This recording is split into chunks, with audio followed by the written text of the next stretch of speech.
Hello there. Alright guys, we have tragic news today. We died in Minecraft last night. A hardcore world it went up in flames, okay? Killed by a zombie child. In copper armor. Can you believe it? So, on another note, we're gonna be doing the weekly here.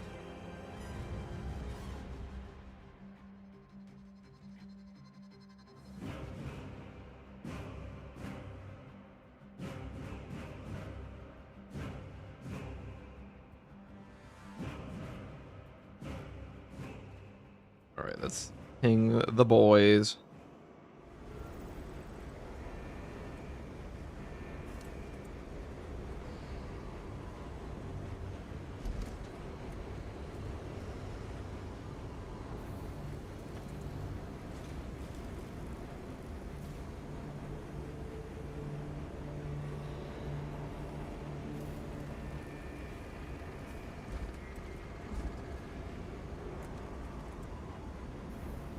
What's up, Bosrin?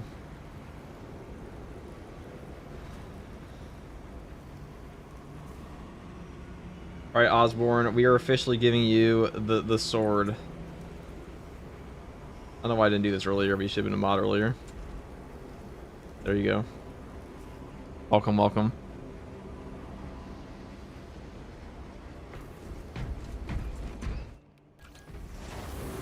So this new weekly is pretty funny. I kind of want to try out like a stalker bolt, an instigator on this, maybe a stalker bolt rifle. That could be fun.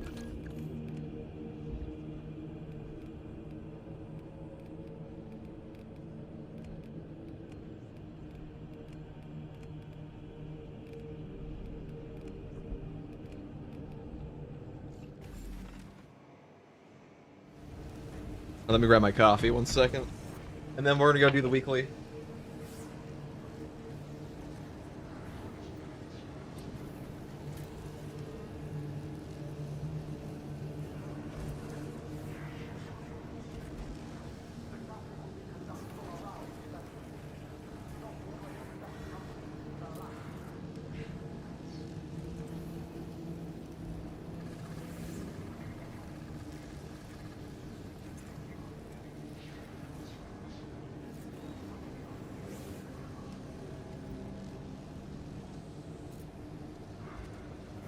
Alrighty. Spider-Man, what's up? Mappy. What's up, Toaster? What's up, Divine? What's up, Willard? Falcon. You're the next Phil? I'm the next Darkside Phil for dying in Minecraft? That's tragic, dude. You guys know that Darkside Phil? He lost his OBS settings once. He couldn't stream for 2 months because of it. Whoever wants to come on in, we're gonna do the weekly.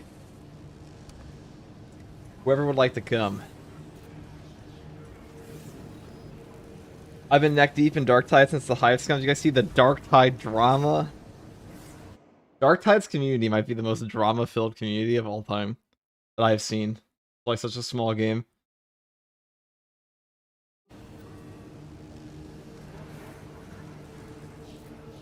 Yeah, it's quite silly. It's always quite silly. It's always quite silly. Hey, FTG, how you doing? What's up, Char? We're doing pretty well. So I died in Minecraft last night, as I said. A mystery and I made a hardcore Minecraft world, and I got shit on.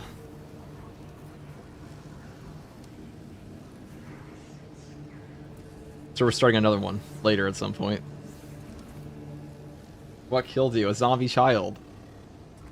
I had a copper armor set and I got murdered by a zombie child in Minecraft. We got Russian Porg.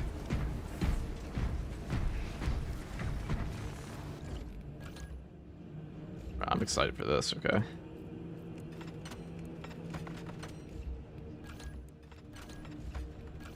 Even take a fencing knife if we want to. Gun strikes are actually pretty good in this one. So all you have to do in this one is just stay away from each other, really. That's the rule. Just stay the fuck away from each other. And everything's gonna be a-okay. If we all stay far away, we all win. People misread this one. This one says split up. This is not squad unity. This is split up, okay? If I play like shit, I'll leave. We don't care. Okay. You can play whatever you want. Damn, the little fuckers do be swift. I mean, we weren't playing for very long. Is this supposed to be a Deathwing? I think it is. Not Deathwing, what do they call him? The other one, Raven Guard. Ravenwing.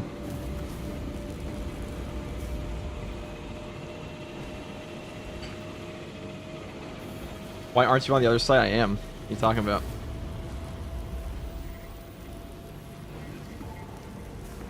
On both. I'm on Twitch right now.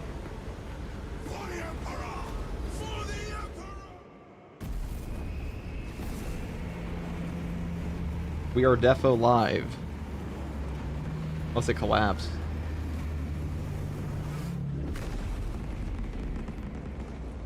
FTG Echoes today. What's up, Beach Have? The day is good. Finally bought the game, played the campaign, now I'm trying operations for myself, and alright, I'm casual like most players, but holy shit, playing it absolutely seems really hard. Still trying to get the gist of parrying and dodging. I mean, that is the hard part. I mean, parrying and dodging mechanics are just inherently difficult for most players in games. That's why games like Sekiro and Dark Souls are always hard. This game is pretty forgiving windows, but if you don't know the attack patterns, it's still gonna be hard.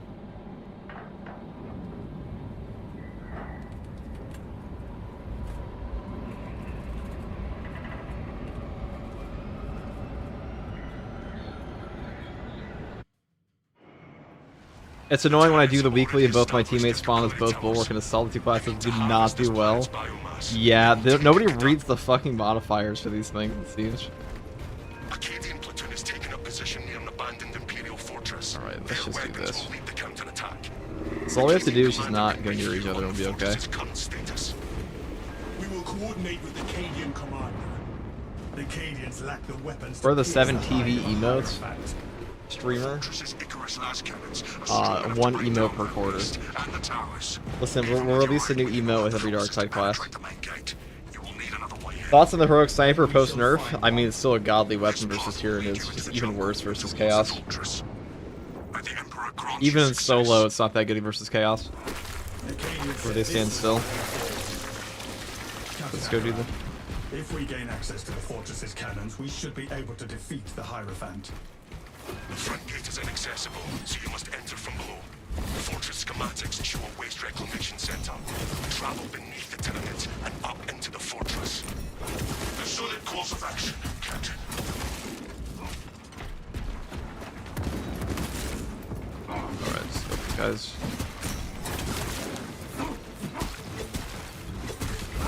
Yo, TG, I'm switching from controller to keyboard and mouse. The controllers are horrible. Mine's staring your keybinds. I mean, I use default keybinds in this game. The only thing I changed is like the aim key to be on the side of my mouse. That's it. I don't think this game has bad controls at all.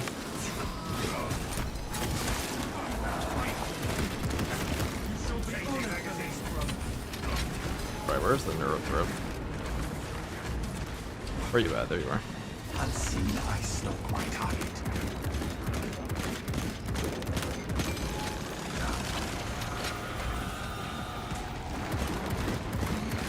Stealth ready. I am a phantom of death.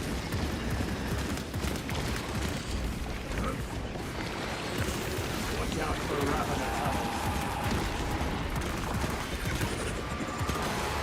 Meteor line close ready. A fine takedown of a foul foe.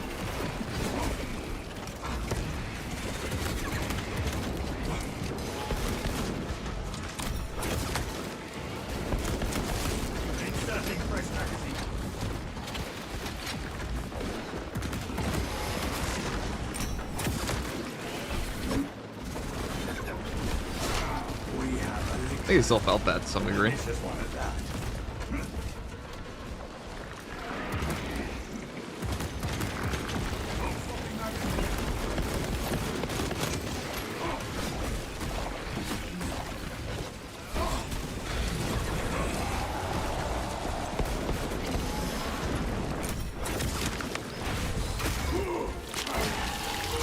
Oh, the Rat Carbine, the sniper class, that is very good. This one's split up here, though. They shall not see. Active camouflage charged.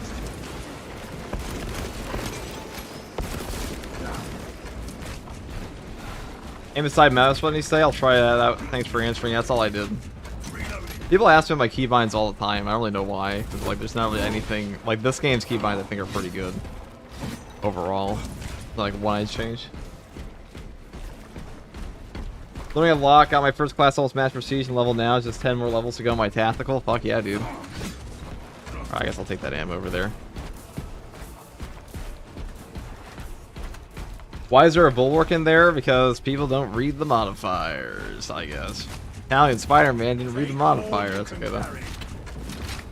We'll be okay. I mean, he can aura farm an outfit, an invigorating icon.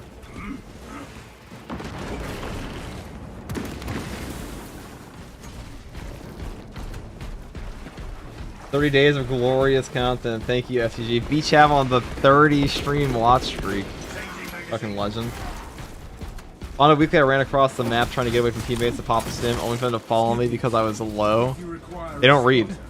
Plenty of people in this game don't read. They don't read the modifier. I have not needed someone to mark my target since I was a scout. Noted.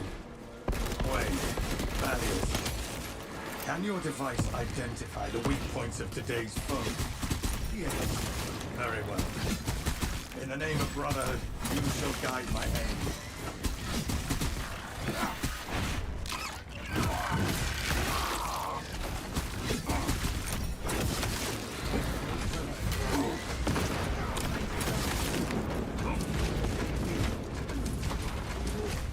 There we go.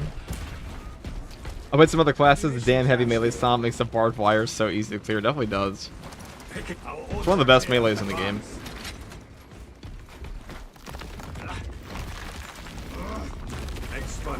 Probably on a 15 stream watch streak. Thing.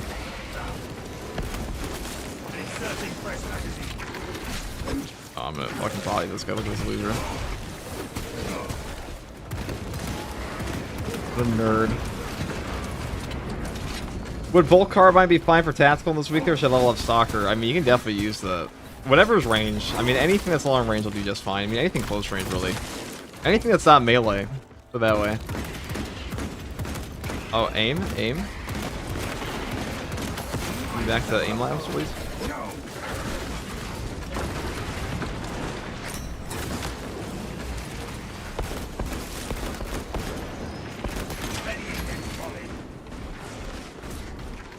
If you got lucky today with a good crew and comes and cons for the hard weekly, it makes a massive difference. It definitely does. Coordination is key.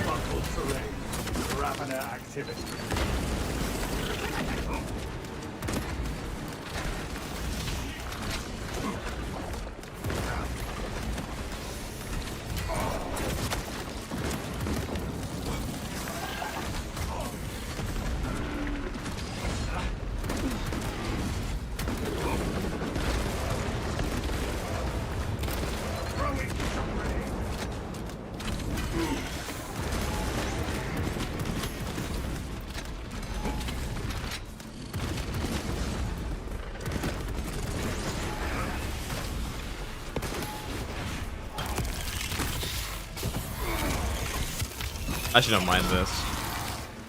Gun boost is no more. Inserting fresh magazine.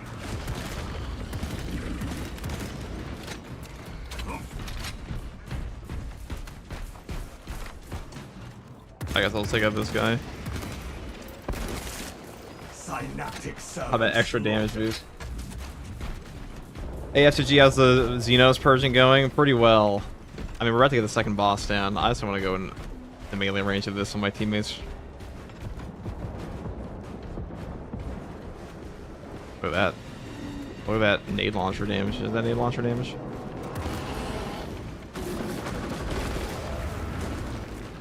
Alright guys, remember everyone equidistant. Equidistant. Line cloak activated.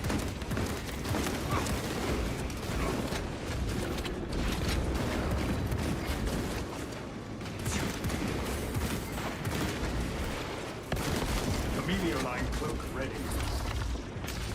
Changing magazine.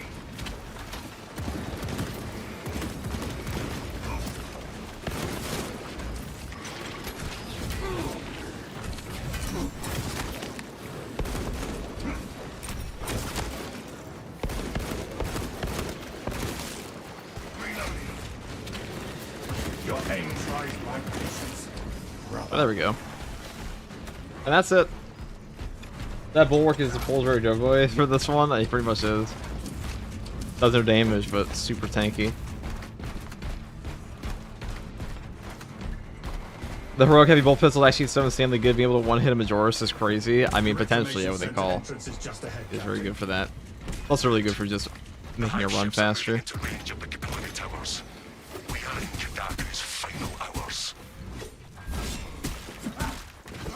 Alright.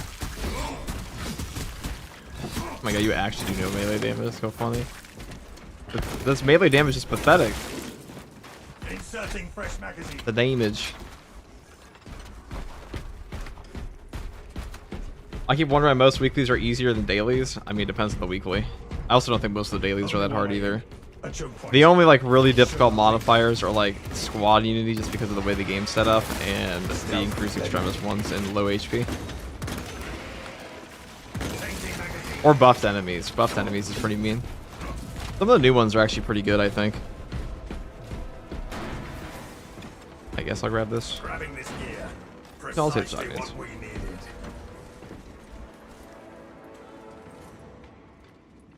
Them fixing the gunstrike damage on it made the big difference. That is definitely true. Barzan G. Definitely true. Follow me through. Squad you use a hard pass on random players. Just a hard pass, in my opinion.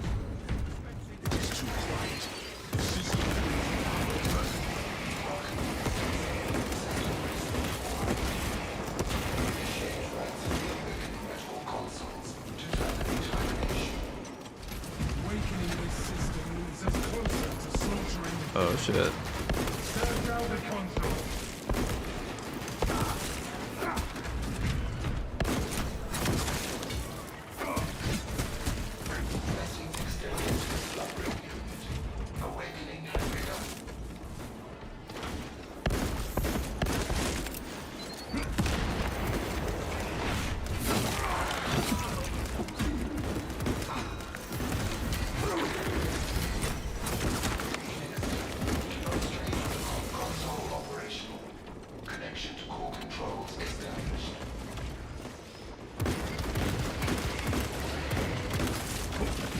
Oh guys, what do you think is the most overrated gun in this entire game right now? I think it's probably the Plasma Incinerator.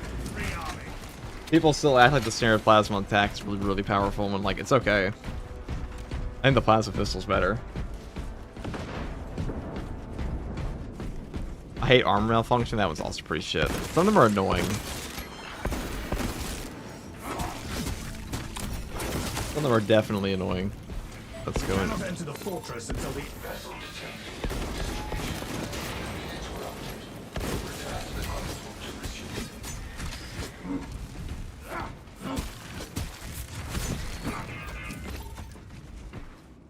I think Melta in general is overrated. Melta is definitely over. Multi-Melta, definitely not. Normal Melta, a little overrated.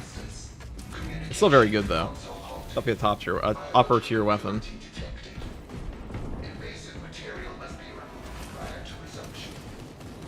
We need to find and remove this material so we can leave this room. I would say we have found our invasive material. These two have grown their own. There must be spores nearby. I have the different faction spawns and chaos maps, and I'll play against chaos spawn. I don't know why people hate chaos spawn so much. Rubric Marines are way worse than chaos spawn. Range spam is way worse than the melee guys.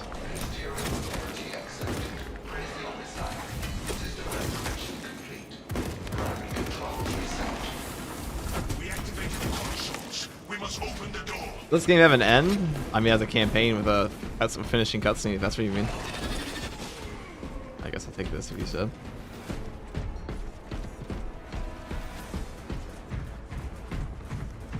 Been playing Destiny for years from this you got this game. It's so addictive. This game is fun. The only case where I prefer Rubik's to spawn is when I challenge myself to play Heroic Sniper on Chaos. Yeah. Like, I don't think Chaos spawn are that bad at all. I think those just are very bad at seeing their attack. They don't really know their attack patterns very well. So they're very difficult for them, which is fair. But the enemy itself, I don't think is overtuned at all.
Ghidorah Ooh, thank you for the tier 1 sub. Ghidorah Ooh is an interesting name. Like King Ghidorah? And Toho? Is Heavy Plasma still good? By a top 5 weapon, so good, yes. It is indeed. It's still a very good weapon. I'll just go over here now. Ah, yeah, you know what's not good, though? This pile of shit. Hello, everyone. What's up, Progress? Yes, it is from Ghidorah. Okay, like King Ghidorah. I was a big fan of Godzilla.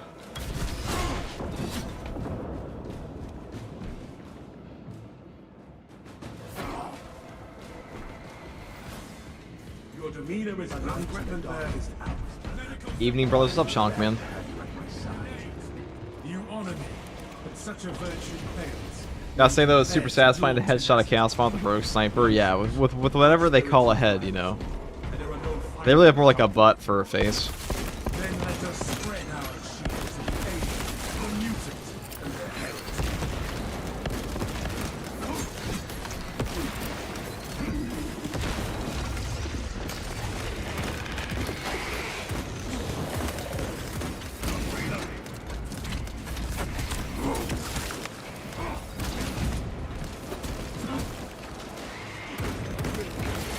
Amelia line cloak ready.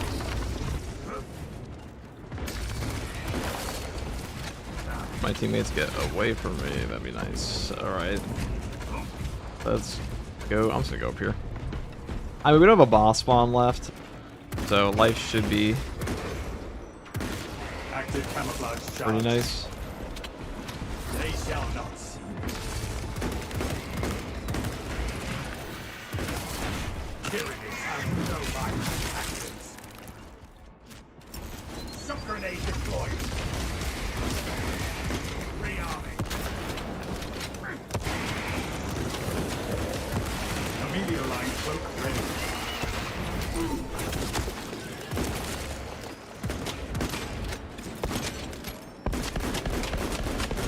A block break is such a shit perk. This is our way to the cannons.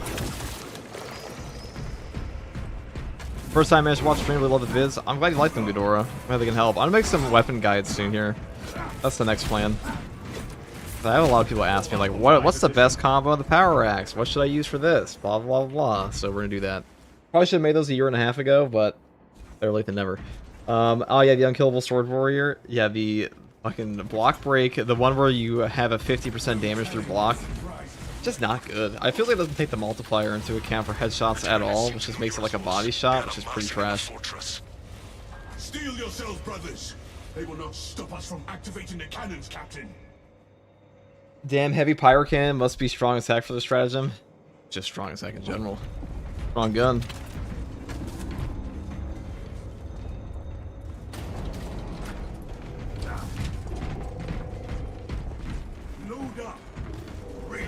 Orders.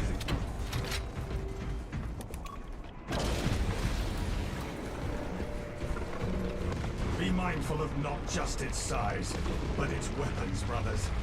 We must turn the cannons on it while there is still time.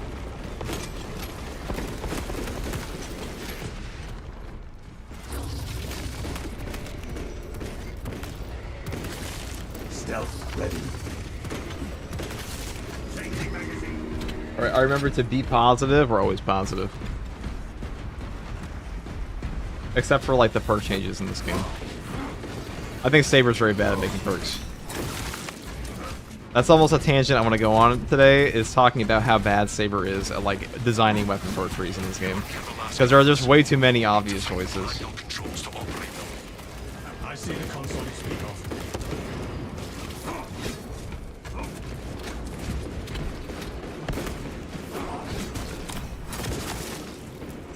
Alright, I'll do this.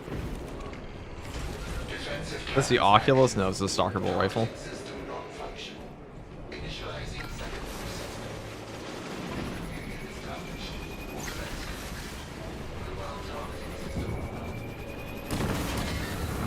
We have landed a powerful blow. We have incoming. Keep light between you and the Xenos weapon. It cannot shrug off our cannons.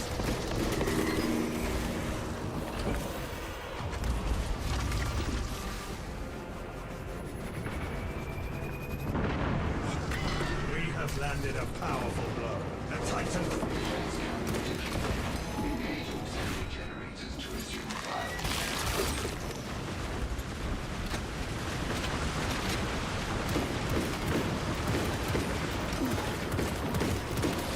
Inserting fresh magazine.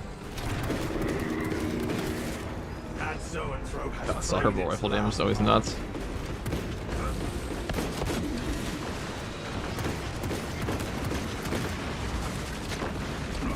That call is being heard.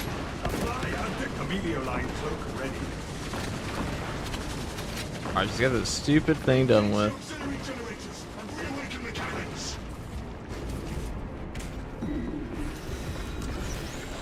Oh, I can fix this. I can fix this. Like Bob the Builder. Oh shit, never mind.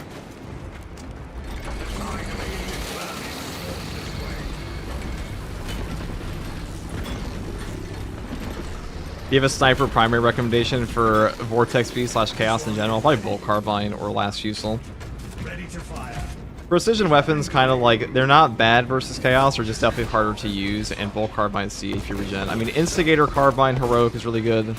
Anything that has a high burst fire, first shot, CHP recovery is going to be pretty good, but precision weapons in general, they're not bad. It's a little harder. I was just say purification and like everything should be pretty easy.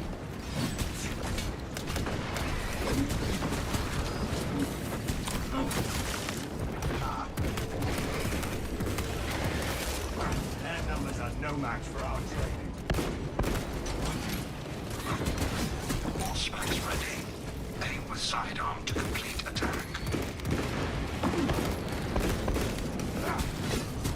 Alright, kill this guy. The Hierophant attack. Bonk. Keep clear of its foulness. More attacks like that, and this abomination of The thing about a Bolt Carbine, the automatic Bolt Carbine, I should say, that makes it so good, is that you just get such a high per shot CHP. Well, the CHP recovery is just crazy, and the close range damage is also crazy. It's very forgiving on headshots, which is like everything you'd ever want versus Chaos. Why it's pretty good for them, especially now that they fixed the headshot multiplier at least a little bit. It's not perfect by any means, but it's definitely better. Bang, bang, bang, bang. See, we have block break on, and that's like no damage. This is like a full boosted range damage too, which is kind of dumb. We even have a line aim. The Tyranids cannot maintain the space between you and our enemy's assault.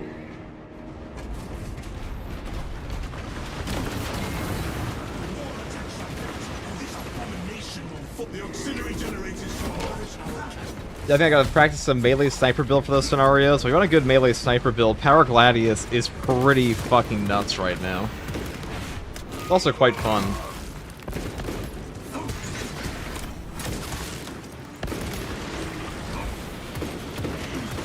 Ow.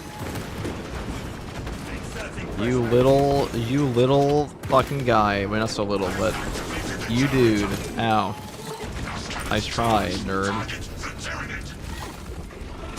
I've been to the boardwalk, dude. I've dealt with hermit crabs before.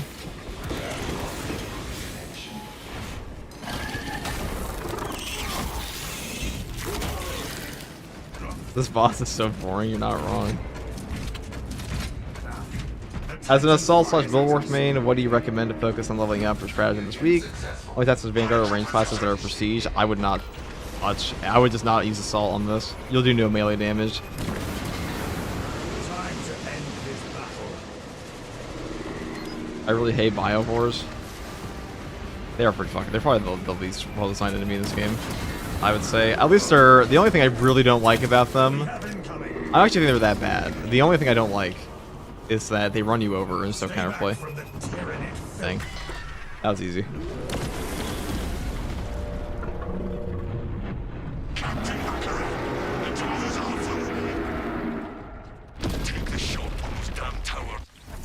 GG, thanks for the carry, no problem, Toaster. We're done. That was a pretty easy one. Sniper's always kind of selfish. Selfish class. Sorry lads, I want to play Bulwark. Didn't have to. Good swap. You start change anytime. What class should I focus on instead of Assault? I mean, whatever you want to play. Whatever you want to play. I mean, Heavy's pretty easy.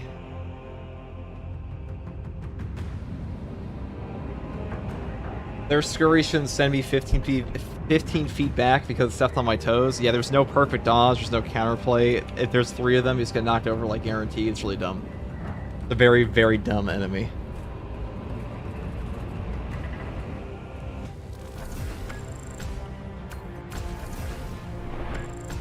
You see the plasma bug on Darktide? I have not.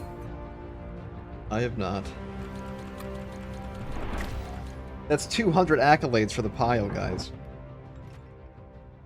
I ever felt like a pool noodle? Yeah, because there's reduced melee damage. Alright. Thank you guys for playing. We will go purchase something new. My glorious accolade store. Gimme, gimme. Honorific gem? Do I want the honor? You know, we can get them all today. I want the gem one, though. I'm gonna buy that first, and then today we can probably get at least this one, the Black Templar one. And then we only have these 2 to buy. How's it going? What's up, David? Alright, I want to go shit talk Saber for a second here. Hey guys, today I want to talk about the perk design of weapons in Space Marine 2 and why a lot of these feel very uninspired. So I was thinking about this today, about like why do so many guns in this game feel poor? Why does build variety in Space Marine 2 feel so limited? And like beyond actual class perk trees, the biggest issue I have with Space Marine 2 currently are the weapon perk trees. There are a lot of boring perk effects, and what's worse than a boring perk effect, like say Perpetual Penetration. Each shot penetrates 1 additional target.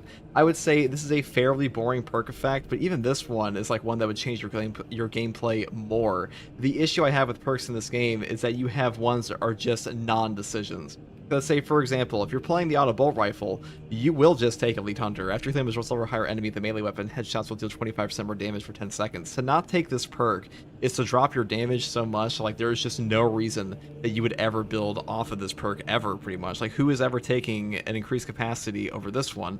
Pretty much nobody. And like that's my biggest issue with the perks in this game, is that there are things that are just blatantly more important. It's even worse on the melee weapons. Like for example, On the Plasma Incinerator, we have perks like Perpetual Velocity that make your shots charge 15% faster.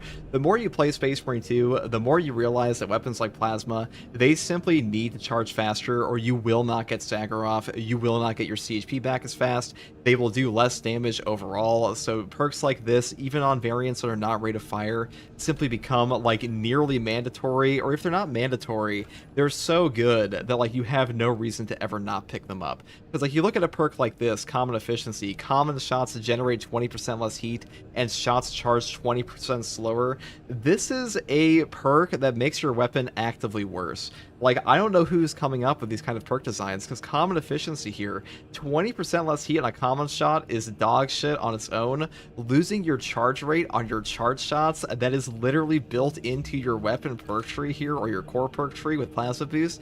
This entire perk is built around charge shots. This perk makes your charge shots worse. Why would you ever use this perk? Like, that's the real question. And like, that's my big issue with Saber Interactive. And another problem with melee weapons in this game, if you look at the Bulwark, or, you know, just the Thunderhammer in general. So I've talked a lot about the Thunderhammer in this game. Fast Preparation says aftershock preparation times reduced by 30%. I take this on basically every single build ever, because there is no reason to not take this perk. And the perk above it here, Calm Before the Storm, or preparing aftershock, you take 10% less range damage. This perk is so much worse than Fast Preparation, it's honestly comical. Like, the fact that this perk has been in the game for like a year is hilarious. I don't know who at Saber thinks this perk is even like remotely an equivalent choice. Let's say, for example, you do decide to go up here and take Armored Strength for that 10% damage increase. But over the Perpetual Strength, it's a flat 5%, which this one is better in my opinion. But let's say you do take this one for that extra 5%, and you go into this perk, well, you're actually losing more damage by taking this row, because Fast Preparation is giving you so many more Aftershocks, which is even better with things like Aftershock Improved, because without this perk, the weapon plays fundamentally worse, and like that is the big problem. Like, there are such quote-unquote mandatory perks in Space Marine 2.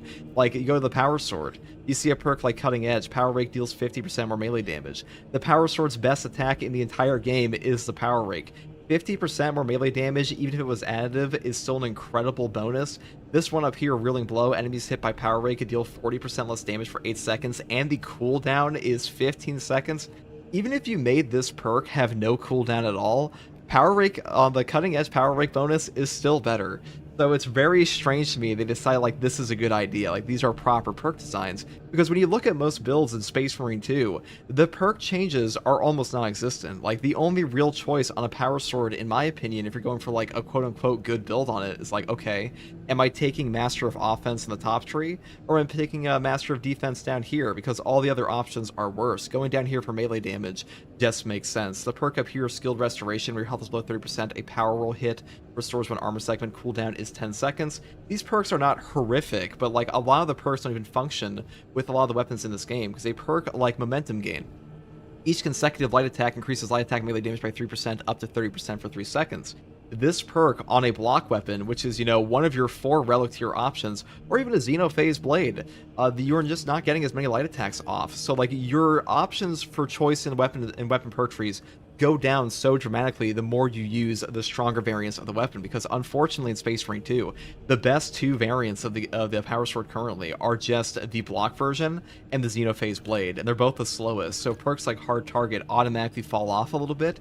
It's not that fencing versions are necessarily bad, it's just that the discrepancy in weapon power levels in this game is quite dramatic, which pretty much leads people into being railroaded into very particular choices, because despite Space Marine 2 being an overall casual game, which it is, and that's a good thing for the game, like, it is an overall casual game, people are still obsessed with like what is best, what is going to carry my bad teammates in like my hard stratagem games the most, so they're naturally going to gravitate towards the strongest options, or the easiest to play options. In this case, fencing is easier to play the block. But the point is that when you have such a powerful weapon that makes some of your perks obsolete, or at least significantly less effective, you're really just narrowing down the choices of players. And the whole point of a perk tree in a game like this is build variety. But when you have so many non-choices, you pretty much lose that build variety. That's a big problem I have with the game in general, is that they did rework the perk trees at one point, and ever since then, it's just been the exact same thing, which is like, okay, everybody picks like 2 different perks, Everybody picks like one different perk in a tree, and like that's the major difference in their build. Even in the build guides I talk about, it's like, okay, what do you want to take at the end? Do you want to take power restoration, speed restoration, or Minority Slayer? Because like that's the only real choice in this tree. Like that is like really the only choice, because you're never taking Fencing Blade on a block power sword. You're never taking the perk up here, Slashing Blade, on a block power sword. Hell, you're not even taking it on a fencing power sword, because how often in this game are you going all the way to 5 hits on your combo? Pretty much never. And like perks like this don't make a lot of sense in the game. I'm pretty sure the reason that these are in the game is because they made the animations for 5 attacks.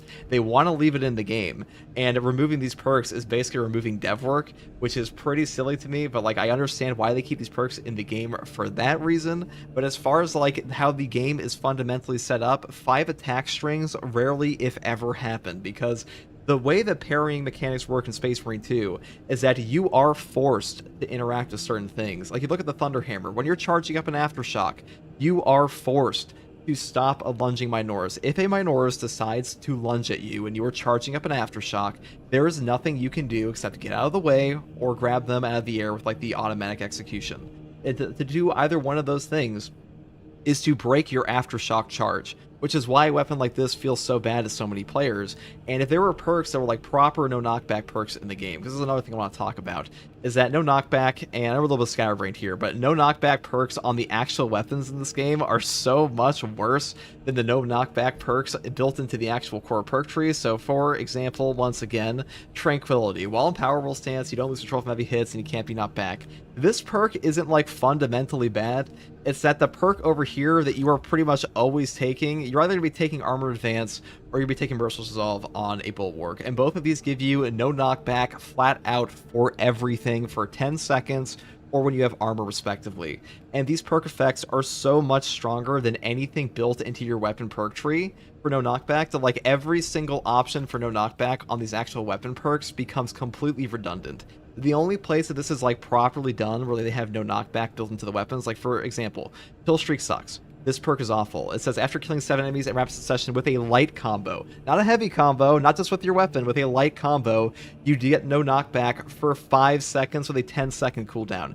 Who the fuck is prepping for this perk? Who's using this perk and like counting the seconds so they can actually use it again? Fucking nobody is the answer, because everybody's just going to take one of these 2 perks, or if you're on tactical, you're going to be taking this perk if you want to go for like a full melee build, or on assault, you're taking Adrenaline Boost, because this is just a prestige perk that does the exact same thing. And the only place this is properly performed on a weapon, the only place where they have weapon perks with no knockback that actually makes sense, are on the heavy, because heavy immunity here, while in heavy stance you don't lose control from heavy hits. Wow, that's a real choice to make. That's a perk that you definitely want to pick up, because if you're not building a strategic stand here, which gives you the exact same effect in your perk tree, then you will be taking this perk, and this one does the exact same thing as the main perk tree, which means that you're getting an equivalent value here. Because my issue is not that having no knockback perks built into the weapons are useless, because it's not that this perk fundamentally itself on the chainsword here is useless. Like Kill Streak is not fundamentally useless. The only reason this perk is useless here is because there's no reason to ever take it over the dramatically better core perk tree option.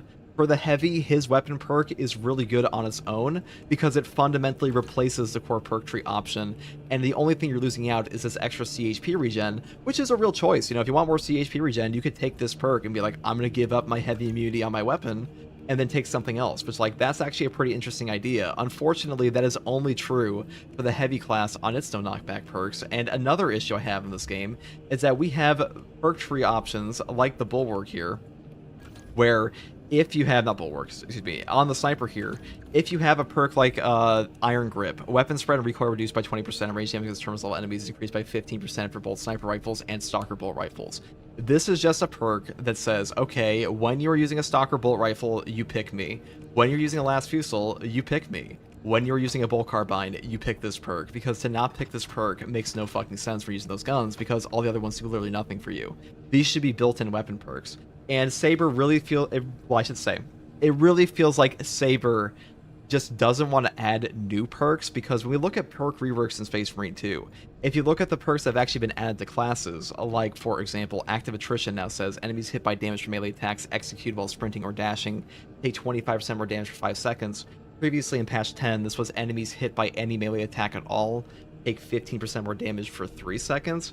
Instead of replacing that perk, or excuse me, instead of adding a new perk in this row and just having like them be a real choice of like, hey, do I want to take active attrition for lunging attacks, or do I want to take active attrition or like the other option for just a flat 15% buff? Or even here, this used to be retribution and they completely replaced it with defense mechanism. They remove your choices, is my point, is that they are taking away perks and actively replacing them rather than adding new options, which is really fucking stupid. Like, some perks that do need a rework in this game, like Vanguard getting a tenacity perk rework was not a bad idea at all. This one now gives you a 130% bonus to your diving kick damage. That is way better than before. But if we look at the perk up here, this was also retribution. All they did to this perk was completely rework the effect. It is still god-awful. This is still a terrible, terrible perk. The other one was also awful, and instead of just adding new perks or like keeping the old one, which like made it so you got a 30% buff on being knocked back for like 20 seconds or like 15 seconds or something like that, they just completely replaced the effect. And like, this isn't even an equivalent effect, which is the funny part. Like, retribution before functioned fundamentally differently than this one, so instead of adding a new perk, they decided to completely change the effect, which is kind of silly.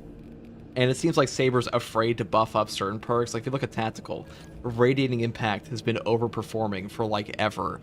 And the perk over here, Signal Jammer, has been god-awful forever. They changed this perk again to buff it up, to make it so like enemies automatically explode upon attempting to do so, or attempting to call reinforcements for 90 seconds. It's still terrible. I don't know why they are so afraid to just like rework a perk like this, or just make it have like a properly good function that's even remotely equivalent to this. And it does feel like Saber doesn't play their own game at times, because if they did, if they actually played on hard stratagems or like some of the weeklies they make, they would know that perks like this are just good 99% of the time. And the usual thing you hear from developers on this is like, oh guys, it's not about everything being completely overpowered. Like, you should really just use what you find is fun. But there are some things that make the weapons and the perks and the classes in this game fundamentally more fun. The class plays better with certain perks. And what I mean by that is, if we go back to the Thunderhammer example, this weapon plays better with fast preparation. It feels better with fast preparation. A perk like this makes it actively feel worse because you are doing less with your weapon as like a baseline. You are simply doing more aftershocks of this. You simply have more options.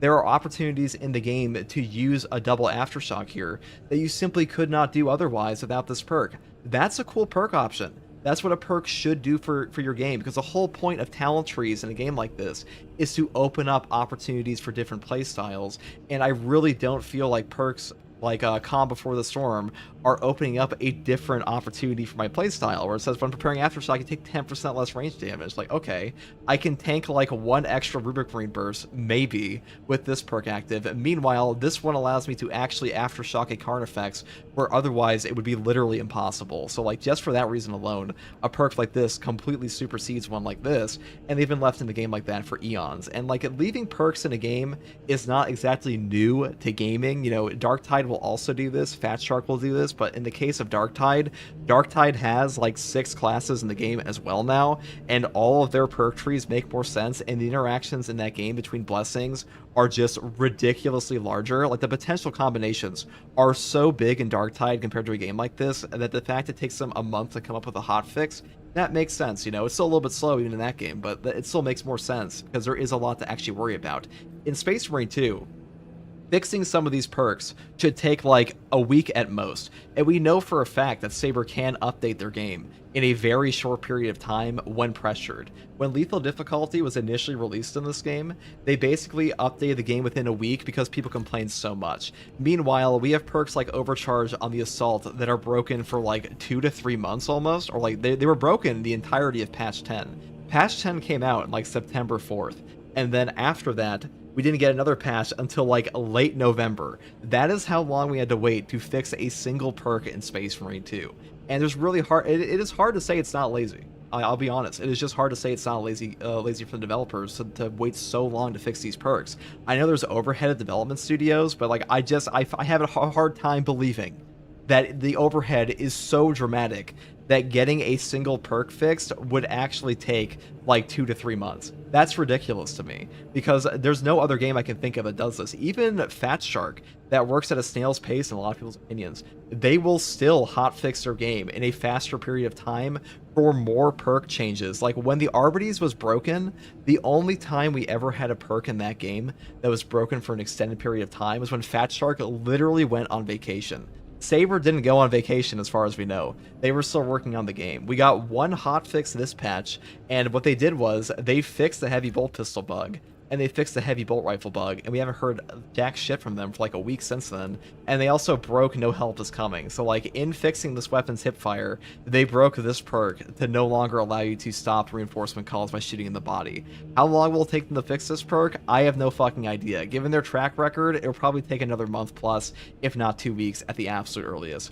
We'll see. My point is that the perk design in Space Marine 2 feels just very lazy to me, and on top of that, it feels like any hotfixes we have to literally broken perks take forever. So I'm curious to see what you guys think in the comments below. Let me know how you feel about the state of perks in Space Marine 2, weapon perks, core perk trees.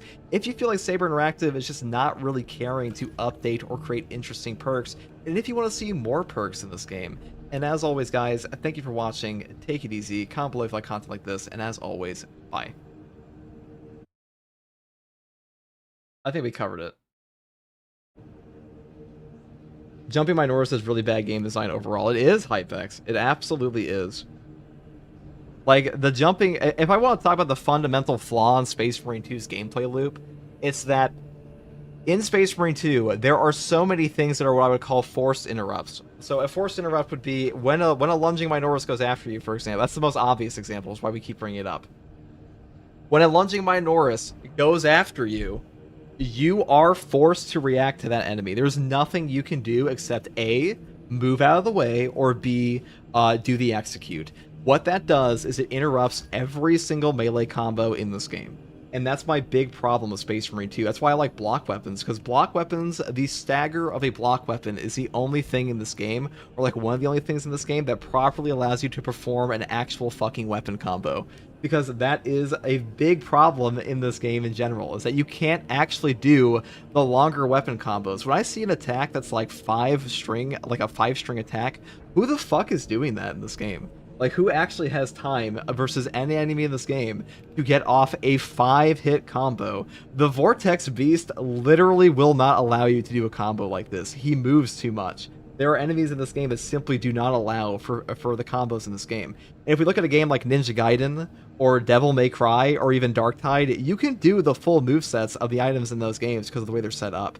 Space Marine 2 feels like it's not properly set up for the way the melee weapons work in it, and it's more so set up around what the game was originally designed around, which is just fencing and balance weapons, which means that enemies will parry you, or like enemies will attack you, you'll interrupt them and parry them, and you'll gun strike them, and you'll get like 2 hits in. That's my biggest issue with the game. Yeah, 5-hit combo on light attacks. That's what I mean, dude. Like, who the fuck is doing that in this game? Nobody. I don't think I've ever seen a single person. I have never seen a single build guy in this entire game since, like, launch, when, like, all the tourists were in the game and, like, didn't actually give a fuck about learning anything about the game whatsoever. And we're just like, oh, guys, take this. It ups your damage. But, no, this, like, people just don't use perks like this. Like, who the fuck's doing that? Hopefully they fix this stuff for Space Marine 3. They could. I mean, there are a lot of ways they could do it. I mean, you know it's bad, but I'm sitting here like, guys, look how good Fat Shark is at their dev time on actually fixing bugs. But, like, Fat Shark gets shit for this all the fucking time. Anyways, let's go do the dailies. Get on in here, guys.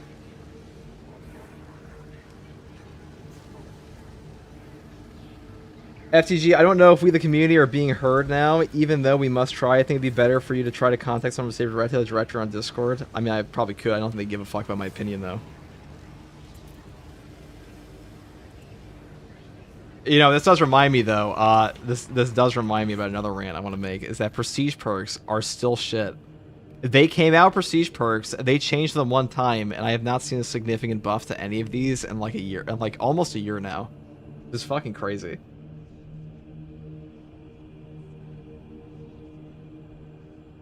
Can you explain the fencing perk for the story? I don't understand it. No. I know you're trolling me.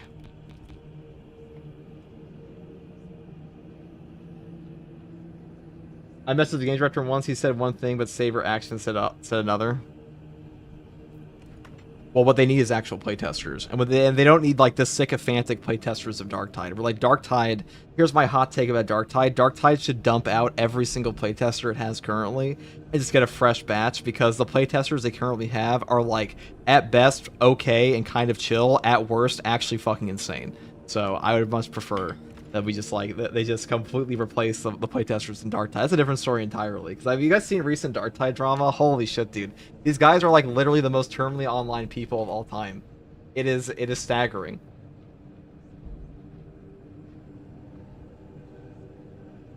All right, I'm gonna grab my coffee and we'll continue on. Enough to make me want to crash out. Break it out.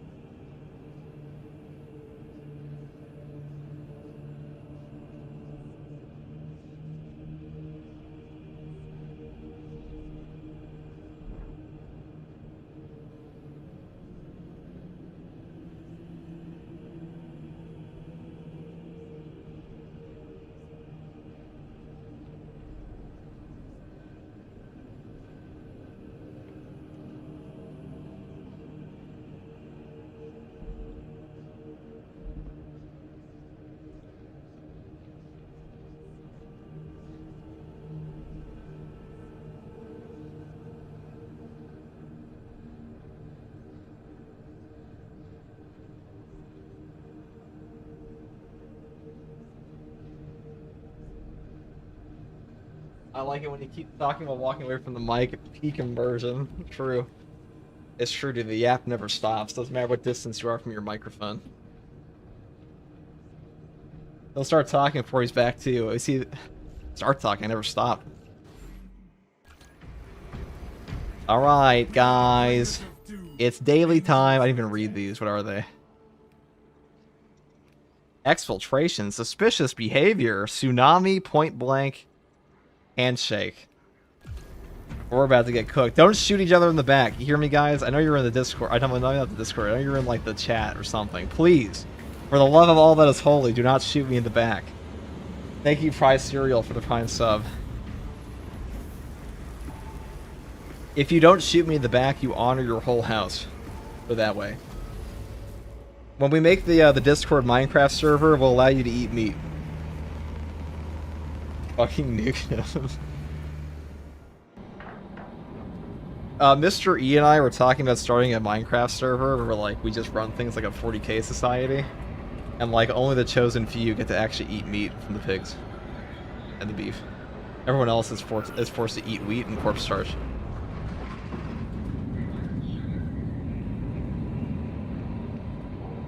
Yeah, everyone else corpse starch, exactly. We'll make a caste-based society in Minecraft. What about bread? Yeah, you can eat bread. I mean, that is wheat, so like that's what we meant by wheat. Like you're forced to eat bread and like shit tier food, and like as you raise up in the caste system, you'll be allowed to have more. Do you prefer Space Marine 2 to Darktide? It really depends. Listen, I like my Barbie doll dress up in this game, okay? So I do like Space Marine 2 for that. In terms of like actual gameplay, I was talking to Mr. E about this last night while I was getting murdered by a Minecraft zombie. That the issue with Space Marine 2, or the things that Space Marine 2 does well are like the opposite to Darktide, where Space Marine 2's actual spectacle is just way better when you're playing the game. The moment-to-moment action, or I should say the actual thought put into an individual encounter is better in Space Marine 2. Like, fighting a lictor is just more interesting than fighting a crusher, for example, in Darktide. Like, Darktide's enemy design is its, like, worst part at the moment. Now, where Space Marine 2 fumbles entirely is horrific perk design and class design compared to the Darktide. Not to say the classes are horrible, but like Darktide are just better. I don't think anyone's gonna disagree with that either.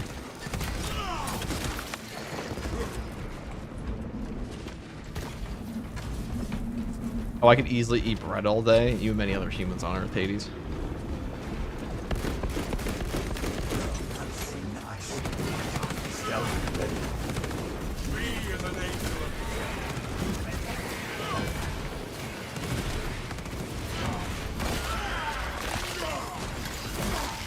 Darktide combat system is much better than the endless parry gunstrike simulator. I definitely agree, Hypex. I think the enemy design in Darktide doesn't allow to like doesn't allow It knows when not to strike. for as much as the actual combat system does. That makes sense. The enemies are very boring. That's like the big. They need a new faction, which is probably coming. I imagine next year's gonna be a very big year for Darktide.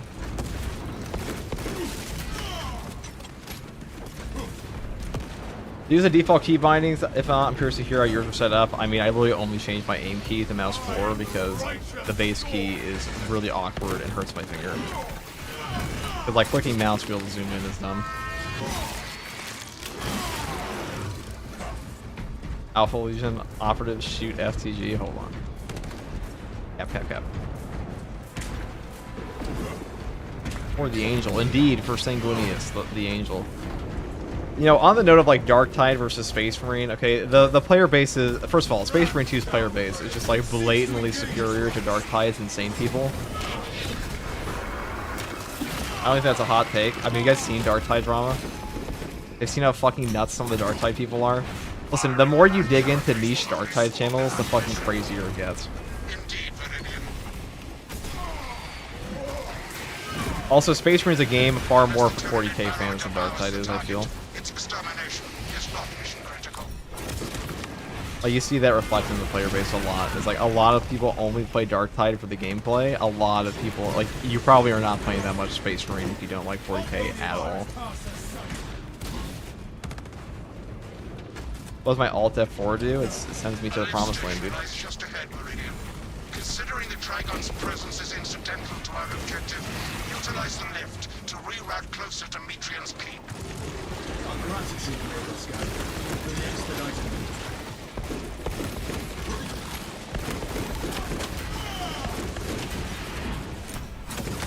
I am airborne ready.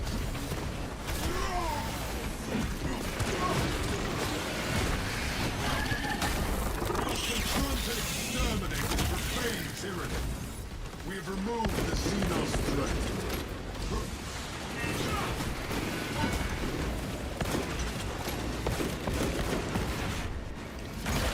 Darktide community can be so toxic. It's because Darktide's a very skill-based game, so it attracts a very particular type of player.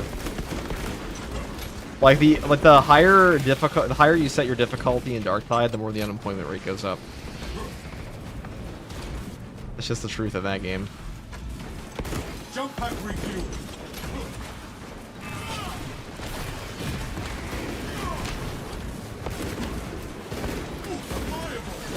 It must be destroyed. Tyranny.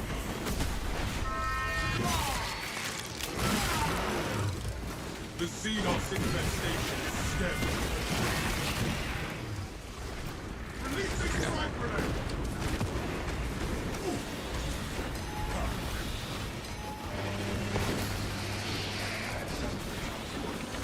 I didn't mean to take a fencing one here. Really fucked me over. Oh, that fucked me over too bad, but... Transport lift status incomprehensible. Ceases. Warbots never unseen, but rarely is it this low.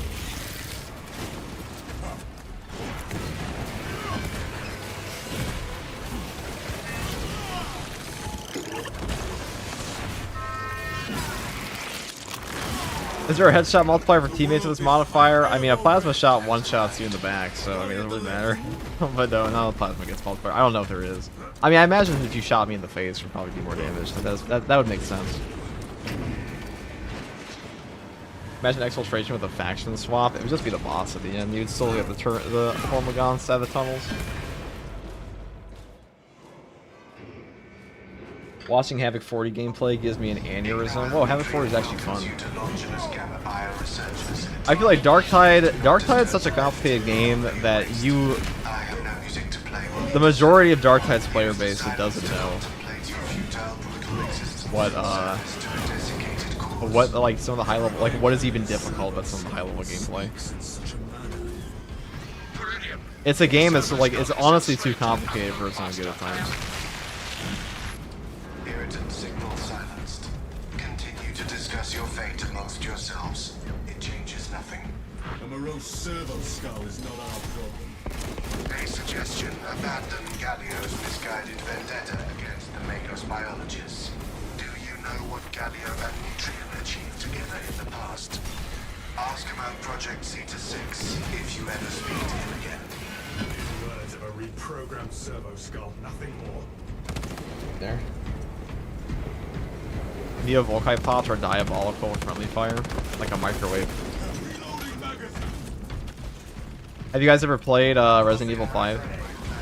Or you have? That servo skull deserves extra 5 minutes.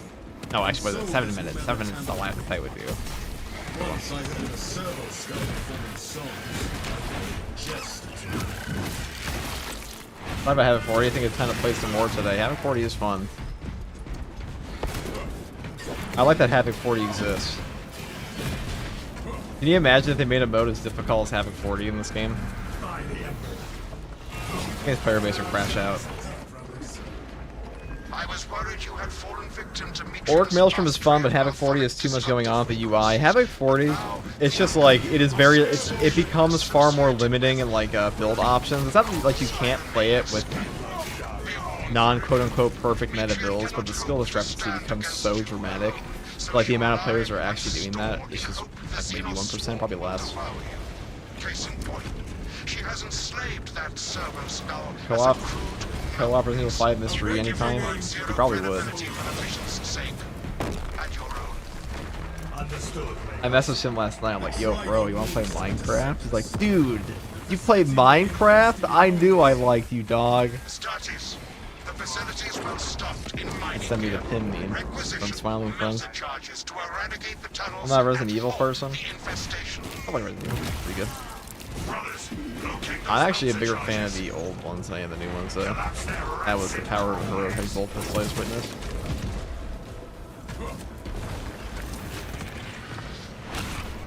There was someone in here shitting on Minecraft the other day.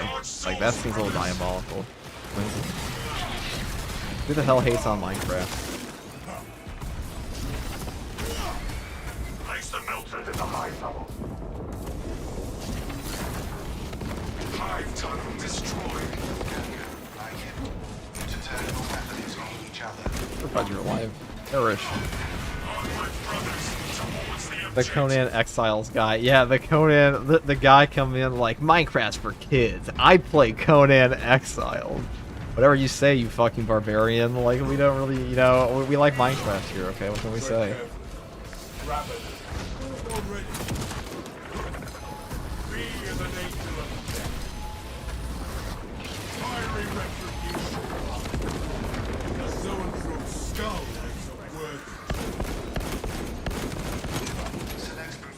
Conan. I hate Minecraft and you. Well, you're one of my most supporting viewers of all time. You've commented in my live stream. Get fucked. Bro, I know a guy who does sex RP in there. It's highly questionable. Thanks for sharing, Osborne. Also, what's up with having to spam the G button for a melt-a-bomb? I don't know. It's just a game. Old friend of mine, if you missed our binaric discourses, you could have sent communication. I observe you still pathetically cling to views of soft tissue. Remember, meat lacks efficiency, whereas metallic alloys stave off corrosion and degradation for far longer. See this guy. Which operation is your favorite, guys? That's actually a great question. I'd probably say Vortex and Reclamation are probably my current favorite. Hard not to like those two.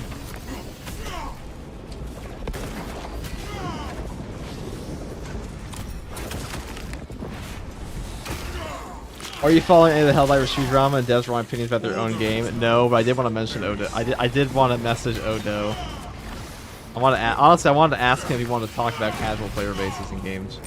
And how he feels about it. If it's actually a good topic. He also says Space Marine 2 is a lifeless Souls game, which is like low-key true. But, not that true, but he is my favorite Helldivers 2 YouTuber. And he's been popping out some bangers recently.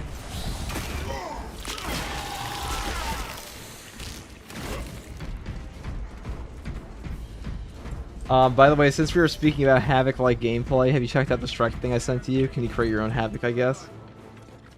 Yeah, the Shrek thing is a fucking crazy way to put it, but yes, I did see that Hypex. I'll probably take a look at that later. The new one on the Space Hulk, yeah, that one's definitely my favorite. Record your howls of agony for future intimidation.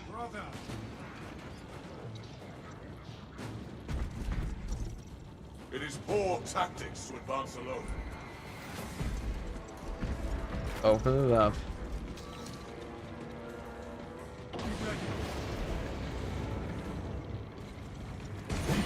These dailies are pretty fucking easy so far.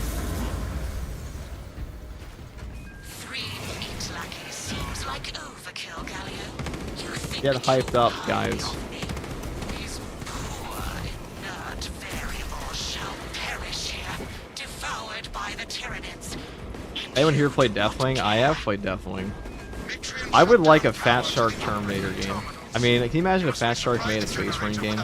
It'd be very different from this one, but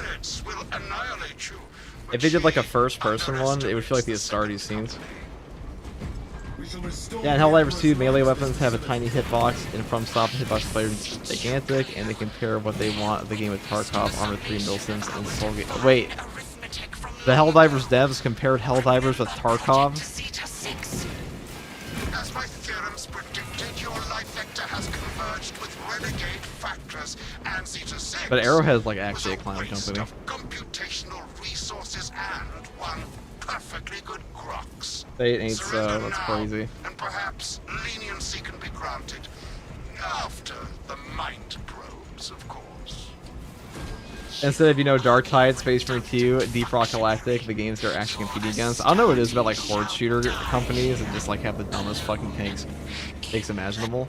Because, like, at some point, I guess it's, like, one of those things where if something in PvP is, like, blatantly broken, Disrupt her attempts to connect with our facilities network. they're gonna be fit. Like, people will flip the fuck out if it's a popular game like Tarkov. Which would deem this mission a failure. Do not let her connect to the consoles. You shall have every last thought in her head to dissect, Magos. Is it necessary competition to Saber? That alone would be great. Well, I mean, I don't think Fat Shark's capable of giving Saber Interactive a run for their money, if I'm being honest. Already fallen. Hold this territory. Even if they made a Space Marine game. Unless they made like a Drift Fest, which is what this game is. Like, guys, let's be real. 40k fans like Drift more than like actual gameplay half the time. Like, if you want to tap into the 40k market, oh, friendly fire, radiant impact, kill me. Return to Metrian's containment unit. See, Metrian, the more you thrash, the deeper you set our hooks. The execute perk. Why would you take that? I guess I didn't tell him though. Typical Blood Raven activities, real. Science, Metrian. Meridian, confirm possession of her quivering mass of computational gray matter. Confirmed. We have the mind matter in hand. Pilot, I think if Fat Shark wanted to make a game that like properly competes with Space Marine 2 in terms of popularity, I mean, I guess Darktide is more popular right now because Hypescum came out. Maybe it would be, but if they want to make their game long term, as in like, wow, this is the 40k game or like one of the biggest horde shooters ever for 40k. What they want to do is cull their absolute garbage community with how fucking unbelievably elitist and toxic it is. Darktide's community, is, especially compared to Vermintide 2, is just such a cesspool. The higher difficulty you go up in that game, you meet some real fucking characters, let's put it that way.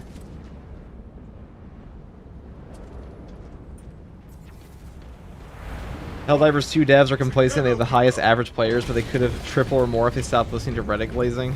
I mean, that's true. Helldivers 2 is also a dead-end game, though. I think Payday 2 is a much better example of like what a long-term horde shooter looks like. Probably the best example, to be honest, on how to run one. Granted, that company made Payday 3, which is a fucking nightmare.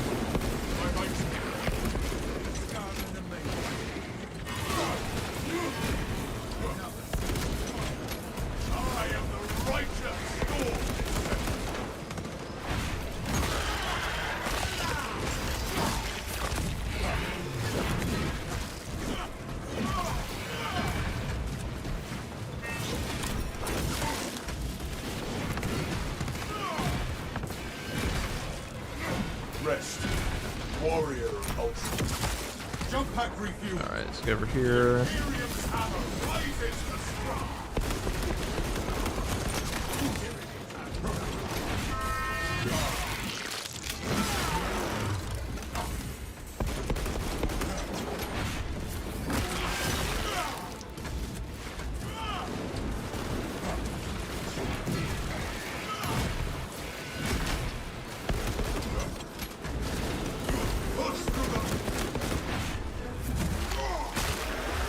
I'm just gonna go to the bottom here. Avenging angel. I don't know, I took overcharge in a build with a fencing power sword. What a mistake. I mean, it's better than 0 damage, I guess. Starsy's down. Shall sing of his valor. The world that my brothers have vanquished. Oh, whoops. So I shall carry their torch. I'll bring it.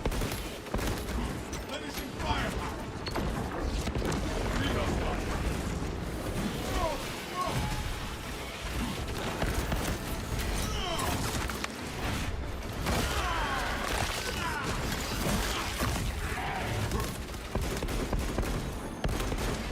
Swapping magazine. Jump pack refuel.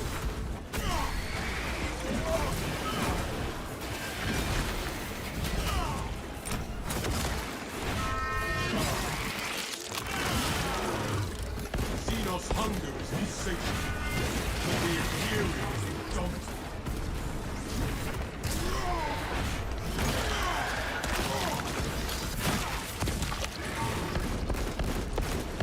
Reload.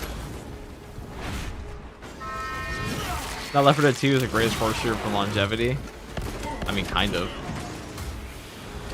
I guess it is. It's a Valve game, though. It's a Valve game on Steam. I'm just gonna go leave. I don't give a fuck. I'm just gonna go down to the thing. I see people playing Killing Floor 2 from time to time, and no one I know playing Killing Floor 3. Killing Floor 3 died on arrival, pretty much. Bald Raven trying to knock out the team so he can reclaim the relics. It's true, dude. He wants my Death Watch Pauldron. I mean, this is what playing with randoms is. Everyone for himself, same the Space Marine 2 community. If there is no difficulty that forces players to play as a team, then it will always be a solo game, even if it's a team game. I also think it's dependent on like how the game is set up. Because like in Darktide and Space Marine 2, if you are not individually fighting something, like, if you don't know how to individually fight the enemies, you will die. That's just how it goes. There's only so much you can do to save your teammates in these games. The best you can do is just kill everything for them. But, like, if a boss, let's say for example, if a boss is going around murdering my teammate, or trying to murder my teammate, there is nothing I can do to save him if he has no idea how the boss mechanics work. Like, if a Hive Tyrant decides to swing at my teammate 15 times, he doesn't know what the parry mechanic is, he's going to die. There's no counterplay for me to save him there. My war gear is set. Four bombs incoming.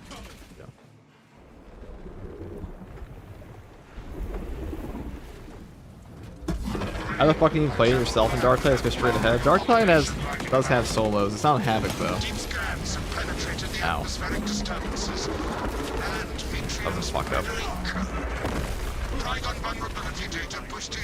I'll just take this. The Imperium demands the Trigon's extermination.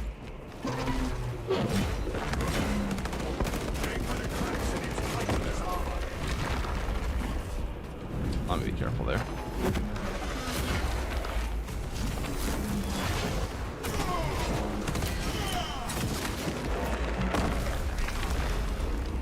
Let me administer aid. Our duty remains unfulfilled.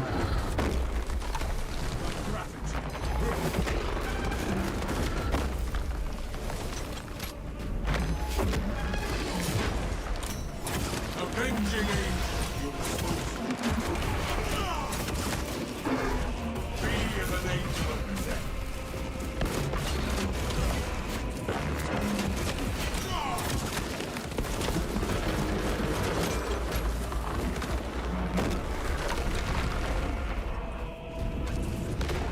When will Attack Marine be introduced? Next year, past 12. Xenos eruptor is down. Ready melter ordnance.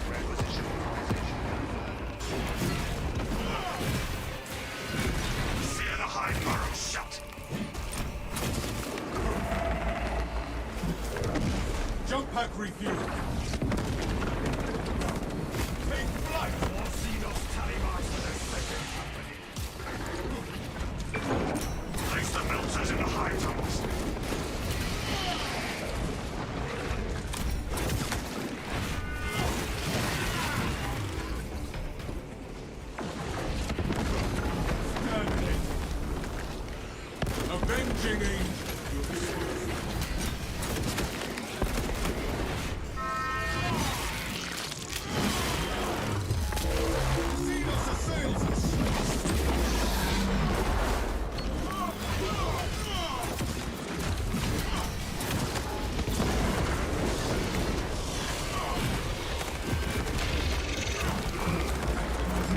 Trigon kill confirmed. There we go. My congratulations, Meridian. The mission is a success. The small part that lowers melee damage is so sad. I only play Bulwark, but now's your perfect opportunity to try something new. Yeah, that way. Saber is such an odd company. They've been making the best operations ever. At the same time, the balancing team is sleeping. See, your mistake, Italian Spider-Man, is think they have a balancing team.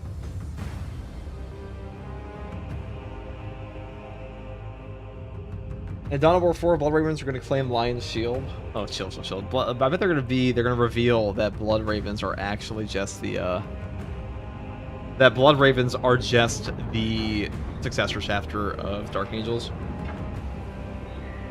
Watch, just watch. It's coming, boys.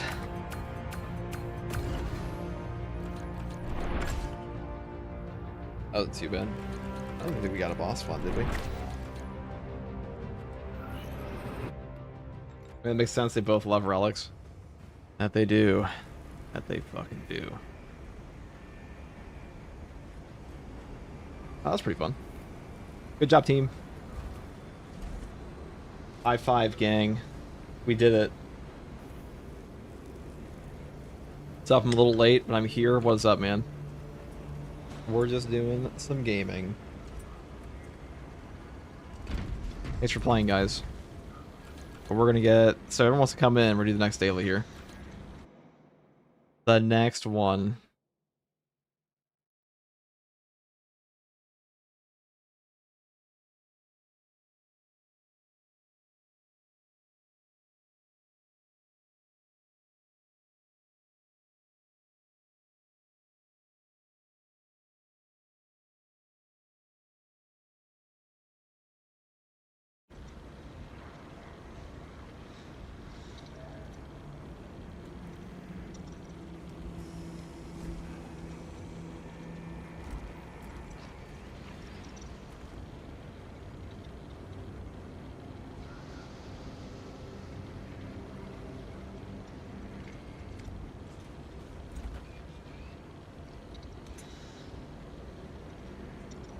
Good job, team, indeed. Okay. Well, what a hoot that was. And we got Post Not Clarity in here and Don John. What a squad. Vortex, no apothecaries, no Medicaid stims available, that's cool. Hazardous environment, enemies spread toxic corruption zone, depending on faction around themselves, that's cool. Imperial fervor and camaraderie. I'm taking a power axe to this one. Block power axe, let's fucking go. Plus Inferno Pistol. My favorite gameplay. That was a fun run. I thought it was. Exfiltration is a pretty cool map.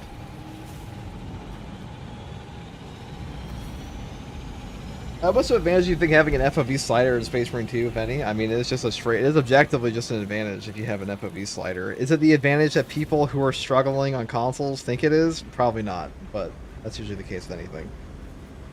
Does it help? Yes. Does it help? Is it going to change someone's gameplay entirely and take them from, like, I'm struggling endlessly on absolute to now I can perfectly dodge every single attack that ever hits me? No.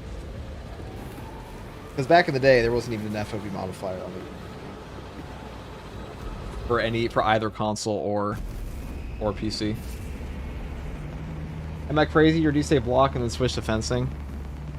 I mean, I meant to take block, but I took fencing on accident. Wait, did I switch to fencing on accident? I'm gonna back out if I did.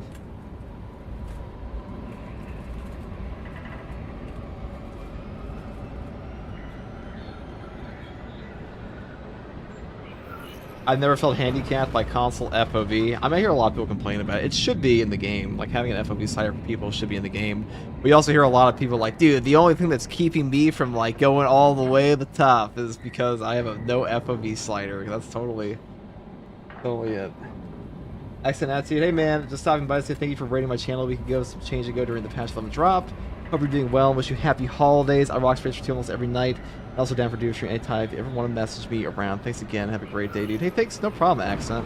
No problem. I'm down for do a stream at some point. I don't see why not. I saw you playing the other night too. Alright guys, take a look here. I never changed my FOV. I mean, changing the FOVs definitely helps. Let's not say it doesn't help at all, but also the fact that the Thunder Hammer can't interrupt an enemy attack is stupid. Yes, it is. Did I take the wrong thing again? Alright, well, take forever to load in this time. The victory over the Thousand Suns on Demarium. Hey, Saber for some reason decided to standardize GP damage across all assault weapons. Did I take the wrong one? Oh, I did. This is attacking way too fast. Alright, must return to Battle Barge. Sorry guys, loading screen. More loading screens. Endless loading screens forced upon my players.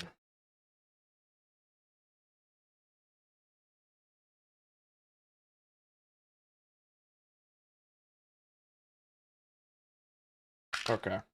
Let me grab my water here. Loading screen. Oh, it did. Right back. I'm gonna go leave my room. I'll be back.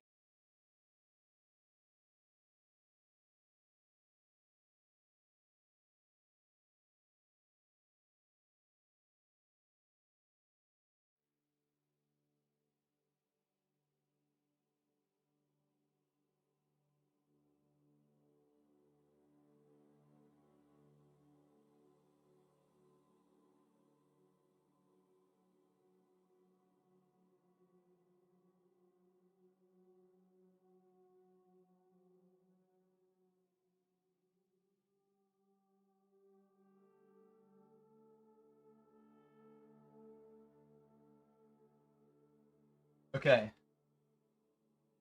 Will Gilliman appear in Space Marine 3? Almost certainly. I mean, if the Lion is appearing in Dawn of War 4, not having Gilliman be crazy. Yeah, slowly growing, slowly getting there, dude. Just keep grinding it, man. Keep grinding it.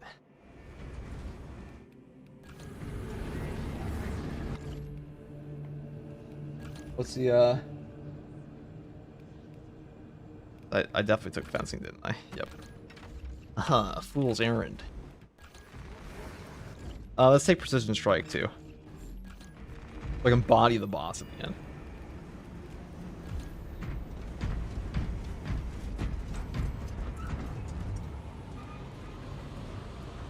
There must be something we can do. Waiting another 3 months, hoping X minuscule thing gets fixed is absurd. I mean, if the community all bullied Saber, they would eventually capitulate. They have to. If tomorrow every single player in Space Marine 2 was like, fix the perk trees, they would fix them eventually. Or fix the bugs.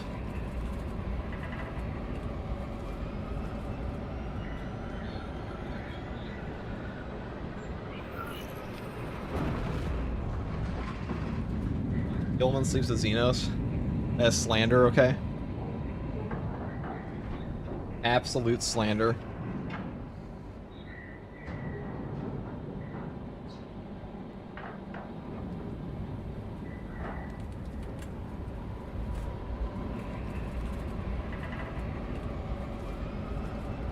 I suck at the Vortex boss so bad. It's okay, I suck at the Ender Dragon. That one's easier than this.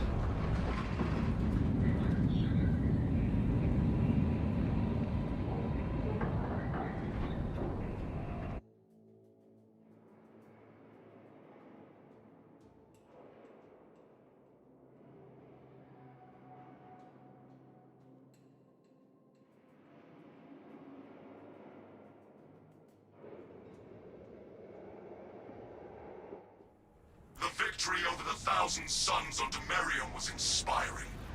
I returned to Avarax to cull the pathetic remnants of their forces. Loading screens are the strongest boss in the game, it certainly are. What manner of heresy is to blame now? The traitor Kimura Really kills the power fantasy watching a dude warrior take an overhead swing to the dome. I don't really think that breaks the power fantasy. You one-shot them, the game would just be a walking simulator. Like at some point it has to be a video game, you know. If everything's 100% lore accurate, like how many games have you ever played that are like 1,000,000% accurate in like damage or not like competitive tac shooters?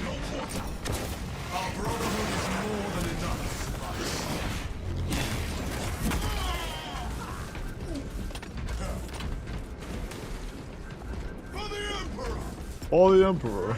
Avenging angel. The malformed of this relay brings the word of the Imperium to the entire sector. Bonked me. Someone naded me. I felt it. I felt the aura of a nade. Perish.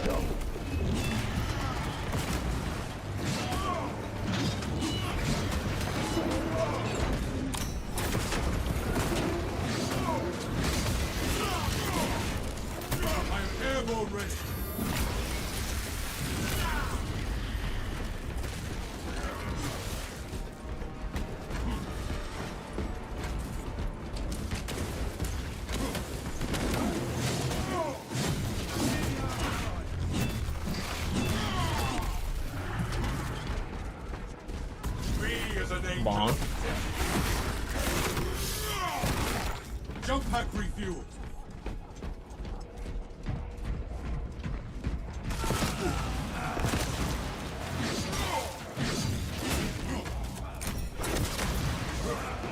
Firepower. I am the righteous Lord. The Imperium will not. The Emperor sees.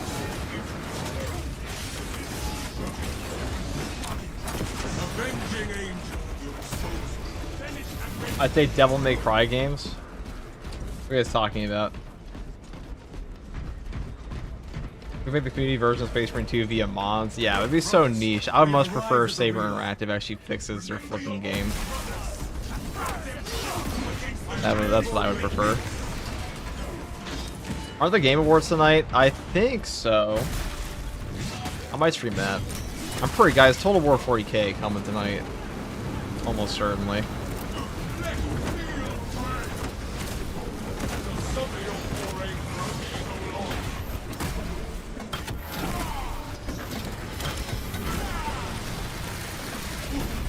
Drift back to your dark masters, malevolent fiend. Reload. Purification by fragment. Take blood and let terror fall.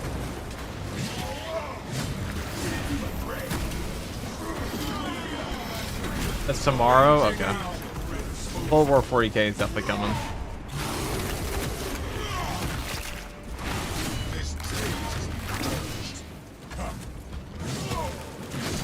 There's really no reason for them to hold back their big announcement for Fantasy for the Game Awards. Like, you know it's going to be some big cinematic trailer. It's probably going to have, like, Titus or Gilliman saying something and be like, blah, blah, blah, blah, blah. In the 41st millennium, there's only war. Total War, 40K, Creative Assembly, spend all your money. $40 DLCs. 41st millennium, $40 DLCs. $4 for Legendary Lord. Actually, that'd be pretty cheap. I'll see another Metro game reveal. I love Metro Exodus. It was a great game.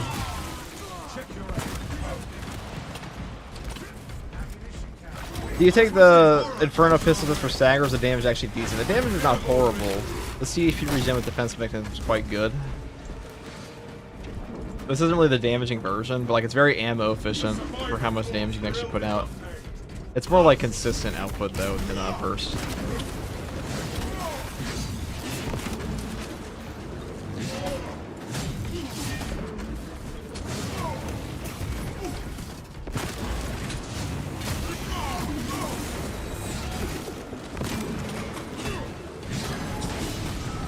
Reloading sorcery gnaws at my soul. Avenging angel at your disposal. Imagine Henry Cavill's reaction to Total War 40K. He is a big Total War fan. How can you not be though? What's your favorite kill animation? Mine is be the axe against Tyranids. Probably the one where you just throw the axe at a Mormagaunt that's diving at you. That one's pretty funny.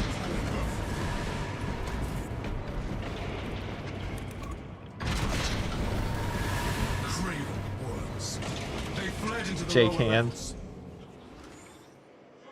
For heal. Oh yeah, there's a heal.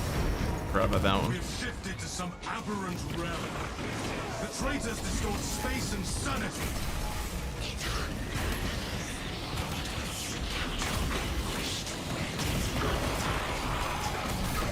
Find the cause of this madness. Gravity leads from the very words. I suspect that astropath no longer serves the Imperium. We must eliminate it.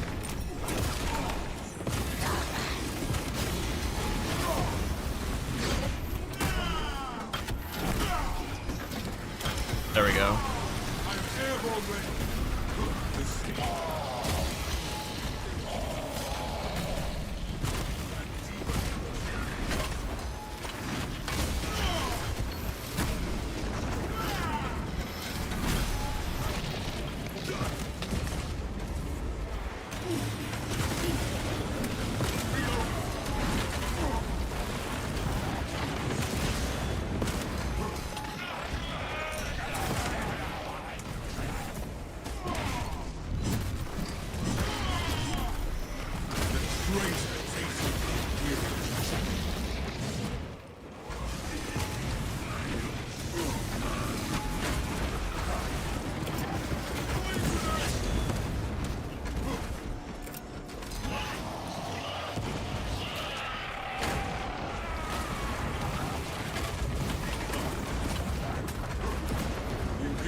Alright, if I want to live here, I gotta do getting blasted by that does kind of suck.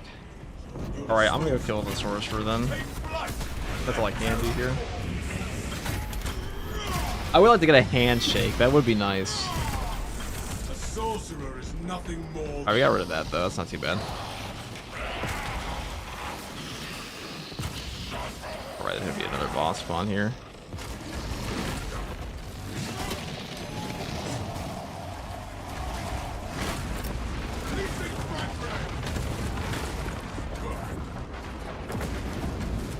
Come for me. Jump back.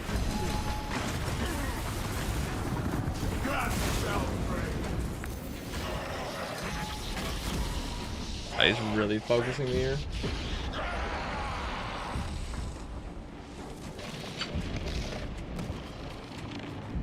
Yeah, I probably wanted to wait to go and trigger that. I've been back. Our boy Rage quit? Our tactical left? Oh, he didn't rage quit. It's actually, this is Big Brain. Big Brain. This is the Darktide strat. Auto revive. That's not a rage quit. That's a strategic move. The auto resing bots in this game.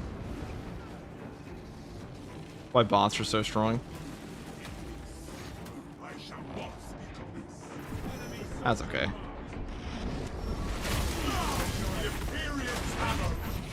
Right now he's gone, should be easy.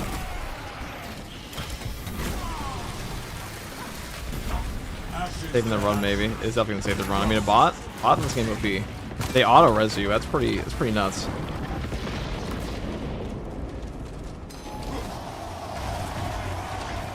A true hero of mankind. A worthy sacrifice for a worthy god. Like your rage quit? No, dude, not a rage quit. There's like that one movie where that happened. I can't remember what it was. Kill him? I would like taking him back in the game though.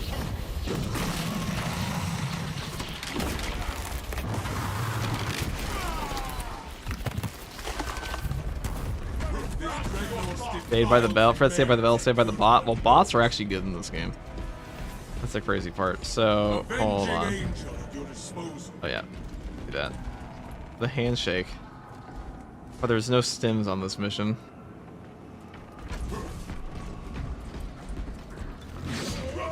You get back all your HP for shaking your fucking hand though. That's quite funny. That's the Darktide strat. Someone's dogged. You just leave. the Darktide I strat. see you, champion in the ether. Approach and binge upon their suffering. The astropath is communing with something, calling to it. Often grenades and chainsaws were made for this kind of obscenity. Oh, the changer of ways. Grant us implement some retribution. The bullshit war heretics who stop us. Destroy the astropath's profane construct, and then put the rabid curse down.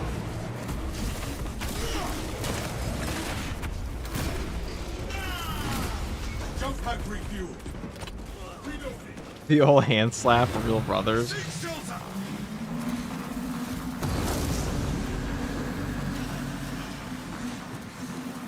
As long as you stand behind this, you don't get hit. It's kind of funny. Brother encouragement. What's that supposed to mean? Our eyes need no longer gaze at this atrocity. What if handshake but Chaos Marine? Well, it's quite weak, I think.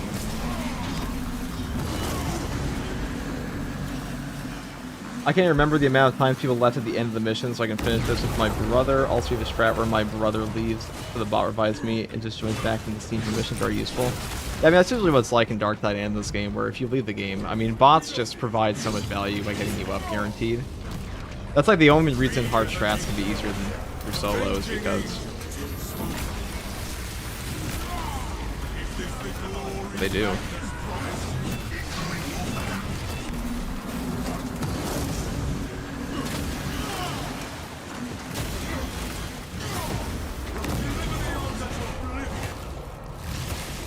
Hey, there we go. This map is so much faster when you have teammates, though, which is so nice.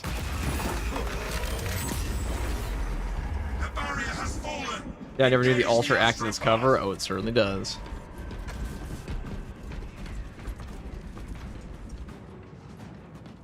Move up, move up. Send us in, send us in.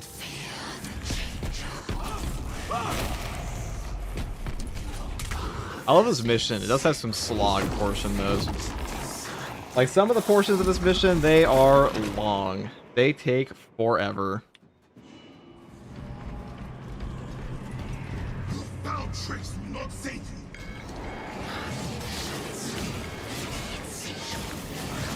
Nice try, Chaos Spawn. Eat this.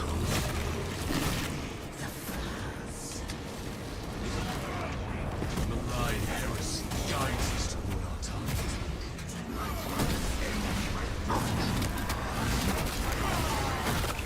The ruinous powers may steal our voices, but never our hearts.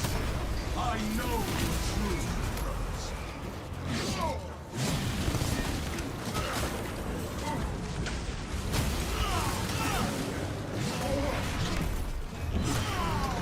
I scatter your foul symbols.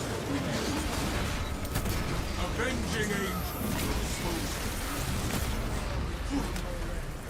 Let it be fire. Are you gonna play Dawn of War 4 when it comes out? Most likely, yeah. I'm not very good at RTS games. I'll have to play it. I always get better at them, though. That's all practice, really. I know Indy's gonna be playing it. Indy's already played it, actually. Or I guess I'll take that relic because I'm greedy. Renewal given form. Cut the brainwash cycle. You will never leave this place.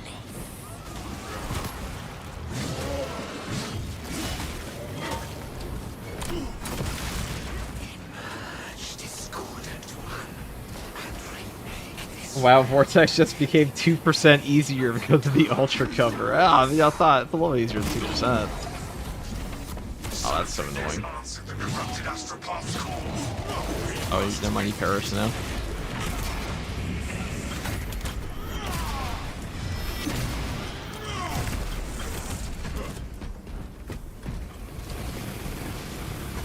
Let that betrayer's palm this entanglement.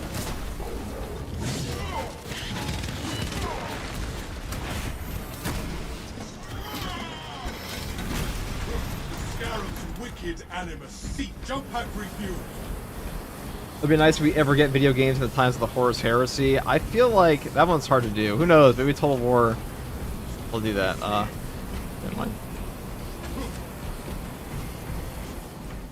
What if Handshake but Chaos Marine? I don't know what that means. Sorry about that. I don't know, guys. You guys play Dawn of War 4. Are you guys gonna play Total War 40K if it comes out? Dude, Sanctified Wrath Reliquary. That's what I want to talk about next.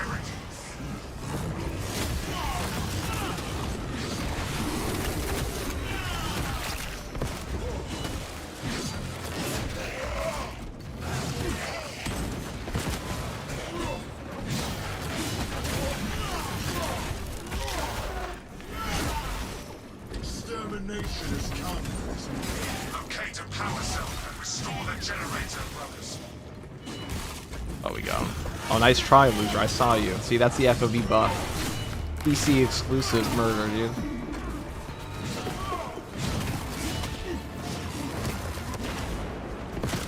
I haven't seen that in a long time. He shanked me with that thing. Yeah. The PC Master Race execution. I saw you from behind my mind's eye. Yo, I'm FCG's biggest fan. That's a cap.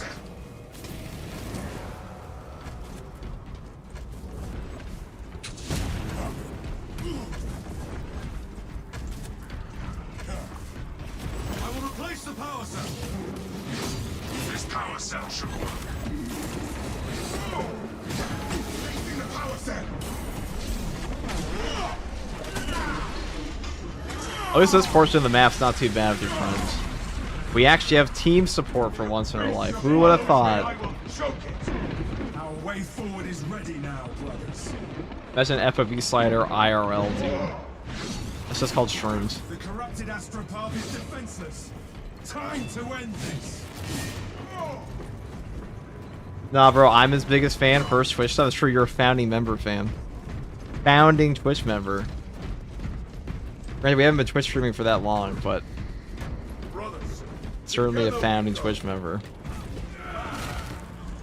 What was my first Twitch stream? Not the first Twitch stream ever, but on Space Marine 2, I think it was like December. No, January. Like one stream in January, and then came back for the anniversary thingamajig. Or no.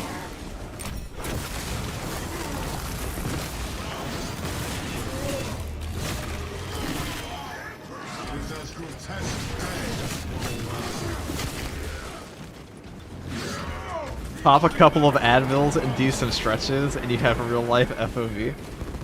That all it takes.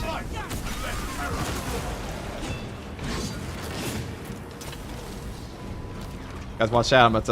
I'm using the button. Oh shit!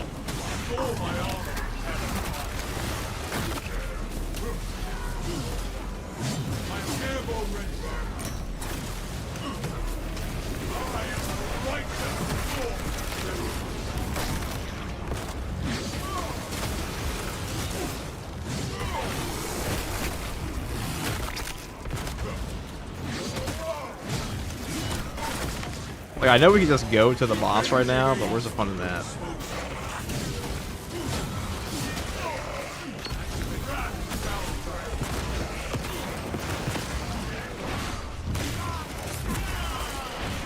victory goes to the right. Jump has refused. Yo, what's up, Void? That sweet 35% increased melee damage. Additive, of course. Multiplier for your shit? Hell no.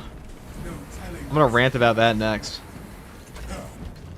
This game's deserving of a few rants this month. Saber has been kind of dropping the ball a little bit. Like, with how long it took them to make patch 11, the actual fixes to perks were just not remotely what they should have been. How is block power axe? Haven't you used it since patch 11 dropped? It's S tier.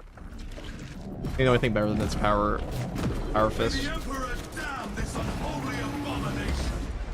Attack!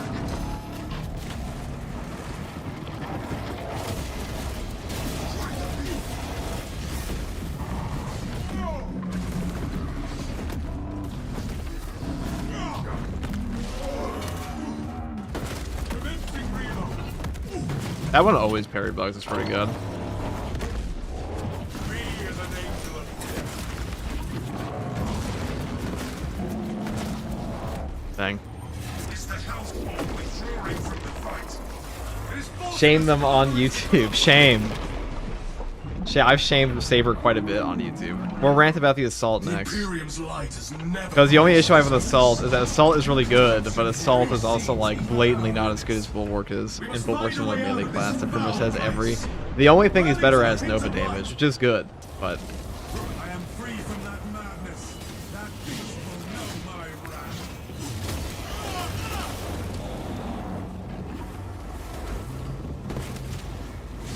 Those tentacles are priority targets.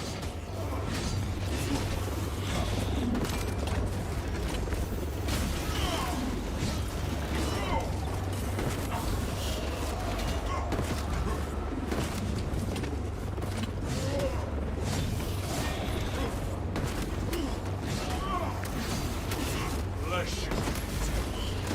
Ow.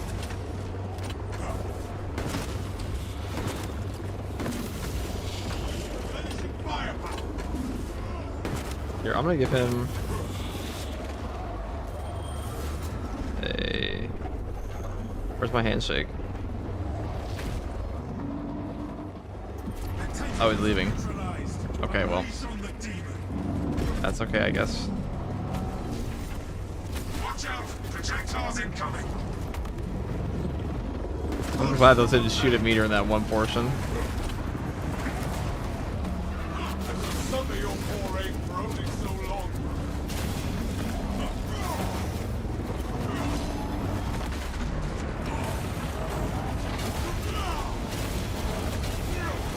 The Imperium's hammer rises to strike.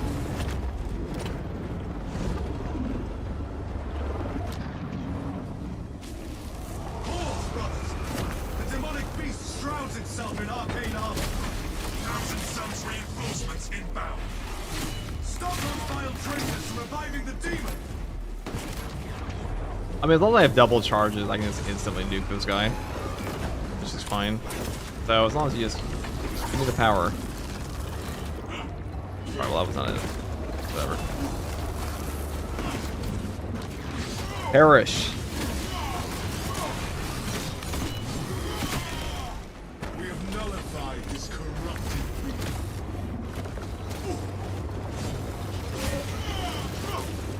Well, Saber said they were going to make that customization overall this year, was 99% not coming this year. I mean, they did overall the customization. They flank and let terror fall. They definitely did. The Emperor sees her. You mean like the champion skin stuff? They definitely did that already. They didn't do like the final portion they were doing, but they might at the end of this month, you never know. Me as an angel. It is really dead.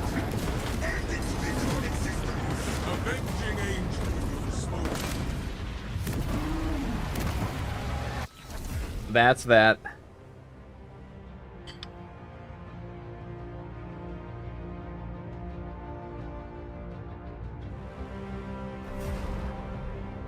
Bulwark Power Fist still GOAT? Yes.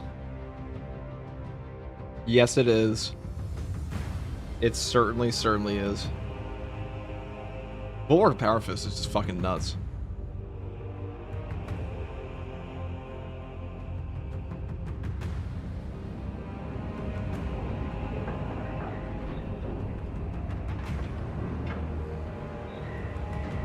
Alright.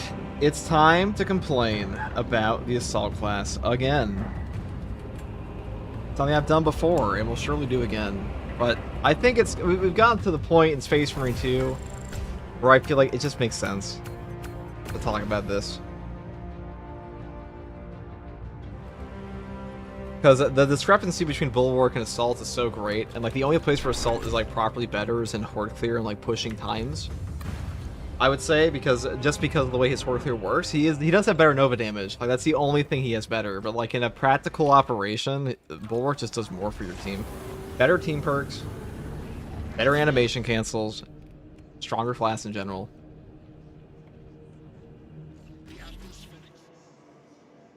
FTG can play about Assault again? Thank God his brother continue. Yeah, well, like, it's not even like... I don't even think Assault's a bad class right now. The issue I have with him is that Bulwark is just so much better. Like, both these classes, even Vanguard now is arguably better. And, like, in terms of, like, team impact, practical team impact. So let's talk about that. No, we'll go into all of it, but... I would say my bigger issue is, like, the practical team impact of these classes for the majority of players. The majority of players cannot play fucking Assault because they are too bad at Space Marine 2. Or I should say that people who complain about Assault cannot play this class because he has no crutch perk. Like, if you look at Bulwark, Bulwark has so many crutch perks. You're too bad. I don't mean it like that, okay? I don't mean it like you're too shit to play the class. I mean, the class is set up in a way that, like, the majority of players that play Space Marine 2 are just gonna struggle with Assault because everything you have to be good at to play Assault are just the hardest portions of this game. The only target is an Assault main, but I'm bad, to be honest. No, it's not that Assault players are bad. It's that the issue with Assault is that the things that Assault is good at he's such a larger knowledge cap on the game. Or a knowledge prerequisite of, like, okay, what does my gun do to give me back CHP? Bulwark doesn't care. If you're bad at the game and, like, you don't know how anything operates, you just take Invigorating Icon and get, like, your margin for error goes up into the moon. You can take Steel Within, your margin for error goes up into the moon. Conviction, your margin for error goes up into the moon. Advanced Conditioning. There are a couple crutch perks on the Assault for this as well, like, which is why, like, Defense Mechanism and Armor Reinforcement are really good. But the bigger issue is this guy's so susceptible to getting nuked. He's not a bad class anymore, but he's so susceptible to getting nuked if you don't know, like, if you get animation locked. Versus Bulwark, because just animation cancels instantly. I mean, this class has 100% range damage reduction, plus a multiplicative damage perk in his Prestige perk tree. Like, Overcharge is one of the best perks in this game. This is a multiplicative damage increase. This one is, and, like, all the other ones are additive, and they're still pretty good. The dash attack on Assault also sucks. We'll also talk about that. Like, the issue with Assault is just that you get cooked for playing. Like, you get cooked if you don't know how the game systems work on every level, especially versus Chaos. You will get locked. That will just happen. I think a really easy way, like that. Also, like, one of his entire class abilities, like the Jump Pack Dash, simply does not function as, like, a proper option in combat without this perk, which is ridiculous. Could you imagine if, like, your shield rush did nothing on Bulwark if you didn't take a perk? Like, he has perks that make it better, and that's cool, but, like, imagine if your shield rush on Bulwark did nothing. Bonds of Brotherhood heavy players. Assault players in PvP are dog shit. I don't play PvP, so I wouldn't know Shadow Knight. I would not know Shadow Knight. I talked to Astartes Panda and Hayes about that once. They used to play a lot of PvP. Astartes Panda still plays PvP, but... Assault one hits in PvP. I thought they fixed that.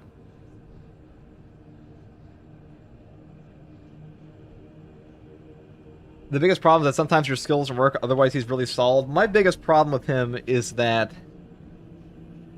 what he's good at. Alright, let me get my thoughts together on this. Like, if you look at the other two melee classes, they have such crutch perks. There's so many options to just not die on these guys. You have 2 healing perks on Vanguard. You have another healing perk. He's the only class that doesn't have a healing perk, which is quite strange. This is why people want Adrenaline Rush on him so badly. His team perks are objectively the worst in the game. I would go as far as say that. Like, he is just... You are better off having a different class for team perks here. He is quite powerful in Siege mode, though. Just because Zealous Blow scales up so tremendously. Perks like this are really, really good. His Nova damage is good, and Nova damage is really important in this game. But when we're talking about, like, the majority of shit, every class has more of an impact than he does. I'm using the bathroom real quick and I'll talk about this. Assault needs...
put out a little. I want to put out a community that assault should be, if assault should be buffed. All right, I think I know what I want to talk about here, because I think this would be less of a rant and more of a discussion, because assault's not really in like a horrible spot right now. It's more of a, like I said, a discrepancy thing between the other two classes. Vanguard got a pretty fat buff this patch. This class is not as powerful as he was in the PTS, but he's still pretty good. But let's just talk about all of this first of all here. Do that. Okay.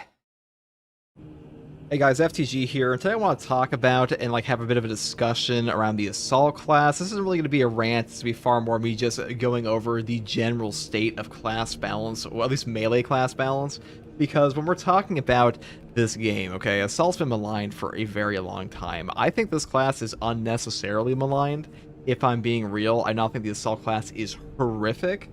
No, actually, I have a better idea. Here guys, we'll do it this way.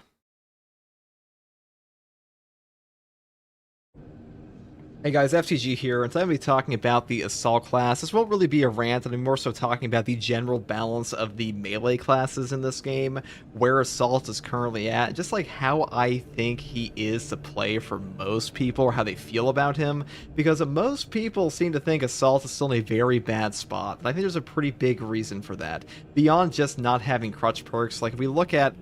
how do I want to open this? How do I want to open this? Alright guys, you get to hear the second take. Once we get in the flow, you'll understand. New stuff here, getting back to the game. Did I change class from Assault and start grinding Vanguard and Sniper? No, I mean, Assault's still good. You don't have to change anything, bro. I would still play him. Not bad at all. Okay, okay, give me... look what they did to my boy. Assault is very slow at clearing. He is not bad at clearing. He's very fast. He's one of the fastest classes in this game at clearing with Zealous Blow now. He did get better with Chaos Spawn, but like, I don't think Saber's correct. I don't think Saber fundamentally understands the issue with Assault versus Chaos in this game, which is that like half his kit falls apart. Like, precision weapons in this game are just so damn important, so things like Bolt Pistol just like automatically become like more progressively more difficult to use. He gets railroaded into like 2 options, which is not super fun. This doesn't really happen to Bulwark as much because Bulwark has a shield, Vanguard has a primary, and like that's why he feels in particular not super fun versus Chaos, I think. Okay. Hey guys, FTG here, and I want to talk about the Assault class a bit and the overall state of melee balance, especially when it comes to classes like the Bulwark. Now, this won't really be a rant, I just want to talk about this because a lot of people seem to have an issue with the Assault still. Now, Assault is not in a bad spot. This class is stronger than he has ever been. He is very powerful. He is incredibly potent Nova damage. If you're unaware what Nova damage Nova damage is, it is fuck. Goddamn. Hey guys, FTG here, and I'll be talking about the Assault class, so this really won't be a rant. I more so just want to discuss the overall balance of melee classes in this game currently, and why there is such a discrepancy between things like Bulwark and the Assault. Now, Assault is not in a terrible spot, but a lot of people feel like he is. Like, this class, it does have amazing Nova damage. If you're unaware what Nova damage is, it's just burst damage in a game, and burst damage is very useful in Space Marine 2. He is great for Horde Clear. Perks like Zealous Blow are very powerful, and overall, he is fun to play, but when you compare a class like this to Bulwark, like most people will not say that Assault is better than Bulwark, because Bulwark just has so many things going for him. Bulwark is like the king of Space Marine 2 right now, and the reason he's so he's so often compared to the Assault class is because they are the closest in terms of like initial setup. They are the only 2 classes in the game that both are stuck with a secondary weapon. The only 2 classes in the game that have like an almost entire melee focus, and Bulwark is just predominantly better for teams, for operations, for hard stratagems, for solo and things like that. Assault, I think, is definitely better for like true solos and siege and things because his horde clear rate and like burst damage is more useful for that, and Zealous Blow does scale up tremendously in modes with more enemies, so that does make a lot of sense. But the bigger issue I have in the game is that most people, they aren't soloing Space Marine 2. They aren't playing in a way where like the true power of Assault is super noticeable. Most people like read their team perks and go like, okay, Assault's team perks are just way less useful to me when I read them off than say a Bulwark. Like, you know, if let's say you're a normal player and you go into pick up your assault class, you read strategic strikes, you read proven efficiency, you're like, okay, more gun strike damage, that's pretty cool. But then you go over to the bulwark class, and it's like, oh, my whole team gets armor every 30 seconds, my entire team gets a slower CHP fade. Perks like this are like the most noob-friendly perks in Space Marine 2. If you do not understand how the CHP regen system in Space Marine 2 works, a perk like this will just straight up make your life just feel 10 times easier, and make your clear rates just feel significantly better, because it's just a noob-friendly perk. And Bulwark is a noob-friendly class, but on top of that, he's also just a powerful class. Perks like Invigorating Icon, this perk alone generates more potential value for a team comp than literally anything on the assault class currently, in my opinion. I mean, if you just look at what this perk is, it says when the banner is activated, all of your squad members regain maximum contested health but recharges 50% slower. What this effectively comes out to could be like tens, if not hundreds of times more stims than you would normally find in a game. And because of that, your margin for error in your entire team goes up so dramatically that it's really hard to generate value with anything in a different class or perk comparable to this. And like, this is kind of a problem in the game in general. Like, Invigorating Icon really is just a ridiculously powerful perk, but when you build it around the bulwark that already has tremendous damage reduction on top of a perfect animation cancel with his shield, he just does everything. Like, a block bulwark or a block fist bulwark is one of the strongest builds in the entire game. You can take perks like Conviction, Steel Within on top of Invigorating Icon, and you are a heal bot for your entire team that does tremendous boss damage and finds it damn near impossible to die. The amount of damage reduction you're getting from these two perks combined here, on top of your healing ability, on top of the damage you're putting out, means that between banners, you're just going to have a significantly harder time dying than like pretty much every single class in the game. And it's not that you can't put out similar damage on Assault, if not more damage with a Block Fist, but it's just so much more unsafe. The knowledge checks required to play an Assault class at like a high level, it's just more. It's just a blatantly more difficult class. It's not a bad thing for a game. But when you look at like what players want to play out of Space Marine 2, if the majority of your player base is saying they feel a class is too difficult to play, if they feel like a class is just ridiculously hard for them to learn, and they think it doesn't function properly in the harder, the harder difficulties, it's because like I feel it's on the devs to address that in some way, because there is no need for Assault to be in the spot he is in comparable to Vanguard and Bulwark. I don't think he's a bad class, like I mentioned before, but when you look at Vanguard's team perks, he's granting healing to your entire team, he's granting healing to himself, he has a primary weapon that makes him significantly better versus Chaos, especially in solos and teams. The only thing that this class is seriously doing better is, like I said before, Nova damage, but Bulwark can do Nova damage too with the Power Fist, especially in a team comp. Like in solo, it's a bit harder to do this. His clear rates in siege mode are definitely lower because he just doesn't have like the blatant maneuverability, that's what I'm trying to say. The mobility of an assault class. Doesn't have a jetpack.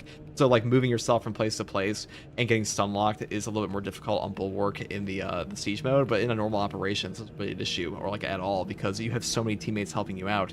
And the value you're generating for your entire team with perks like this, on top of Invigorating Icon, is just more than the Assault could ever hope to match, and that's a big issue in the game. And the thing that actually made Assault significantly better back in like patch 9 was that they just gave him Bulwark's team perk. Like, this is just a straight up copy paste. If you look at Assault here, Defense Mechanism made this class way better versus Chaos, because the biggest issue for a long time in Space Marine 2 for Assault versus Chaos was, number 1, range damage in this game is ridiculous. Number 2, he has no real survivability perks besides Armor Reinforcement. Armor Reinforcement is an incredibly potent perk, and this class is very powerful versus Tyranids. But to be honest, guys, Tyranids are just an easier faction to fight than the Chaos Spawn are, or the Chaos Spawn. The Chaos faction is. Thousand Suns are a harder faction, so the fact that a perk like Armor Reinforcement is super strong versus Tyranids, like, that's cool and all, but this perk is just not as strong versus Chaos. It's not useless by any means, but you're also giving up a lot more than Bulwark is to use a perk like this, because Overcharge is also an incredibly powerful perk. A 25% multiplicative damage increase is really good in this game. This is an incredibly potent option for any playstyle on the Assault, but giving up Armor Reinforcement for that is like cutting into your survivability so dramatically, and that wouldn't really be a bad option on its own, because having people make choices on like, okay, I'm going to take damage over survivability, that's pretty normal in the game. But the thing with Bulwark is that Bulwark doesn't have to make that choice. choice. Bulwark has Overcharge built into his Prestige perk tree. Held charge attack damage increases by 20%. You lose 5% damage, but who really cares? Because you're also getting armor reinforcement on top of that, plus conviction, potentially, for a 25% health damage reduction, on top of your shield for a 100% range damage reduction, on top of one of the best abilities in the entire game, which is your shield rush that can actually knock over and stunlock enemies that are enraged, which is insane, on top of healing your entire team. Like, that's just a ridiculous kit for any class in Space Marine 2, and Assault just doesn't have that. Like, he has to make choices that other classes simply do not have to. Like, Vanguard doesn't have to give a shit about taking, like, a slightly worse weapon for a CHP recovery. Let's say you're taking, like, a normal Instigator. He cares less about this because he can heal himself over and over and over.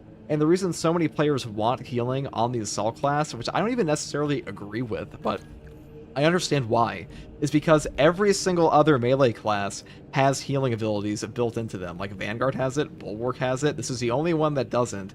And because of that, people are like, why, what gives? It's not like Assault is this ridiculously powerful class that would suddenly become instantaneously broken upon having a healing ability. He just become easier to play for players. And I think having, like, noob-friendly options like that is good for a game. Like, having something that just has a lower, skill cap is good for a game, because that's basically what Invigorating Icon already is. Like, this Shield Bash perk here, Concussive Force, this is arguably better than Invigorating Icon is in terms of, like, a skilled player. This perk has been taken to, like, true solo hard stratagems for a reason, because it does such a ridiculous damage option.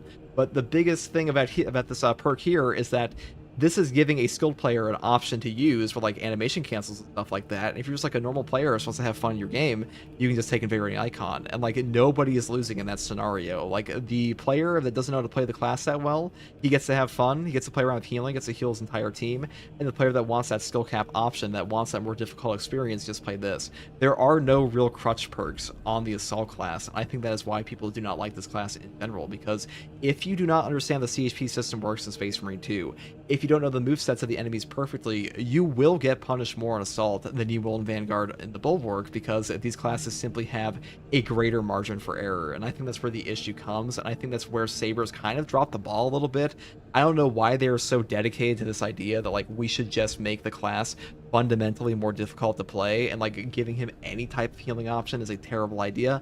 I do think he might be, like, very, very ridiculously strong with a healing option, but would he be more strong than Bulwark is currently? I don't think he would be, because Bulwark just has such a ridiculous damage output and such a ridiculous team impact on his own that, like, it'd be very difficult to actually move Assault to an equivalent level with Bulwark, even if you gave him, like, a personal healing perk. Like, for example, if you were to give Assault Adrenaline Rush with a 5% HP restore on his Resource over higher enemy kill, would he suddenly become a more powerful class than Bulwark? I don't think he would. I really don't. I think he'd become definitely easier to play. But let's say, like, you put that in his tree, like, let's say you put that in, like, this tree or something. This is a gear tree, obviously. But the point is, let's say you give him an option to choose for a 5% heal. Depending on what you pick, it could be worse for certain builds and clear rates than others, and I don't think this would move him up an entire tier above the Bulwark, because Bulwark still does everything. The real issue with this guy is that Bulwark is just so nuts with animation cancels and damage reduction and damage that moving any class in this game to the same level as Bulwark would kind of break the game in a lot of ways, and I feel like they're just so afraid to buff up certain things in this game for no real reason. Like, you're not really breaking anything in Space Marine 2 by suddenly giving classes like Vanguard a 10% heal on their Adrenaline Rush again, because, like, this class perk used to be a 10% heal. I still think Unmasked Heal is better, but, like, the fact that I think this is fine as it is, but my point is that, like, moving any class up to the level of Bulwark for a melee class, it would require such a tremendous amount of buffs that Saber would have to go out of their way to do it, and they're clearly not going to do that. So, like, giving these classes more crutch perks, or specifically Assault more crutch perks, I don't think that's going to hurt the gameplay of any players at a high skill level. I feel like gamer egos come into this all the time, where people are like, well, I'm really good in the Assault class, so, like, obviously we can't buff him up at all, because then that'll make my achievements with Assault worse. But I really don't think that's what would happen, because I don't feel like some players' achievements with Bulwark are worse because they didn't use or, like, other people are using Invigorating Icon and they didn't. The whole point of this game is to have fun for most people, and PvE games are that point. I don't necessarily agree with players that say, like, who cares about balance, it's a PvE game, but, like, the issue I have with perks that are incredibly overpowered in a game like this is not that they make the game easier for a player of a lower skill level or a player that like struggles more in the game. It's that they take away from my experience when I'm playing with a player using that perk. An example of that would be the tactical grenade launcher, which isn't really a perk, but like let's say this is one of the only major nerfs they ever did in this game. Grenade launcher used to give you back all of your ammunition on grenade launch every single time, and because of that, the game became a walking fest, or just like a walking simulator for everyone that was playing with somebody using this weapon. That's a boring weapon. This is something that was a justified nerf in my opinion, because when I was playing with somebody using the grenade launcher, I just wanted to leave the game because I had nothing to do. They were playing the entire game for me because their damage output was ridiculous, their ability to survive was ridiculous, and they wiped out the entire map for me. That's a boring weapon. This takes away from someone's gameplay experience if they're just spamming this. Giving Assault a healing perk or giving him more damage reduction, I don't think that's taking away anything from players that are struggling with the game more or players that are really good at the game, because a lot of players who are really good at this game, they don't even play with players in the first place or playing by themselves, and they just don't have to use the perk. Like, I don't think taking away, I don't think it takes away anything from the rest of the classes here or like makes their experience worse by making this class have a higher margin for error or having an option for a higher margin for error, which is kind of already what they tried to do here with Defense Mechanism. So, like, that's kind of where I'm at with this class. I think he is strong, but I feel like the knowledge checks that are required for him to be strong are just, like, a little higher in this player base it's actually at. Because I don't think Saber Interactive really understands where the majority of their players are at. That, like, Space Marine 2's community is quite casual. This is not Darktide, where, like, if you were to drop like a Havoc 40 mode in Space Marine 2, a lot of players would be like, this is way too hard. And like, that's a pretty justified thing because it's just a completely different player base.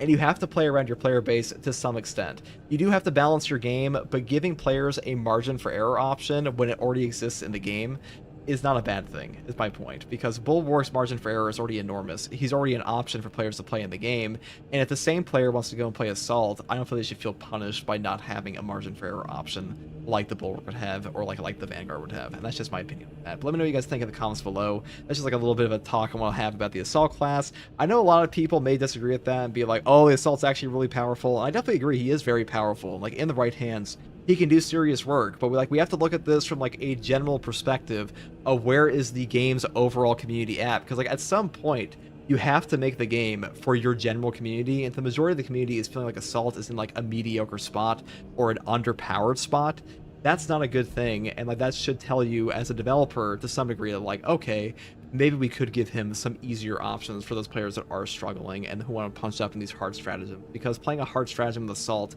is harder for a lot of players than playing with Bulwark, even if like this class, just because this class is overall stronger, and there's no real need to like have him be there, I feel like, and he wouldn't even be overpowered. That's my point. And that's all I have to say on this one. So if I kind of like to subscribe more, and as always, thank you for watching. Bye.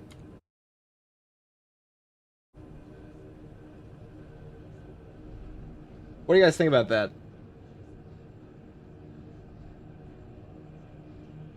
Oh yeah, you tell him, FTG. I mean, you always get elitists in this game. Like, I don't know why Space Marine 2's community can be so fucking elitist. Like, they should just all get, like, all the elitist players in Space Marine 2 should just go play fucking Darktide, and they can get made fun of by, like, the 5 people that true solo that game. Boo. Sorry, I was listening. Complain about other classes more. I think the other classes are in a good spot, though, because they all have crutch perks. Like, Sniper has Purification. I mean, I could rant again. I could have a more concise rant. Now that I've had my thoughts out there a little bit. Let's do it again. And then we'll use the best take. We'll just take the best take and use it. Complain on why Vanguard needs more of a buff. I like the Shockwave perk double damage effect. I thought that was pretty fun. I'm not gonna lie. I thought that was actually really fun.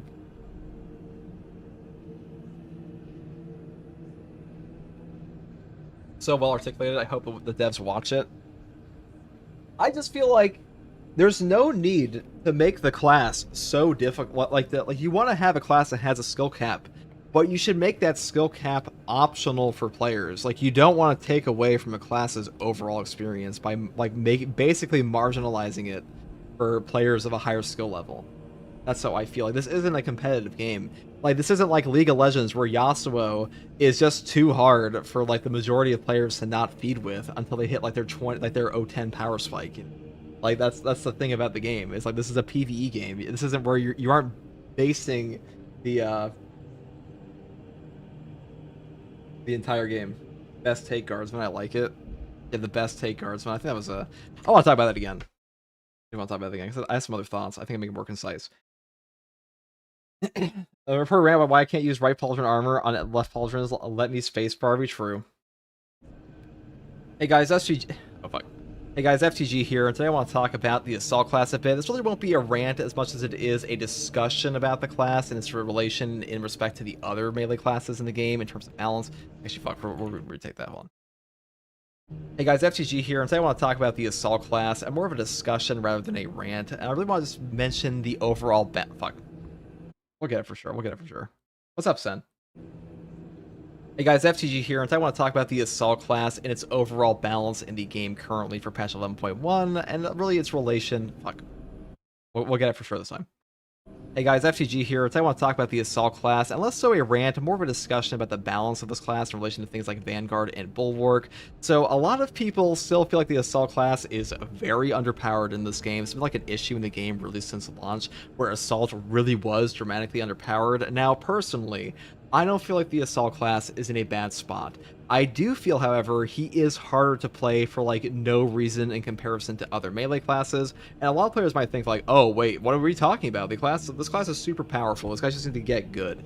I don't think that's a good response to players who are struggling with the Assault class, because if we look at the other melee classes in the game, if we look at Vanguard and Bulwark, these classes are objectively easier to play in terms of margin for error, where like the margin for error for a Bulwark class and Invigorating Icon is just higher. He has more damage reduction, he can heal your entire team. A perk like Invigorating Icon is incredibly powerful in this game because it breaks the pickup economy of the game.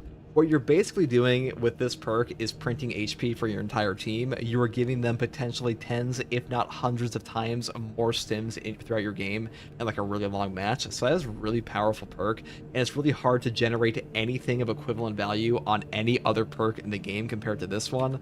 Unmatched Zeal is the same thing. Like, these are global heals for your whole team.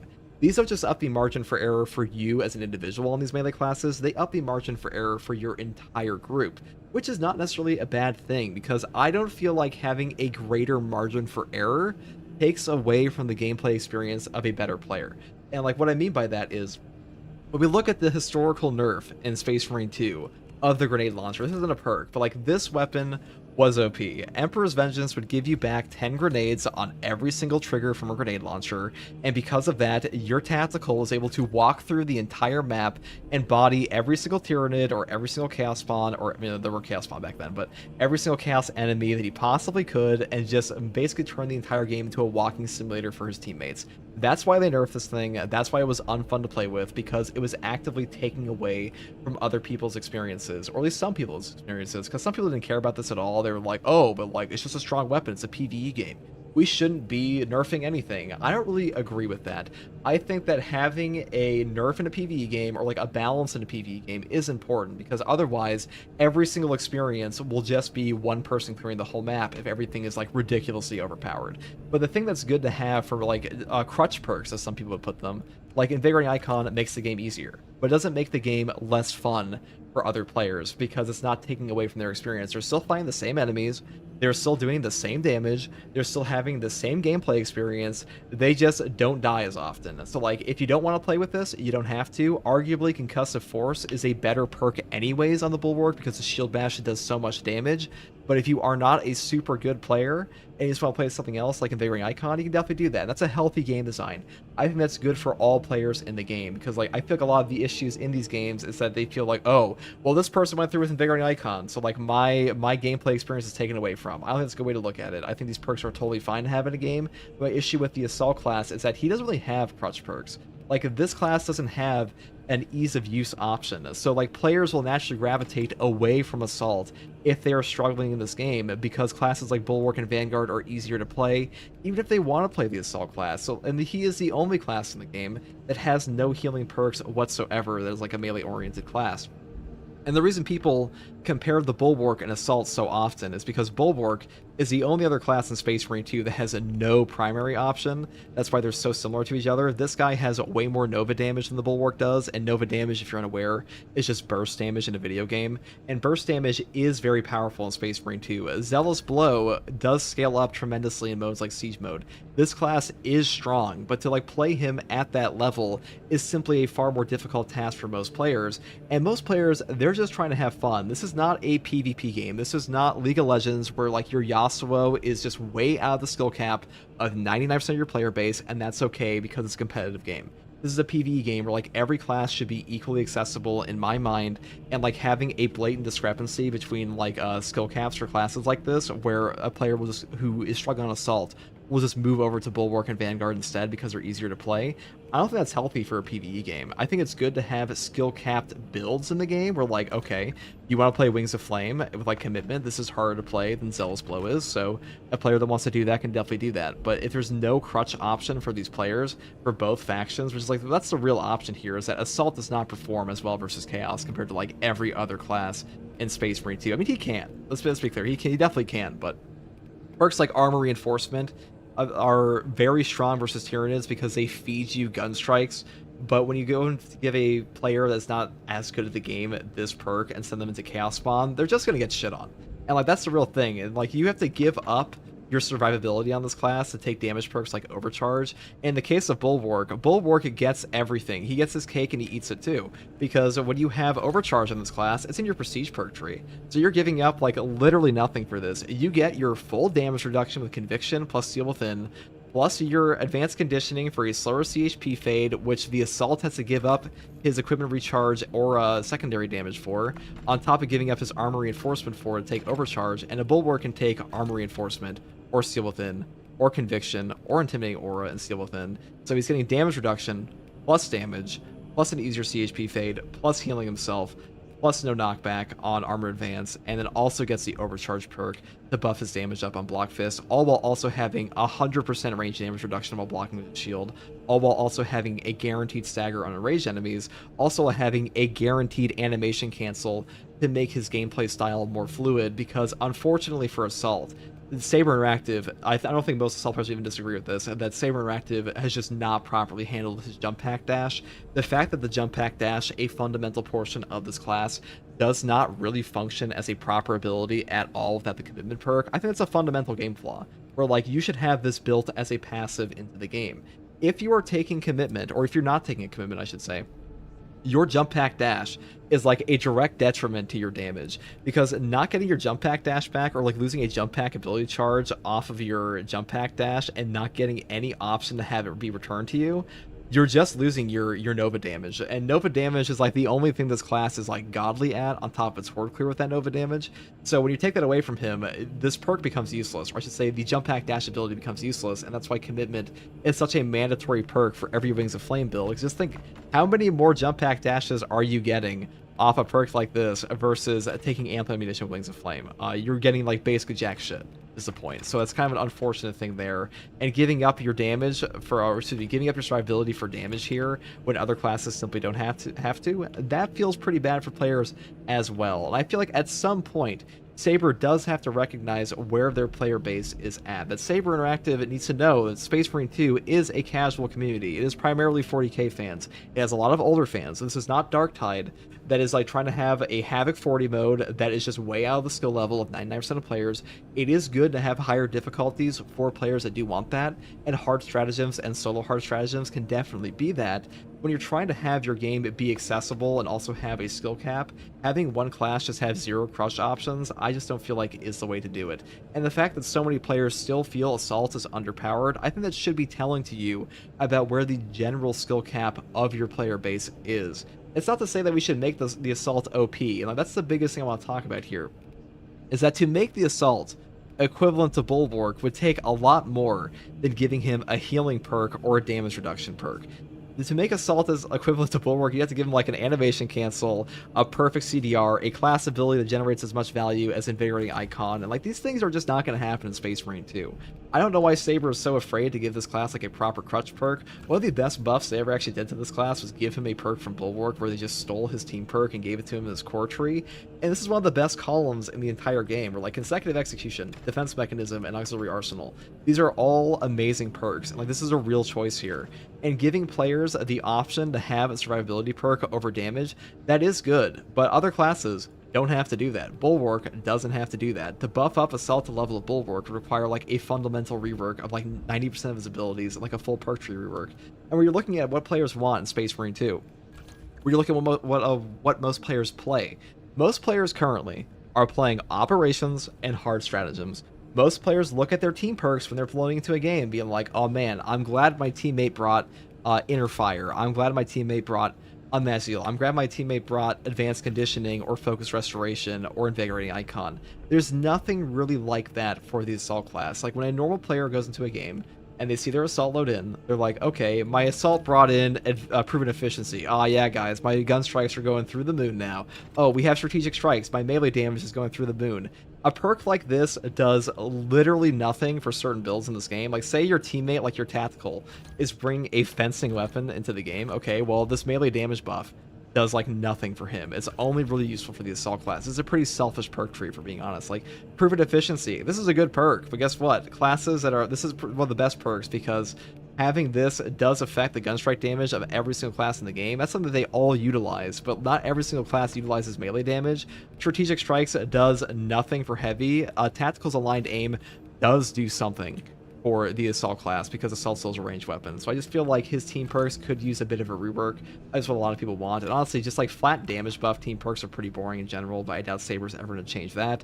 The bigger issue I have is that the impact of a team perk like Advanced Conditioning or Focus Restoration, or let alone Inner Fire and Unmask, which are like unbelievably godlike in this game, is just so much higher for the majority of players that they're going to see an Assault and be like, man, I wish that was a Vanguard. I wish that was a Bulwark. And that's just a bad place for a class to be. And it really does feel like Saber Interactive is afraid to make this class stronger because they don't want it to be too strong, but they don't understand that Bulwark is already so damn strong that what it would take to actually bring Assault up to that level for like general players is ridiculous. So I really don't think it'd be an issue, because if you give him a healing perk, he's just going to have a higher margin for error. He's not going to suddenly have more damage. He's not going to start bombing bosses in 2 seconds. He's not going to suddenly start just like removing every single enemy on the map. I don't think it would take away from the player base if you were to give him a signature perk option or like a core perk option to heal himself, because I feel like players would probably enjoy that, and players that don't want to have that could just not take it. And I don't really think most people disagree with that, because like it's not going to suddenly up his clear rates on things like siege mode. It's not going to suddenly up his clear rates on hard stratagems in terms of like how fast he's doing these missions and things like that. It's just going to make his margin for error for like the lower skill players that are already struggling with him and don't even want to touch him a bit easier. So I think that'd be pretty good for the game. And I feel like Saber should just understand that like sometimes their balance ideas are bad and their perk designs are bad, and they should just take a look at them and fix them. But the fact they haven't done that for a lot of perks in this game already is kind of a red flag. They probably never will. But either way, let me know what you guys think about the Assault class in the comments below. Do you think he should have some more crutch perks? Because I think that is the big issue, is that this class versus Chaos especially does struggle more for the majority of players. I'll make very clear, for the majority of players, he does struggle more, especially the majority of his builds, because Chaos Spawn are very hard for most players. Enlightened Zangors are absolutely brutal if you take the wrong weapon. Like, precision weapons suck ass versus Enlightened Zangors. The Neo Volkai pistol is probably like one of the worst secondaries in the entire game to take on this class, because the CHP regen of this weapon is god-awful. And if you do take this weapon, you are nerfing your own contested health recovery so damn much that most players are gonna die. Let's put it that way. Most players are just going to die. They take a Neo Volkai pistol to Chaos, or if they take a Neo Volkai pistol to Tyranids, and they're new to the Assault class, you will just fucking die with this weapon. So what happens is 99% of players, they just get funneled into Plasma, Heavy Bolt Pistol, and Inferno Pistol maybe, or maybe not the Bolt Pistol, but like this one's just completely neglected. So like, hopefully they take a look at that, because the reason other classes like Vanguard can take all these secondary options, or Bulwark can, is because they have so many ridiculous options to survive outside of those, and this class is so very dependent on the CHP recovery of his secondaries versus, and that's just like a little bit of a problem with him, because his damage reduction is awful. And when you have low damage reduction in this game, your margin for error goes down so much. And when you have a low margin for error, a weapon that gives you back a low CHP recovery is going to make it that much worse. You just get funneled into different options. That's my bigger problem with this class. That's just how I feel in general, and hopefully you agree. And if you disagree, let me know in the comments below. And as always, thank you for watching. Take it easy. Bye. Okay. I think that was a good take. I think we're more concise in that one. Like, Auspex legit gives you near 200% damage. It's true, like, he's just not... He's a very selfish class. I think both he and Sniper are selfish, but, like, this class is harder to play than Sniper is because Sniper has Purification. I didn't even mention the fact that Bulwark has a 30% fucking health increase in base. Like... I think you hit on the head. For Assault, you either play Glass Cannon or you take defensive perks and do half the damage, reduce your usefulness to the team. Yep.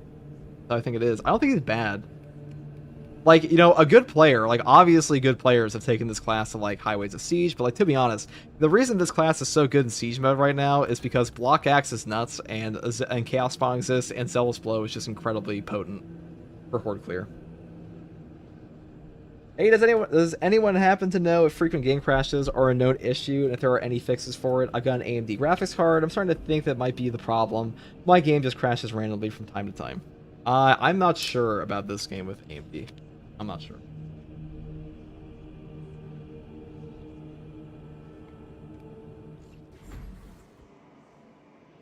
Alright, let's invite. Get some people here. Come. We play game. We are playing game, chat. We have one more to do.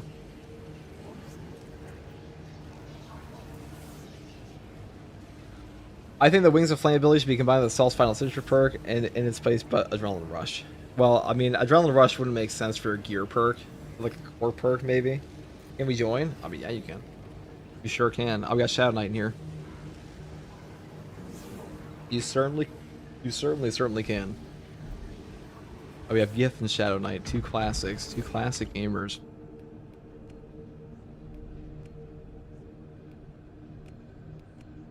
I mean, if you just look at like from a pure value standpoint, Bulwark will always be better than Assault and like modes like Siege mode, I feel. Because like not having this class, like, if you have to pick one, it will always be this one because he does 80% of what Assault does in terms of damage. Already like 70%, but the value generation he has beyond that and survivability he has beyond that is so fucking high that there's no reason not to. What are the modifiers? It's a great question, Gif. One that will be answered shortly. Reliquary, micro-reactor breach. When the squad member dies, it deals significant damage to other squad members around them, and you can carry twice as much equipment. Equipment spawns are doubled. And Bleary Sniper, that's a pretty easy one. I'll play Assault. Now I just talked about him. And we're going to play with the Xenophobic Blade. You guys like the Xenophobic Blade? We're taking Plasma.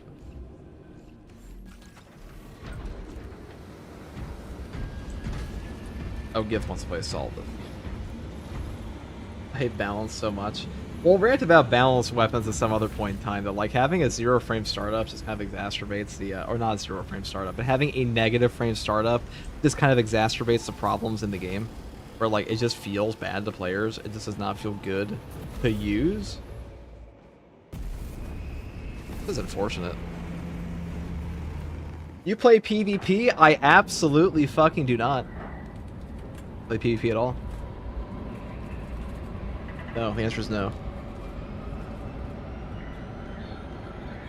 I love Bulwark because of animation canceling. I feel like most newer players, or I should say most casual players in most games ever, don't understand how good animation canceling in any melee combat system actually is. The ability to remove yourself from an animation and immediately react to something that you would otherwise be locked into is invaluable. And like giving any, like, they should honestly just give Assault an animation cancel on his jump pack dash, and he would still be worse. Like, if jump pack dash allowed you to instantly animation cancel, that would be one of the greatest buffs. That's a huge skill cap buff too. Sever the heretic's portal. It'd also give like newer players a squid inking button, where it's like, oh no, I'm about to die. Let me just animation cancel my jump back dash. The forces of the arch enemy hold nothing.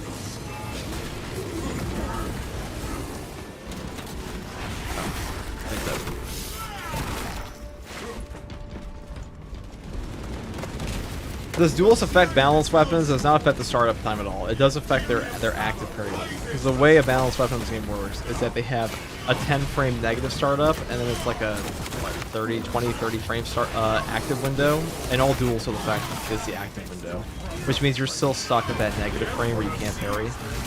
Great to preemptively parry, so it's really not that useful on them. It's not terrible, but it still helps. But I actually feel like the balanced defense type is better than fencing. I mean, I think it's objectively worse, Steve.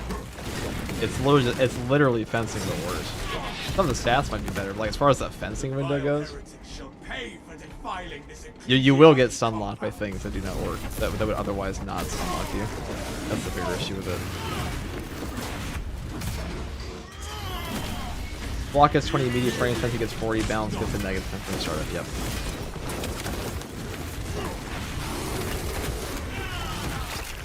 It's not unusable. Like some people do, like most things in Space Marine 2. The balance discrepancy is greatly exaggerated, but not always. Oh, you actually like the balance one? I misread that. I thought you were saying it was better. Alright, Steven. I may occasionally sound like a chaplain, but I follow our Primarch. The battle is... Close enough.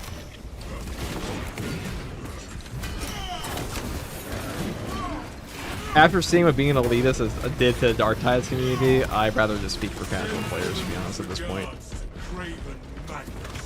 Make the casual players heard, and like make the casual player, because I feel like there are a lot of players in a game who play it casually and you're like, this sucks, and like beyond just like skill issue, it's just they don't know how to properly articulate why something feels bad, not because they're like stupid, just because they haven't played the game enough.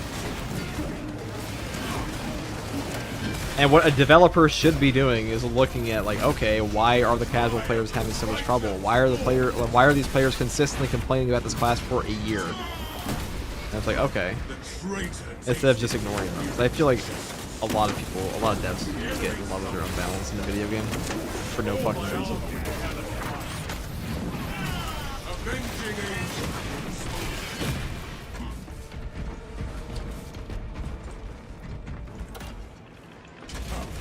The ancient network has no ends. It requires sparks for the future.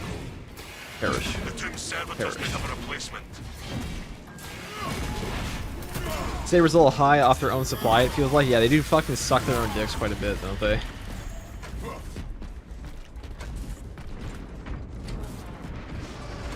They don't have board meetings, they just have circle jerks.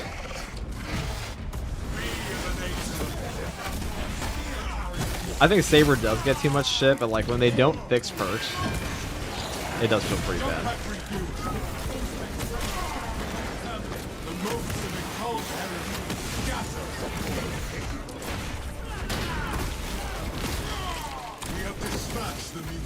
If I get stunned off regardless of any defense type, it can still happen if they have this war balance, so. Leave no servitor unsearched. People complain about Saber. I will say people do complain to Saber about really dumb shit sometimes. Like, they're not wrong. They are not wrong that people do complain about really stupid shit sometimes. Or like they just make the same complaint 15 times without ever reading the response to the complaint or even trying to. That's everything ever.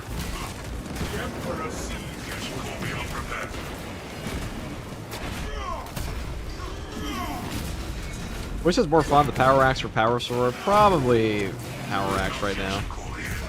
Definitely the Power Axe. Power Axe is a more generally useful moveset, I think, in terms of like what you're actually going to be using. Because the thing about the Power Sword right now is it's 99% Power Rake Simulator, which is still pretty fun. But like most of your Power Sword gameplay is going to be this on the good versions of the weapon. because that's just for all the damages in the game. Like, I mean, you can do the light attacks, but like none of the light attacks in this game do that much damage. And if you're gonna be using the light attacks a lot, you're probably gonna be on the fencing version. The fencing version does no damage.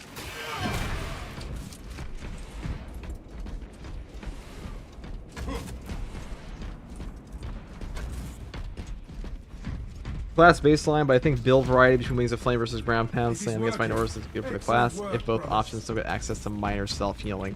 Yeah, I think so. I've honestly changed my opinion on this, and like I think they should just say fuck it and give it like a 5% heal. Because it's not even gonna be as strong as Bulwark. And they're not nerfing Bulwark anytime soon. Region of seals granted only in the event of re-enchantment. Authorization. And I think the only people that disagree with that are like super elitists in this game, and I'm like, fucking, that's already cringe enough, so I don't really care. Authorize the re-enchantment of the honored dead off-world. Authorization confirmed. Like I said, as long as something doesn't take away from somebody else's gameplay experience while they're playing. Like, let's say if my assault right now, I know I'm the assault class, but say like my assault right now is playing, and he had a heal. Like, how the fuck does that affect my gameplay experience? Other than like he's equal more or less. That's actually all it is.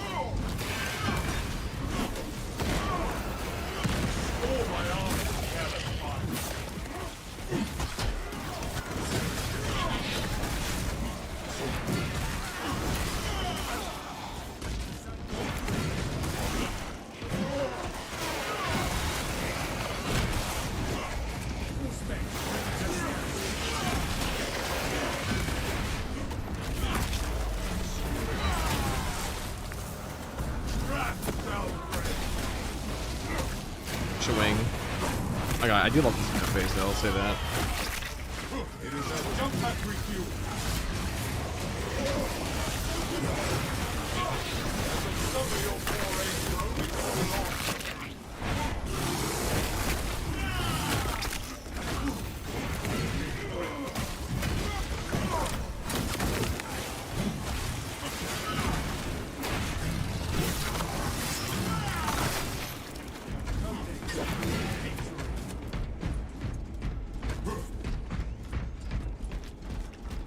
Alright, going here. Moving into Wings of Flame or a default class perk, both allowed for 25 perk and whatever. You know, I've been in this... my thought process on this, I won't even lie, I got less elitist over time in this game. But like, my natural inclination as somebody who's put a lot of time in video games is like, shut up, get good, casual.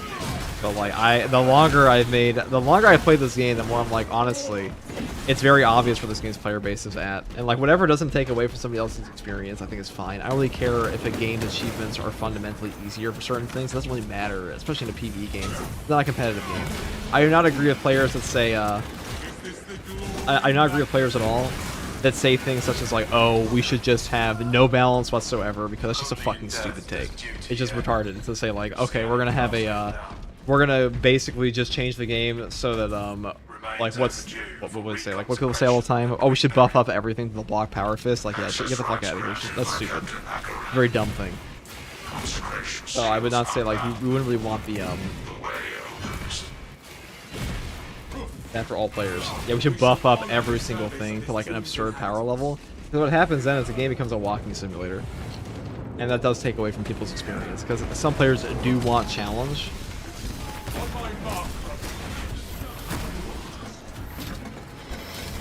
Like, at some point, the whole point of a difficulty level is to make the game more difficult to some degree. My problem is the discrepancy between class and difficulty. I started out as Assault and played Bulwark after. I feel more comfortable as an Assault just for the mere fact that you can slither in the big heretic battles and often come out unscathed. I mean, it's fun. Rest well on a dead.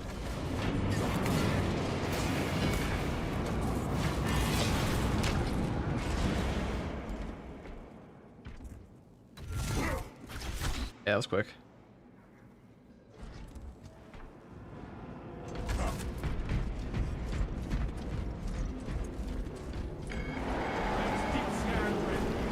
I'm still learning how to be a better Bulwark. If you have tips too, I'll make a full class guide eventually, I think. Like a proper class guide. Probably around when Tech Ring comes out, like a class guide for all of them. Together we go. What's the most played class in this game? That's a great question. It might actually be Assault. You never Large know. enemy have deployed a demon engine. Let the accursed It's probably monstrosity Bulwark try and save us. and Vanguard. Do not falter. Make no tactical errors. By the primer, the demon engine shall be dispatched. Incoming. Improvise shelter. Get behind those rock piles.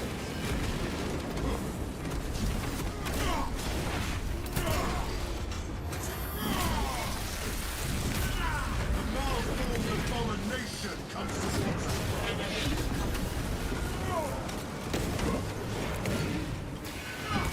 Balefire barrage imminent. The Helldrake readies an infernal blast.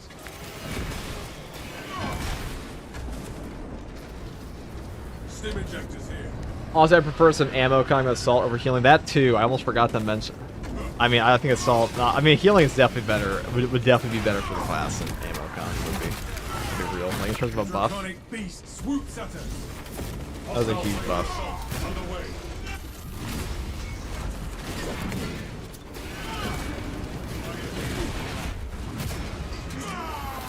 Are they gonna fit Tech Marine to the story? What do you mean? It's just be an Ultramarine Tech Marine. I bet if Vanguard wasn't in Phobos, he'd be the #1 played, probably. He also looked goofy as fuck if he wasn't in Phobos, though, for like his moveset.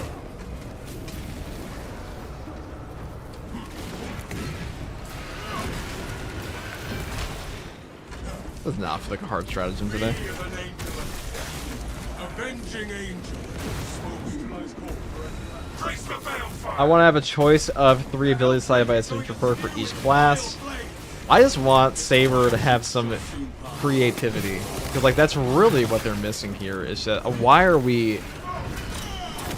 It feels like Saber's decided we can like there must be 3, no more, no less, no matter what happens.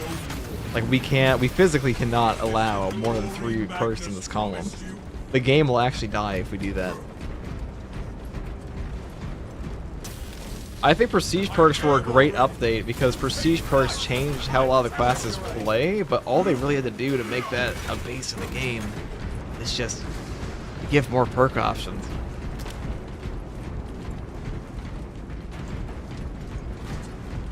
After doing hard strats, it's really hard to get to lower difficulties. Yeah, normal absolute is very easy. I think the only thing that I really like doing in this game are like true solos and hard strats.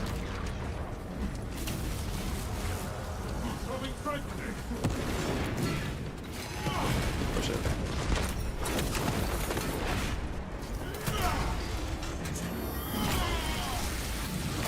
Who the fuck is this guy, dude?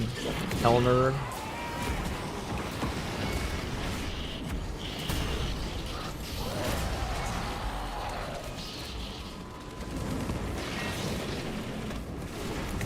Fragmentation devices.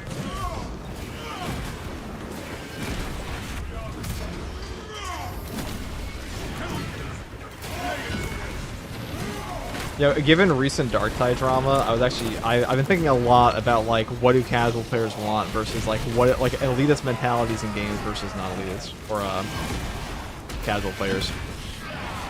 And I feel like a 5,000 hour player in Darktide telling a new player Hive Scum's actually really easy, guys, just get good, is like the 400-pound bencher telling like the brand new 15-year-old that just came to like the gym for the first time, dude, just bench 300 pounds. It's easy. Haven't you worked out for 10 years? Because like, most of these guys have played games their entire lives. Like it's just they just do not understand at all the discrepancy between players. They're like, oh, it makes total sense to me. If I were to ask that same guy to go like bench 500 pounds for me, they'd fucking die. It's the same thing. Because there's no prerequisite there. I mean, obviously, like, I guess lifting for genetic thing in some cases for that. My point is that if you've done something for 10 years, how would you possibly expect someone who's done it for like 1 to do the same thing as you?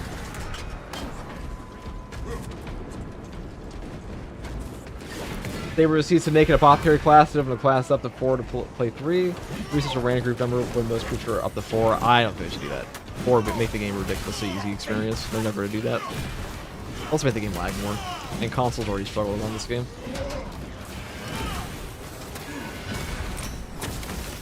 They were gonna make the game a 4-player co-op initially, but the game was way too easy, they said, so they changed it.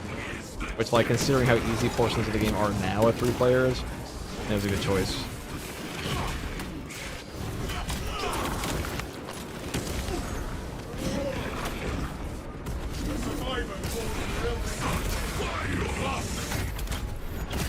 Most people don't have 4 friends. Most people have 0 friends. Not me though. I'm friends with Mystery.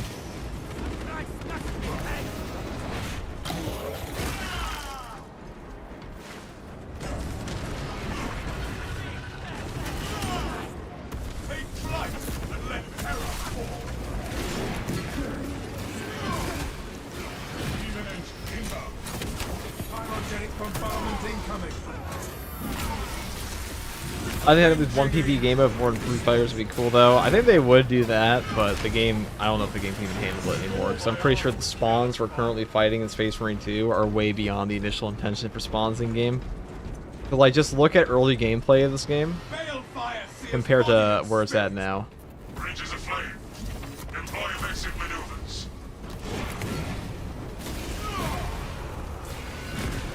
I remember back when this game came out, they only dropped 1 lictor on you at a time. What's up, brother? What's up, Slaughter? Traitor tasted the Imperial's justice. Balefire barrage imminent. The Helldrake readies an infernal blast. Ready. The air will roar with bolters and the death cries of foul demon worshippers.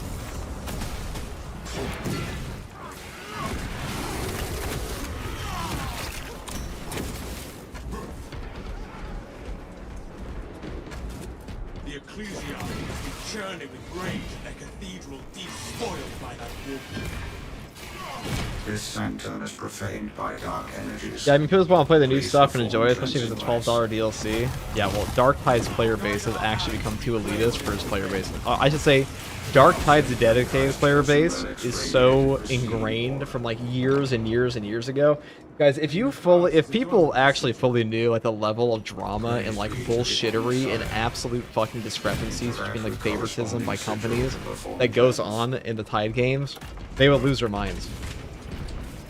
It goes so much deeper than people think it does. Like how fucking ingrained on every single level, from like moderators to playtesters, the most toxic people in that game actually are. Successful. Your deeds will be immortalized in the archive. And like, what's gonna happen is one day they're probably all gonna get removed because as Tide games become bigger, as 40K as a franchise becomes bigger, when Total War Warhammer 40K comes out, that will almost undoubtedly bring 40K to an even bigger place than it was with Space Marine 2, where Space Marine 2 really upped global searches for 40K. All lore videos exploded. All lore channels exploded. Major Kill, Luton, they all felt a major buff in like viewership and just overall traffic to the channels because people were getting into 40K. That will likely happen again for Total War 40K. And when it does, eventually, Tide games will also be affected because they are in Warhammer Fantasy, they are in 40K. And if you have these toxic dickheads 24/7 in your game, at a certain point, it'll become so popular the communities won't allow for it anymore. And the companies will be forced to take action. Balefire assault.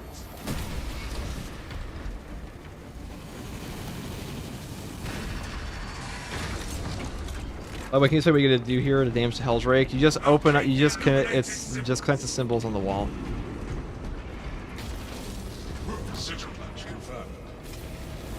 Wait, what? Total War 40K? Total War 40K is almost certainly getting announced in December here at Game Awards, like tomorrow. Or most people are suspecting it's coming.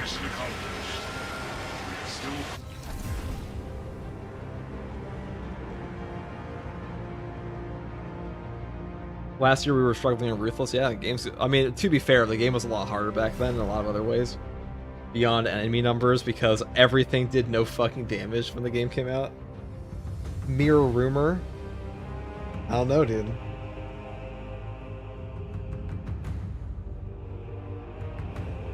Guys who say mere rumor, they don't know. Okay, they don't know. It's Total War 40K, dude.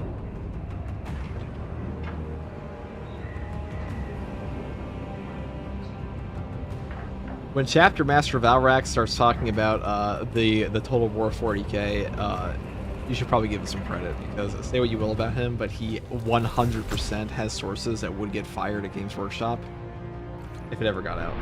Dry Rain in between, thank you for the Prime sub.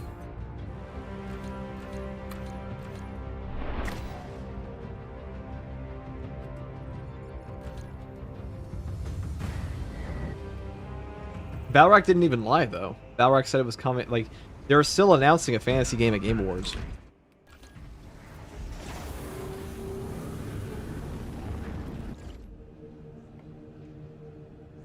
You can get stunlocked so bad against Chaos Spawn, it's so annoying. Listen, don't shit talk Valrak, my goat, okay? He's an Imperial Fist fan. There aren't many of us left. And they better get something back to fantasy. They'll give it a boot and a nice like a quick death is what they'll give it. They're not gonna make a fantasy game. If 40k explodes again, dude.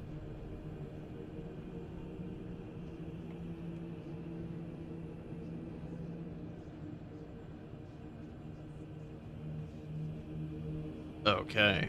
That was the last. I was gonna do the other weekly here though. If you guys want to stay in for the, I have to do the normal one. If you guys just want to do that, I'll just play Heroic Plasma. That's funny.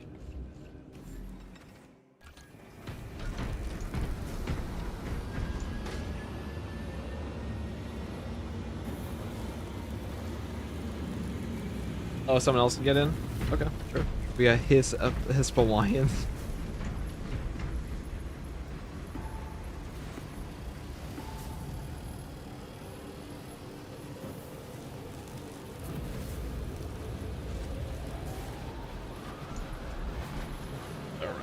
Vogel Dorn, my beloved.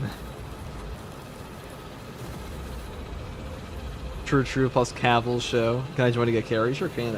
The star. I mean, if you guys need the actual thing here soon, we can just bring people in for the heart. I did put that in the title for a reason that I was gonna help people with that. I only helped one group though, so we'll do another one. Would you rather a bigger, better campaign or bigger, better PvP for Space Marine 3? Well, let me think about all the PvP I've played in this game. All the various hours of PvP I've definitely played for this game. I think with that in mind, I will definitely want a bigger campaign.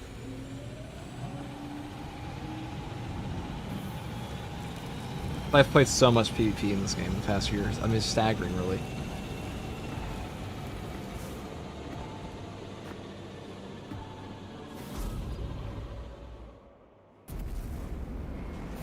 But no, I don't play PvP at all in this game, so I would much... So personally, I prefer they put all their assets into, like, PvE. Maybe I would play PvP if it was better. It had, like, more of an unlock system. But, like, I don't really care. I'm casual in PvP. Okay? Or maybe not casual, but I like PvP games that reward me for constantly playing them beyond simply a rank system.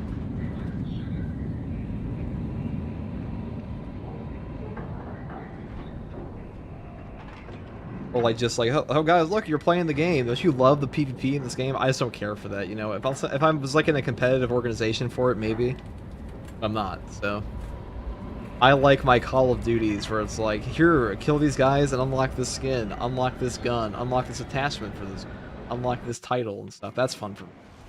That's what I like about PvP games. On top of, like, you know, good mechanics, obviously. To harvest this planet's biomass, they will take Kadaku, but we will make them pay for it. Those towers, they're bio-titan. Find a way to bring them both. PvP and predominantly PvE games are always trash. Say that to The Last of Us. Last of Us 1 had good PvP. Commander can brief you on the fortress's current status. We will coordinate with the Cadian commander. It sucks because they focus on PvE, but PvE players want more PvE content. I mean, that does make sense because this game is primarily PvE. And the towers. Even with your aid, we do not have the forces to penetrate the main gate. You will need another way in. Hold your position. We will access the last cannons. This path will lead you into the jungle and towards the fortress. May the Emperor grant you success. We will not find our way to the fortress here. Captain Akaran, the Cajuns cannot topple that Tyranid behemoth Without the fortress's weapons. The front gate is inaccessible, so you must enter from below. Fortress schematics show a waste reclamation center. We're on the normal mission here. Beneath the Tyranids and up into the fortress. Waste reclamation. As a Thousand Suns player, I'm sad they aren't a dedicated skin for PvP. It would be nice, but they said they're never gonna add. They said they're never gonna add Thousand Suns, and there's one other. Oh, they said they're never gonna have Emperor's Children or Thousand Suns, and one other. I can't remember the last one was though. I have a video I've been meaning to make for a while, but I'm just lazy on this. Every now and then I pump out a proper video. record on stream. You know, like when the stars align.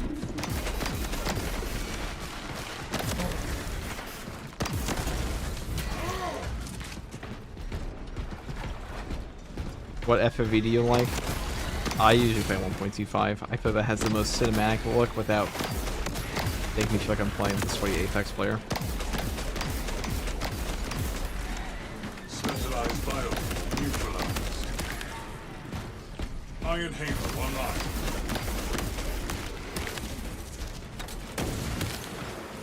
Pop. Obtaining armaments. Intercept enhanced tactic ready.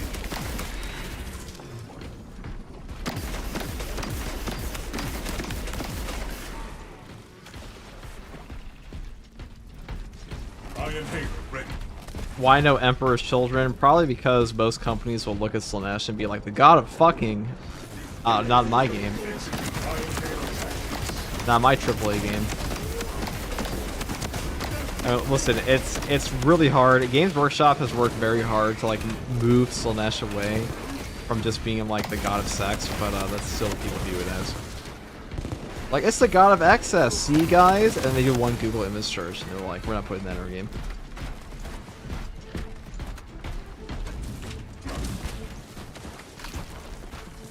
Refilling magazines.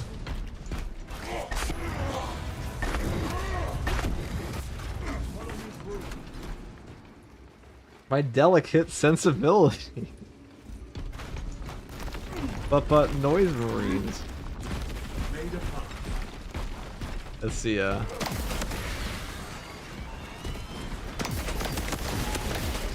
you explain the ammo con for heavy and harsh frats? It's bad. I mean, it's the same operation. It's pretty good. What's there to explain about it? Enhanced tactic ready.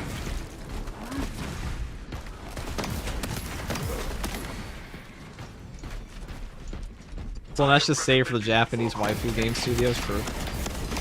That's gonna come out in the 40k dating sim. Dark Heresy. I think they're calling it Dark Heresy. Only honor I require.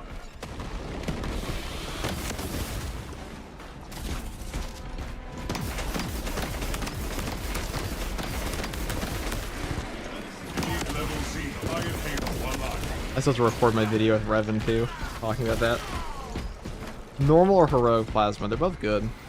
It depends what you want to use. I mean, the heroic plasma I think is really good for DPS, but I think the regular one is still better.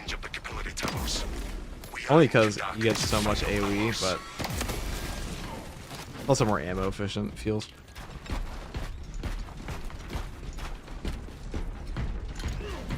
Give us more noise marines equals E-guitar flamethrower skins. An unpleasant odor.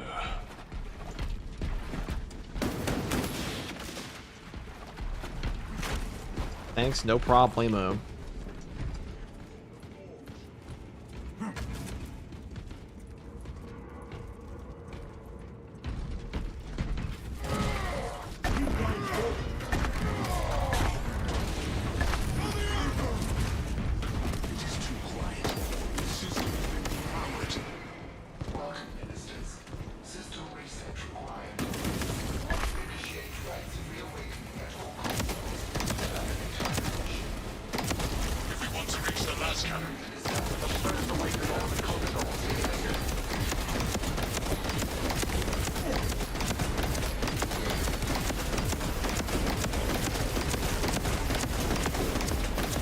Like one of those tourists in Fallout 4 where you just rotate around. Do pew. Attention, ministers. Communication with console faulted. Biological impurity detected. Invasive material must be removed prior to resumption. We need to find and remove this material so we can leave this room. These alien vines suffocate the generators. Let us rectify this. We must find whatever pollution grew these vines. Honestly, progression is why I come back if I max out myself and go until next update. That's why I think that like having a title system will be glorious for this game.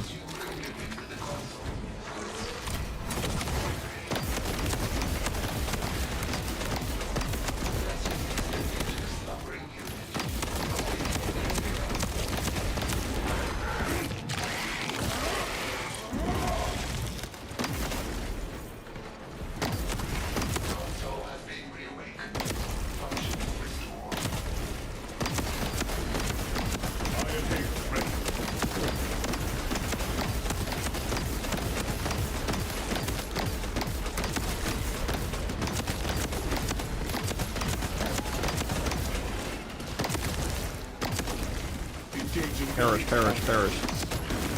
Oh, we're out of ammo. Hold on. I have something that is called box. Can't even see there. Perish.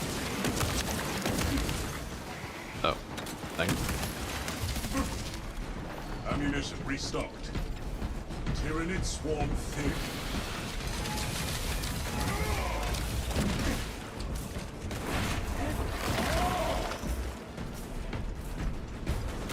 The power cable and that be filing exception the heavy leg is bothering me unreasonably. What do you mean? It's just normal clipping, bro. Ow. Oh my god, double unblockable. I think I was on a elevation there. Bonk. Does this thing not get heated? Does it not get heated if you actually... So, what I'm doing here is... If you shoot the weapon and you hit the reload button every single time, you will never overheat.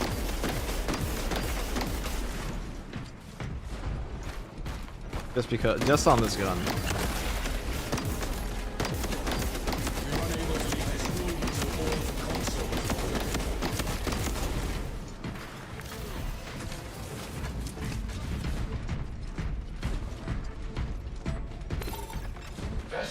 I don't know if it's a bug or a feature, but it's something that happens.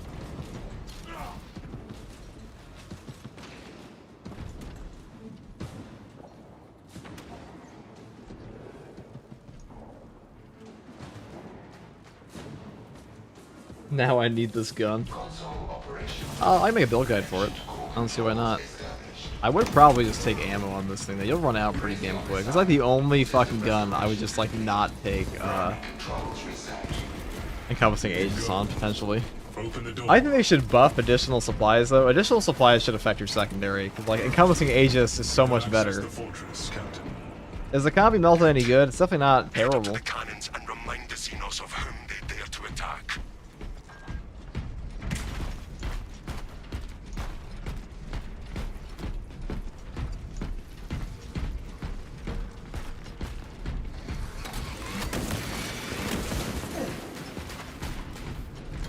This melee mod is crazy. Yeah, it takes your damage down to like basically jack shit.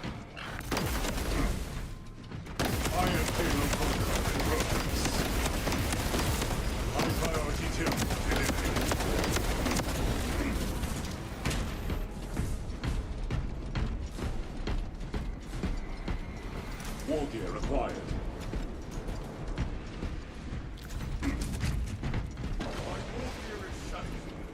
No going back. Is it possible the weekly mission with no upgrade class? I only play Assault and Bulwark. I mean, possible, yes. Easy, maybe not. Depends which one, though. I see him in this weekly, though.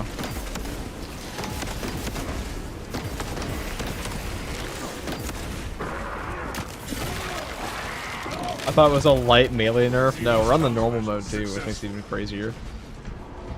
It's tremendous.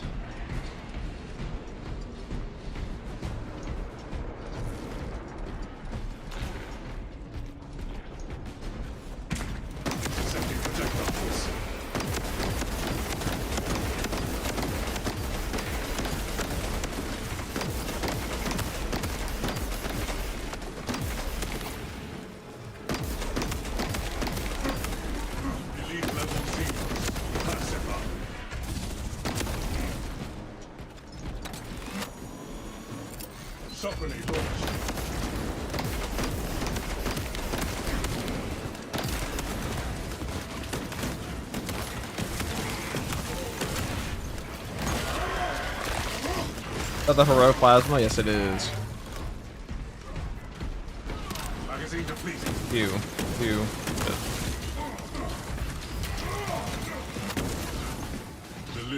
It's either heroic is the only worth in easy stratagems. Damn, it's not ammo efficient at all. I mean, you can definitely use it in hard stratagem. Still good there. Just be a little more conservative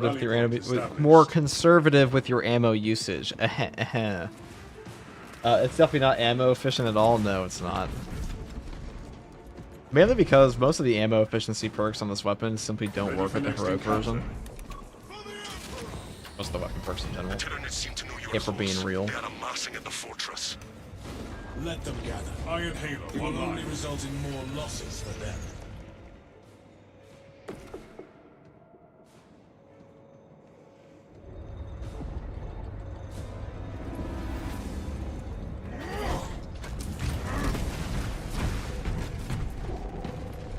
Obtaining armaments. Beep boop.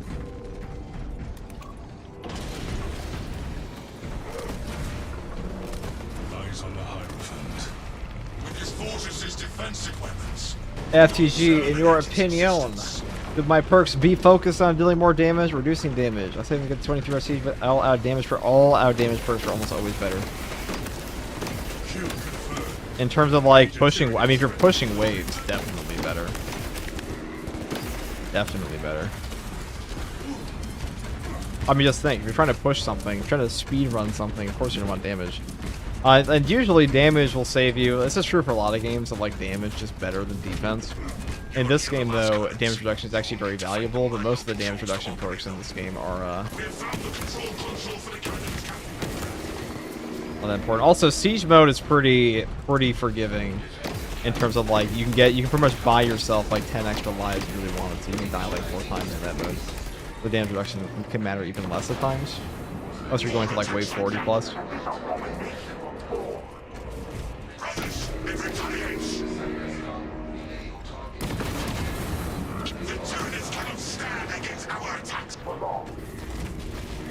IFTG, I hope all is good with you here in Michigan digging out a foot of snow, dude. That's gonna be me soon.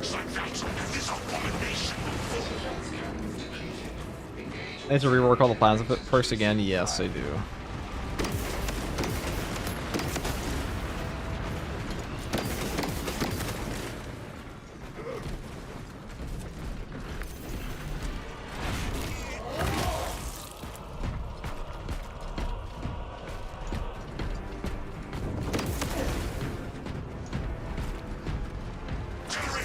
I tried max damage perks for Power Fist, Bulwark, and Hard Siege and died way faster. Skill issue. But which damage perks would you take? I would never. I mean, the damage perks you would take for a Bulwark, you wouldn't even need in Siege. Like the additive ones, like Merciless Resolve is probably the only one you wouldn't take any damage because the Forward Momentum and Merciless Resolve, those are both additive perks in damage, and then Overcharge is a multiplicative one, and Overcharge is in your which perk reads it?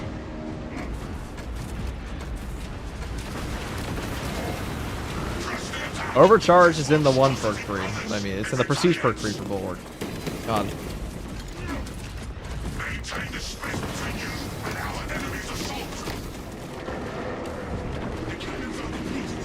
I gotta try the Power Gladius and to use the block knife to the damage output. I'm mad curious. It is probably the best knife in the game right now.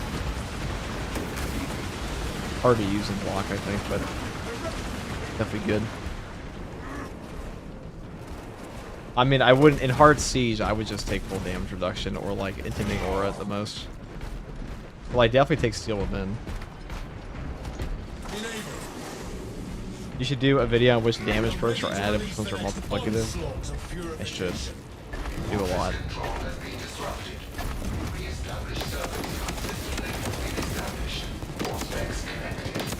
Also, Armor of Contempt's a bad perk. I can't believe people... Armor of Contempt actually require... To even get value out of Armor of Contempt, you have to play the game worse. Like, you have to play Bulwark worse. Kind of funny. But the more you block with that class, usually the worse you are. Because the shield is more useful. Like, usually block in a burst on Bulwark, like, okay, minigun shooting me. I use mainly Intimidating Aura and creating Shock AoE if the enemies in the Shock area take 25% more damage. Well, what the fuck are you using with the Shock AoE one? I don't think is very valuable on Hard Siege. I would just take the Scramble Targeting. Not bad. I would never use it without the one perk. So what's the one I'm thinking of? Oh, the fucking Heroic Thunderhammer.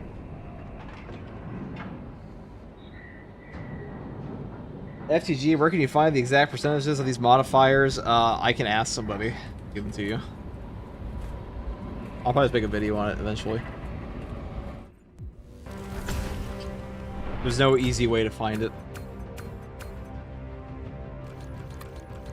150? Wow! I'm fucking rich! Like winning the lottery. Block Fist became a Rubber Fist? Yes.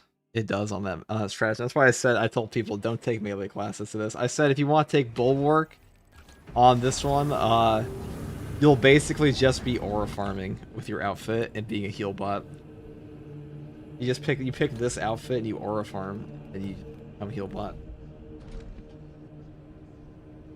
My logic was I can create shock areas to make them take more power fist damage. I mean, power fist already one-shots them for the most part. You usually want damage. Like well, if you're trying to push hard siege, you almost always want some damage reduction.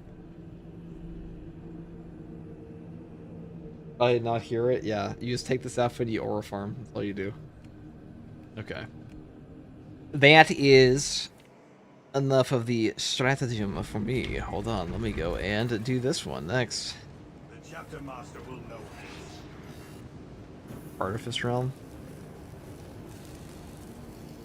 I'll take that.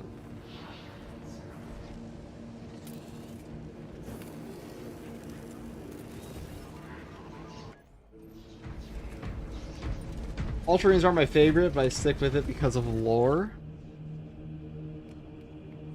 Whoa. A lore accurate in my lobby? I'm gonna build this one a little differently, I think. I'm gonna go down the I mean, unfortunately, half these perks do fucking nothing for your gun, which is kinda lame. But we're skipping heavy immunity for once, and we're gonna go down strategic stand instead. Additional supplies, maybe. I haven't tested this. I'm pretty sure power regulator actually comes out to equivalent to be better, or what the equivalent time saved on field adjustment. I've been told it does. I'm not sure if it's actually true. Either way, they both feel pretty good.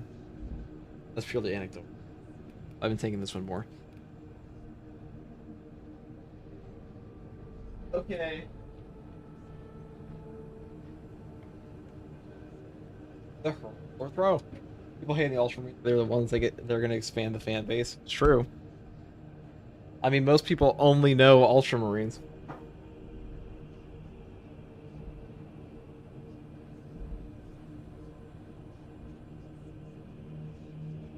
So you're saying it's better having survivability in siege versus damage? I don't know how Hazeman got away with it in solo hard siege then. Well, I don't think he was using a bulwark. Maybe he was. I mean, in siege, you just take intimidating aura. I mean, just take one perk. You're not giving up any damage. On bulwark, you're not giving up anything for any damage really. Like shock and awe is not giving you that much damage extra at all. I don't know what we're talking about here. Like this, the only time, if you're soloing with Bulwark in Siege mode, like, how much are you actually getting out of Shock and Awe? Because you'd have to have this perk. That's it. Like, you'd only be getting it from that, and then you'd have to have them in the zone, and then you'd be getting 25%.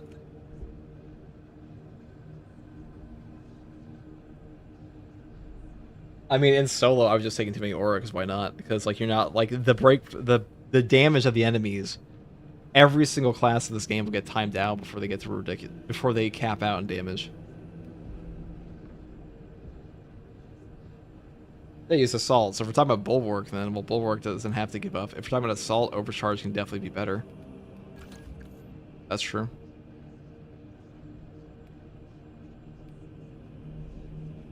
Overcharge can definitely be better. But what are you giving up for damage then? I don't know what the fuck you're asking me then. Because we were talking about Shock and Awe with Bulwark. Thanks for being some killer background noise while I do my psych final. No problem, Succulent. If Henry Cavill becomes an Ultramarine for the show, it's going to expand the fan base even more, but also opening up for more prequel content and side content for other chapters like Blood Angels. True. Assault doesn't have any survivability other than gun strikes, so his only choice was damage. Well, I mean, the only perks you could take would be like armor reinforcement. That's really it. I haven't played Siege mode in this patch as much though, but I imagine it's probably easier now with Chaos Spawn for Assault. Because he gets more gun strikes off. Or his AoE, I should say Zealous Blow gets up. Because the biggest issue before, in my mind, was like Rubric Marines were so split all the time. Do you do this full time? If so, I bet it's a fun job. I am a full-time content creator. Yes. Yes, I am. God, I would get no sleep if I wasn't. Can you imagine? Bulwark should have had a free shock grenade generation perk. That would be cool. Alright, what do we got for this? Full-time content creators, kind of like OnlyFans, dude. Yeah, OnlyFans where you make most of the money. True. Give us all Iron Halo is a good boy. Excuse me. I want to talk about, we're gonna go for like a full plasma build on this, but like we gotta swap the outfits. They don't make no sense when we wear this one. Or we just wear the Death Watch one. We're gonna do a Dark Angel. The weekly perk lies. It says contested health, but also blocks unmatched yield medkits. Maybe it's just the same thing.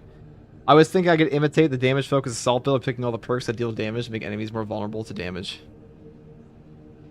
Well, a lot of the damage of assault, let's just think about this. A lot of the damage of assault in siege mode. The reason assault's so good at pushing siege mode right now is because, first of all, block axe pumps up. Like this thing got a major buff, first of all. So like this patch, this has like really changed the meta quite a bit for him, where counterattack gives him more damage on the ground pound. I mean, even before last patch, counterattack, the ground pound for whatever reason in Space Marine 2 counts as a light attack. So this will buff up his damage for that.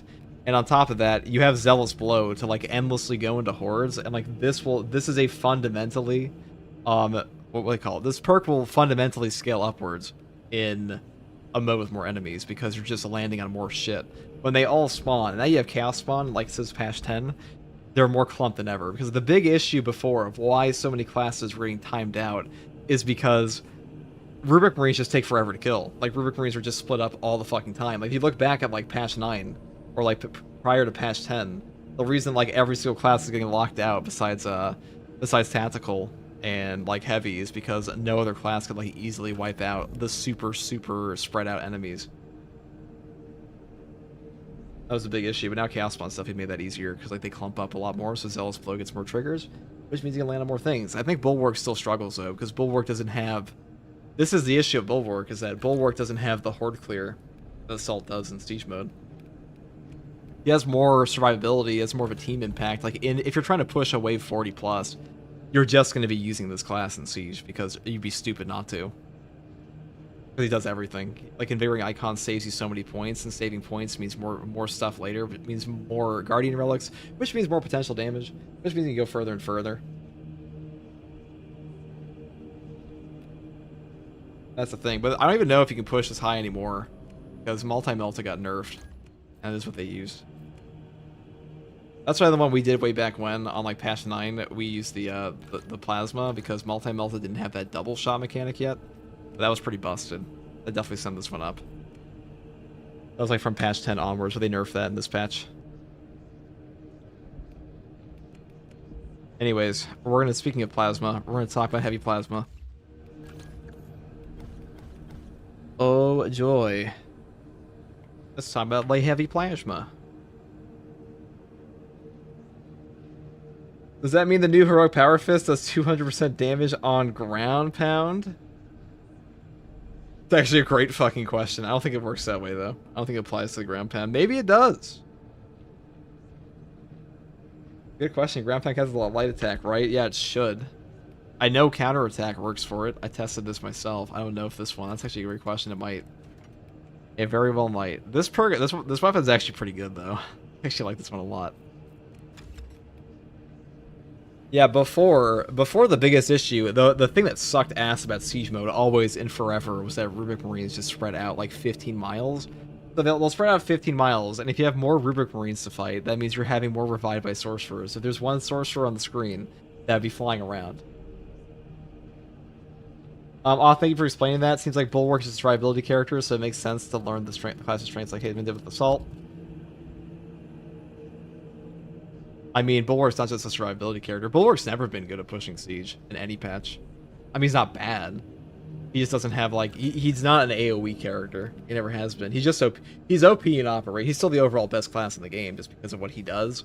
But, like, what Siege mode is Siege mode is just it's a DPS race, really. So any class that can Nova damage a Horde down is going to do better. That's why Heavy with Multi-Melta is really easy to do with, or Heavy Plasma, or, you know, before they nerfed it. But, That's why heavy multi-melt is really good. That's why assault's really good. That's why tactical grenade launcher are pretty good. I'm pretty sure these 3 classes have gone the highest in like every single patch of the game solo. Definitely these 2. Tactical, heavy, and assault. Tactical and heavy especially have gone the highest. I don't think Vanguard, Bulwark, and Sniper push that high. Because I don't know if they can. They might be able to. There's probably some setup to do it on. But nobody really gives a fuck about Siege mode anymore anyways. Not until the hard stratagems come out for it. What do you think is the ideal setup for Siege? I mean, assault, heavy, bulwark, tactical. Still the best.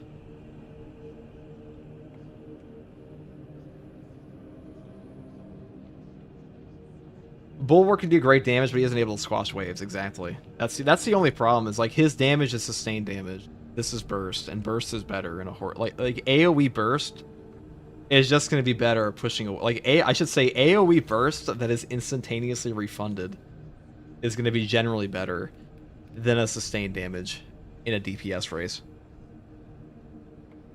That's really all it is. That's all Siege mode is right now. Until they remove the timer, Siege mode will forever just be a DPS race.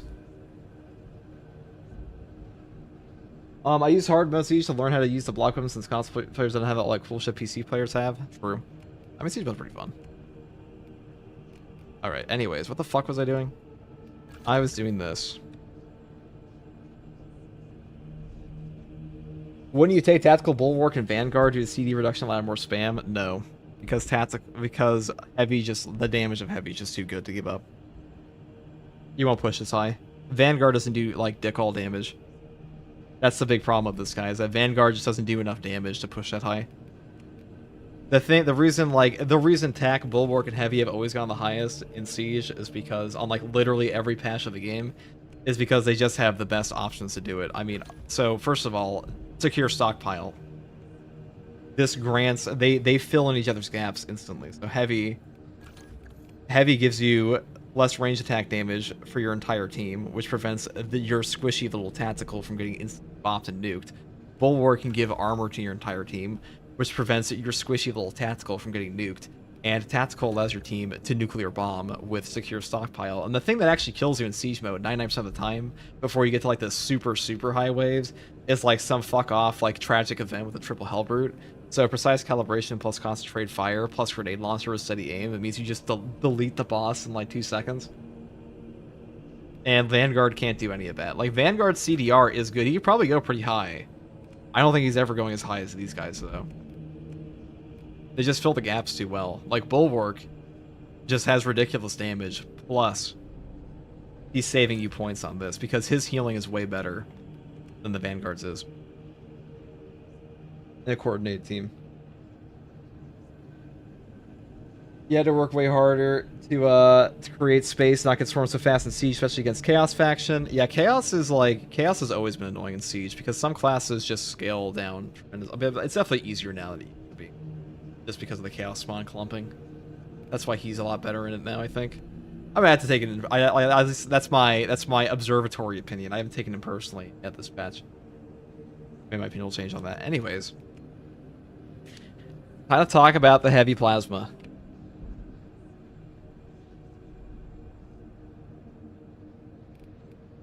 I just feel like assault with power fist also goes really high.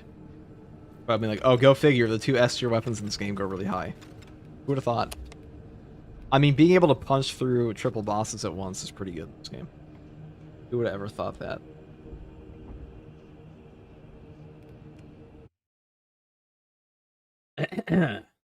Let us continue on. Ugh. Hey guys, FTG here, and I'll be talking about a heroic heavy plasma build for the heavy class in patch 11.1 of Space Marine 2. Now, the heroic heavy plasma incinerator has a ton of DPS in this game. It is super fun to use. The only problem is the ammo economy on this weapon kind of sucks, but you can basically shoot it indefinitely, which is pretty nice. And the CHP regen with things like Strategic Stand are also pretty powerful. Now, for the perk tree here, I do pretty much just go all the way down the bottom tree except for the initial perks here. First, I take common cooling, common shots to generate 10% less heat. Well, guess what? This weapon pretty much only shoots common shots. Actually, it literally only shoots common shots because our heroic perk effect here is plasma hail, and heavy stance get increased fire rate instead of charge shots. Now, you might think like, oh, okay, so out of charge shots, or out of, fuck, you know, we're gonna restart this. Attack, Bulwark plus Heavy has a complete team comp package to help push against the top levels. In my opinion, way better synergy. I mean, it fundamentally makes the most sense to take this, these three into Siege, because they just fill all each other's gaps. And like, what are you giving up, really?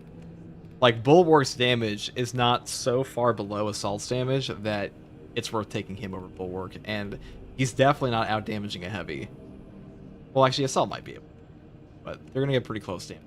And this class is also way safer, and also Iron Halo is way better at returning fire against like some giga bullshit in this game. And also this class is way tankier with a fortitude increase, and also Tactical is just that guy. He is the ultimate support. Live fumbling, of course. Hey guys, FTG here, and so I'll be talking about a heroic heavy plasma incinerator build for the heavy class in patch 11.1 of Space Marine 2. Now, the heavy plasma incinerator is a pretty powerful weapon in this game. By pretty powerful, I mean it's one of the best weapons in the entirety of Space Marine 2. But the heroic version has one fatal flaw, and that is the horrific ammo economy, because the heroic power set here, or heroic perk effect here, is plasma hail, and heavy stance get an increased rate of fire instead of charge shots. So this will actually turn your weapon into a fully automatic heavy plasma common shotter. Now, unfortunately, that means that you are not getting the charge shot stagger, and also all of the perks that make it so you have a better ammo efficiency on your charge shots do not affect this weapon whatsoever. You do kind of just struggle with ammo on this one, which is why today we are building pretty much all the ammo perks, and we'll also be picking up things like additional supplies and strategic stand just to make sure we actually are able to fire this thing as long as humanly possible. So first up, I take common cooling. This is the common shots generate 10% less heat. We pretty much only shoot common shots on this, so I take this all the time. Next perk here is rapid cooling. After killing 7 enemies in rapid succession, this weapon does not heat for 10 seconds. Cooldown is 15 seconds. Now, this weapon here does not actually need this perk at all, because the heavy plasma incinerator on the heroic variant, if you hit your reload button every single time you fire, you will never overheat this weapon at all. So you will just never need rapid cooling, because if you use this weapon properly, you will simply never overheat. We do have to pick this one up to take the common shot one first. Actually, wait a sec, what the fuck am I saying, chat? Hold on, it's a huge fucking brain fart. What the fuck? Why would I ever tell people to take that? There's no point. Just go down the bottom row, because these two perks do nothing. This weapon never overheats. Why does common shot generate 10% less heat matter at all? You guess what? Guess what else does nothing? These top perks. That was a brain fart, man. A good thing I fucking caught that before I put that in the video. That'd be funny.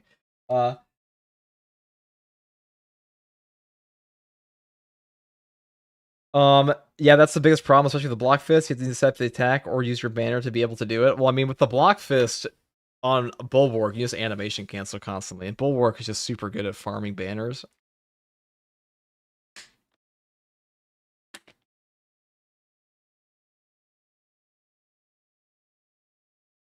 Not that it really matters, actually, here.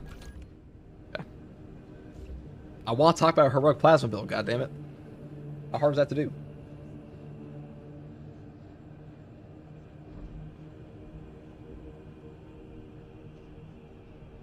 Okay. Let's do this again. For real, for real. Quite simple, quite simple. Hey guys, FTG here, and so I'll be talking about a heroic heavy plasma build for the heavy class in patch 11.1 of Space Marine 2. Now, the heroic heavy plasma incinerator has a pretty tremendous damage output. This thing has the heroic perk effect here, plasma hail, and heavy stance to get an increased rate of fire instead of charge shots. Now, because of this, your weapon becomes fully automatic in heavy stance, but you cannot do charge shots at all in this weapon. It does not matter if you're in heavy stance or not, you simply cannot do charge shots on the heroic heavy plasma. But that being said, the damage output of those rapid shots is still very powerful, so still definitely worth tanking. But the unfortunate part of this weapon on top of that is that the ammo economy is god-awful. The Heroic Heavy Plasma has the worst ammo economy in the entire game for a plasma gun, in my opinion. I think the only thing that's competing with this is the secondary rate of fire plasma, though I will say, if you are careful with your shots and you do build it properly, you can still fire for quite a while. Now, the first perk I take here is Fast Venting. Weapons cool 15% faster. This perk is kind of useless on this gun, but to be honest, most cooling and overheating perks are kind of useless on this because if you're unaware, the Heroic Heavy Plasma has the ability to instantaneously cool itself if you hit your reload button every single time you fire it in heavy stance. So you will literally never overheat this gun if you do that properly, so just keep that in mind. So all of these perks, like common cooling, rapid cooling, they're just not super useful on this gun, but you know, they're just kind of there to take the other perks we're going for anyway. Next perk here is Contingency Plan. When your ammo reserve is less than 25% of your maximum ammo capacity, melee damage increases by 20%. This perk is a dog shit. We had to pick this one up to go in here into Plasma Collection. Then we pick up the perk Efficient Charge. This perk unfortunately does nothing because on this weapon, all the charge shot perks, they don't do anything for your damage, they don't do anything for your ammo economy. It's one of the reasons this weapon is so ammo inefficient, because Efficient Charge is pretty good at giving you way better ammo efficiency on charge shots, but since you don't have those on this gun, you're just stuck with like the baseline ammo economy, which kind of blows. Next perk here is Adamant Restoration. When your health drops below 30%, your ammo reserve is restored by 25% of the maximum capacity. You cannot exceed maximum ammo capacity. The cooldown is 30 seconds. Now this perk is good for ammo economy. Now unfortunately, again, on this build, I did take a strategic stand here, which is good for giving us no knockback in our heavy stance, because we're not taking the perk over here, Heavy Immunity, on this one. So we don't actually have no knockback in our heavy stance. And having no knockback in heavy stance is pretty damn useful, because without this, you will be knocked around all the time in some certain areas, things like Sword Warriors, stuff like that, which does blow, but hopefully, you know, you'll be able to make up for that by taking strategic stand. And if you do want to take Fortitude here, for a health increase of 30%, you can do that. You can skip over strategic stand and skip over the heavy immunity perk, just go full ammo economy. But the bigger issue there is that you will not be able to survive certain Sword Warrior combos at times, which does suck, but you will be able to trigger your Adamant Restoration perk more often because you'll have access to things like Fortitude and Conviction, and Fortitude and Conviction make you so damn tanky that being below 30% HP or being around a 30% HP level is not too bad for you. You can trigger this off cooldown very easily. That does help your ammo economy a ton. So if you want to skip over these perks here and not take things like Plasma Collection to up your ammo economy at a baseline, you could take Fortitude and skip over Stand and just have this perk trigger over and over. In some cases that can be better, in some cases that can be worse. Hopefully that makes sense. The point is, this gun's ammo economy kind of sucks. Next weapon here, or next weapon perk here, is Heavy Fire. Moving here into the perk Weapon Strike for a melee damage increase of 50%. Then I pick up the perk Brutal Rampage. After killing 3 enemies or more with one shot, you deal 25% more damage for 5 seconds. This is a pretty damn powerful perk on this weapon, and one of the reasons I like to go down the bottom row, because 25% more damage for 5 seconds with how fast it fires is actually pretty substantial, so pretty nice to have. And the final perks I grab are Fast Venting and Plasma Collection for even more ammo reserves in our energy weapon. Now up here, Charge Cooling, I just took this for the lulz because this thing does literally nothing for you on your build. But you know, we have an extra perk point, and all these perks are for heavy for charge shots, which is kind of funny. You know, they didn't really think about that. They kind of reworked this perk tree, but what you gonna do? Now for the secondary here, I once again take the Rate of Fire Plasma Pistol because we're going for a full plasma build. This weapon has amazing CHP recovery, amazing stagger, amazing damage, and the ammo economy on this also kind of sucks, which is why we take all of our ammo perks and pick up Divine Might for a 10% damage increase, because generally flat damage increases in the game are quite powerful. Now, for the perk tree here, I do take Restoration first. Killing 7 enemies in rapid succession restores an armor segment. The cooldown is 15 seconds. This perk is really good. The fact you get an armor restore on a 15-second cooldown does save your life, and multi-kill does genuinely nothing for this build, and auxiliary ammunition is a garbage perk. You know, in theory, a perk that gives you back ammo could be really nice. Unfortunately, this one sucks. Next perk here I take is Strategic Stand, though you could take Fortitude for the reasons I mentioned before. It really is up to you. And the perk after this is Overwhelming Power. When the Iron Halo is active, all of your squad members within 10 meters deal 10% more range damage. This perk is very nice to have, and also if you combine this perk with the perk over here, Brute Force. When Iron Halo is in cooldown, range damage increases by 15%.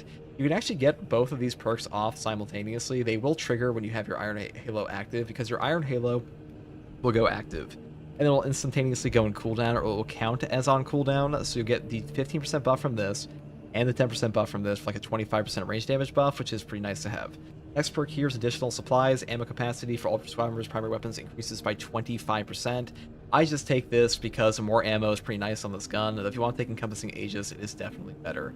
Now, the perk over here, Power Regulator. This one is kind of a controversial pick. I've had somebody tell me once that Field Adjustment and Power Regulator, they do come out to like the same energy saved as each other, except this one just gives you no loss in your durability, because this one reads, Iron Halo will recharge 20% faster, but its durability is reduced by 25%.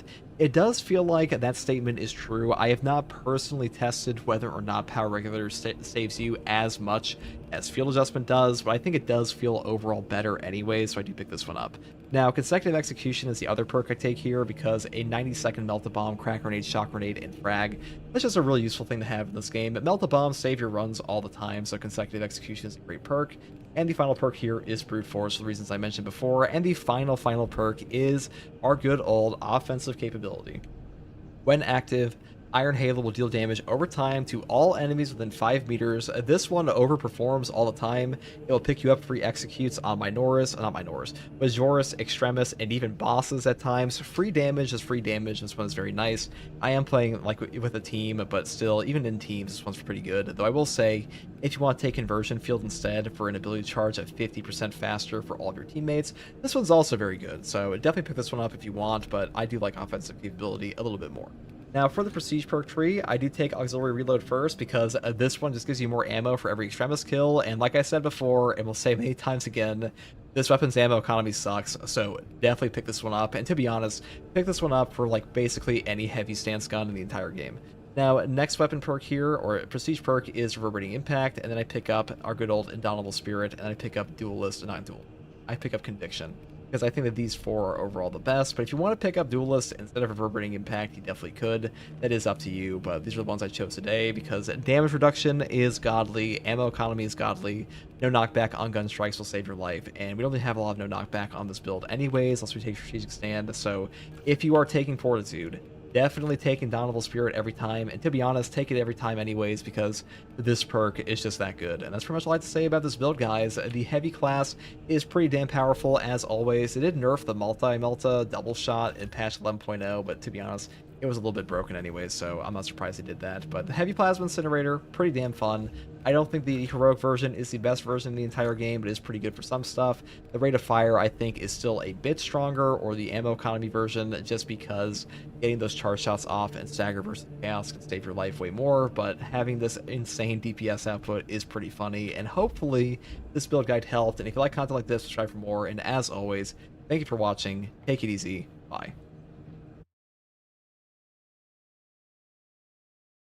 Oh, first stream seeing a guardsman stream and a heavy build. Perfect timing. Hell yeah, Adam. We do try. We do try. I wasn't streaming yesterday. I'm sorry, guys. I meant to stream yesterday. I did not. I was going to, and then I didn't. That's a tragedy. So let's go and play the weekly. Whoever wants to come in, whoever needs their weekly, still come on in.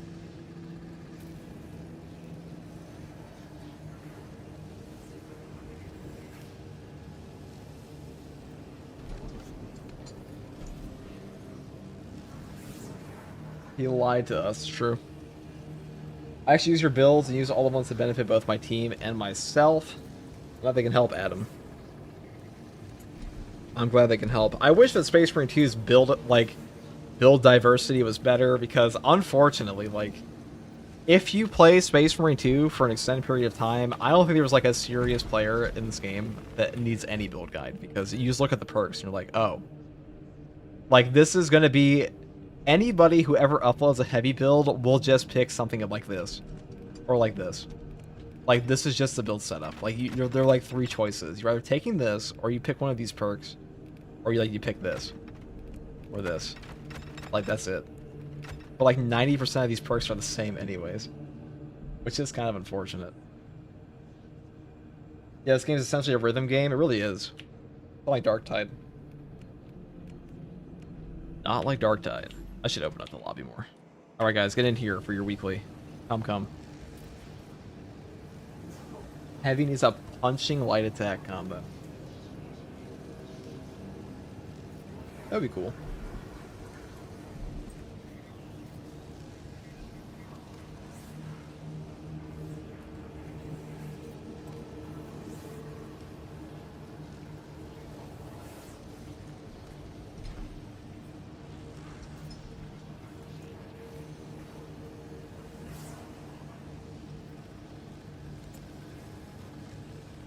We got Adam in here. Perfect. Let's take those additional supplies and put them to good use.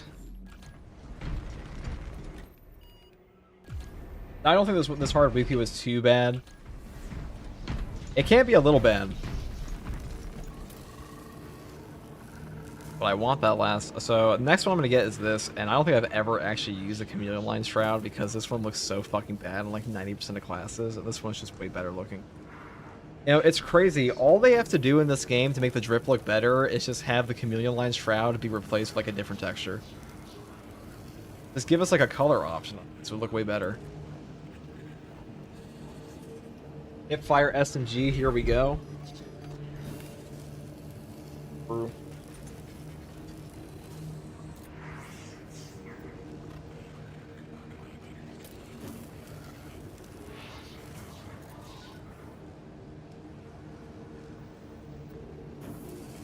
Alright, let's go over here.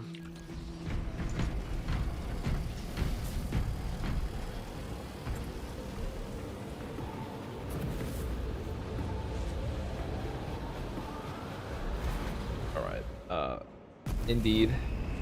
You guys think it's possible to do this week with Assault? I mean, possibly, definitely. Fun? That's the real question, right?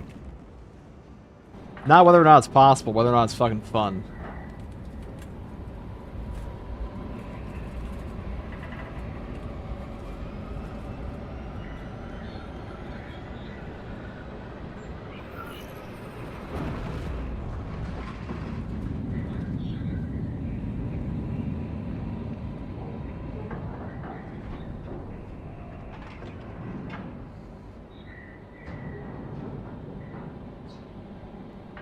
As he has an assault on his team. Well, you know, they knew what we were going into. It's not my fault, okay?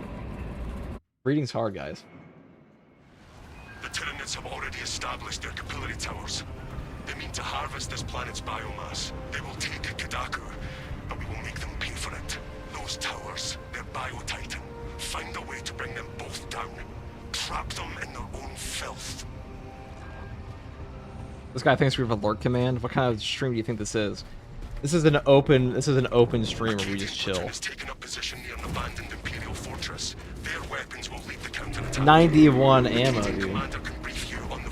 Yeah, nerf melee. You guys, so do you guys read the fucking stuff? Which one are we running? The one with nerf assault buffering.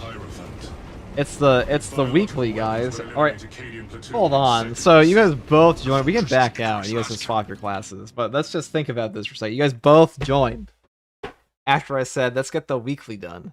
Do we read the weekly, guys? We must surely. We all know what the weekly is. Okay. You guys should swap off melee because you will do fuck all damage. Reading is hard. Well, I asked which one we were running. Well, I said it like 5 times. So we're doing the weekly. I'm being trolled. This is clearly rage bait. I'm kidding. We're just gonna get the. I'll let you guys swap.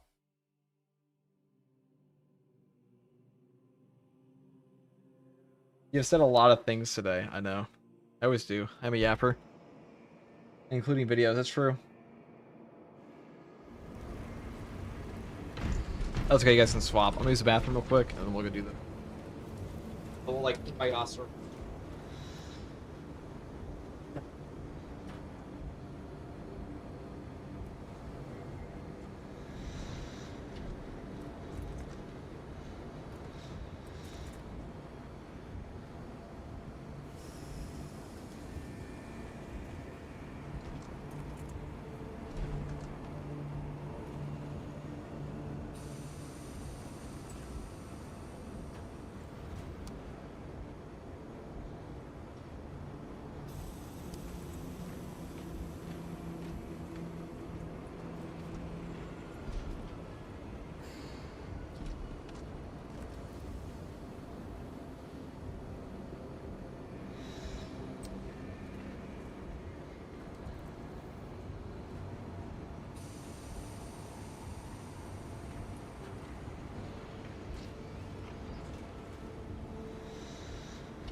asking.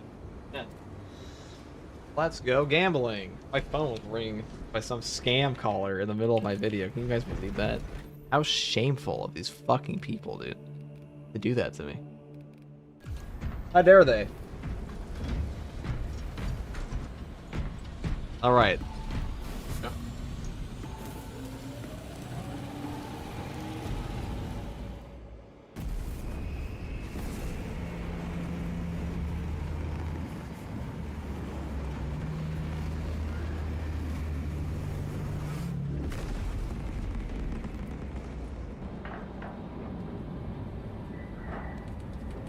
Go. Is a heavy bolter heroic worth buying? Yes. Is it worth buying the best heavy bolter in the entire game? Yes.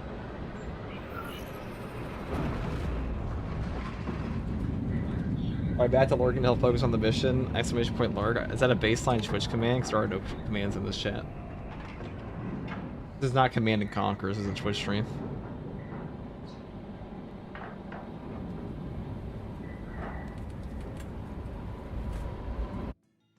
You think First True Guardsman would have a setup chat command? A legend has it First True Guardsman didn't have a second monitor for a year. There he is. Have you ever tried Darktide? Let's see. Yes. I mean, I have Darktide. I have multiple Darktide videos on the channel. Yes, I play Darktide. It's also in the title of the stream.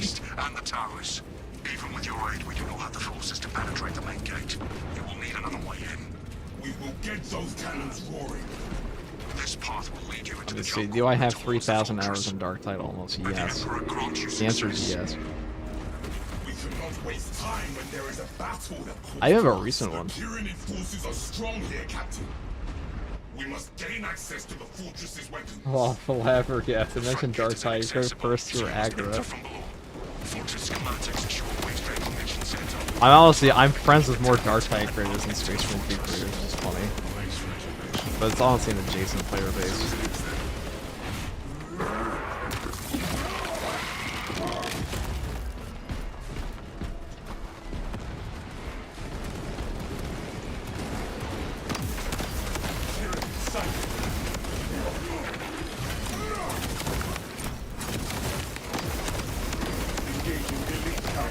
Oh yeah.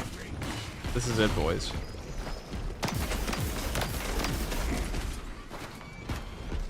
Iron Halo ready.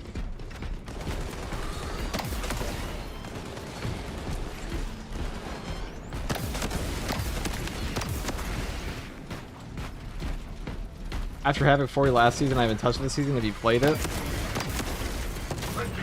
Have I played it? We're surely capping, dude. I reduce all unnecessary chatter. Understood. My battle awareness would be less effective without your horsemen studying us. We make a good team.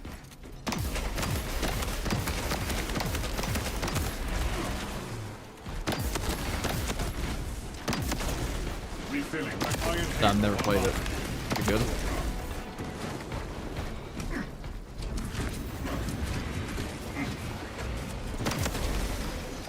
Conversion operation.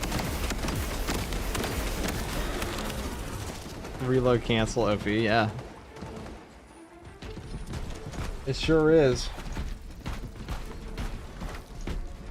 Which chapter master do you think is the thickest dumpy First True Guardsman? It's like obviously Sanguinius, dude. Actually, probably not. He probably didn't have to squat shit. Probably Dorn. I did probably Horus. Carrying the weight of the Imperium.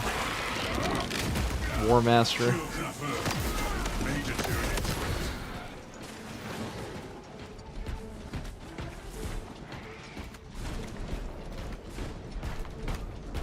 Here's a real question: which heretic Primarch do you guys think has the shiniest bald head? Oh my god, an English set. Which heretic Primarch has the shiniest bald head? Surely it's Horus. I feel like his is a good gleam, you know. Hey, for that Vulcan's dumpy, it probably was Vulcan. He's the biggest Primarch. How is your morale? Strong. I would share my reflections, but I have observed you seem more comfortable and quiet. That is considerate. I try. Noted.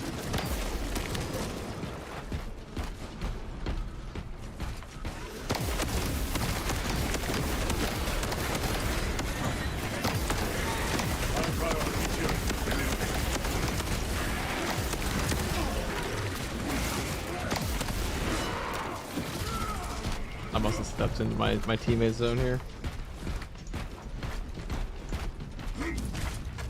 My teammates get the fuck away from me. Be nice.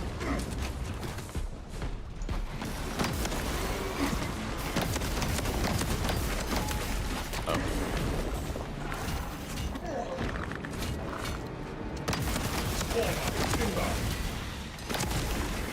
Neurotrope sighted. Engage method proportions.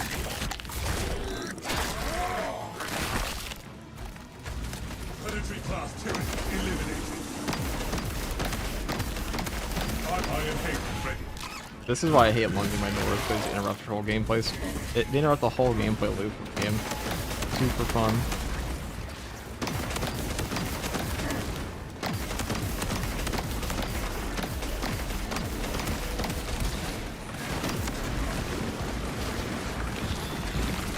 I am Haven online.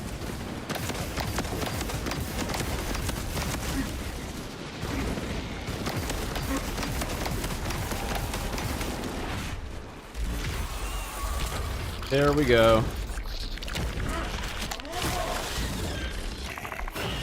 You think Lorgar had the shiniest head of all bald heretic primarchs? Oh, you're right. He probably shaved and then waxed.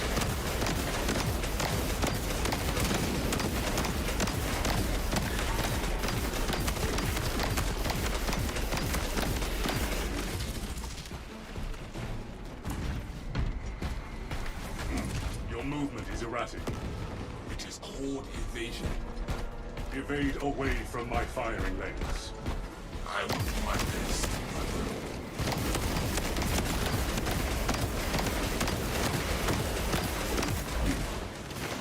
Oh, my teammate stepped near me. That sucks.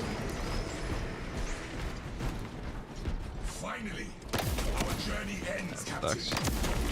Good. The hive ships are moving into range of the capillary towers. We are in Kadaku's final hours.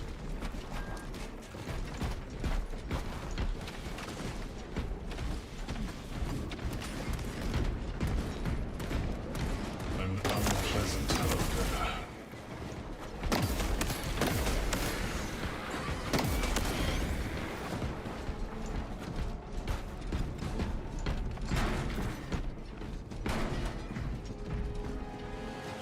Enhanced tactic ready. Right. Good question. Fulgrim has to have the shiniest head, but it has hair on it. I mean, that is probably true. I said bald heretic primarchs, okay? Gotta be bald, prerequisite.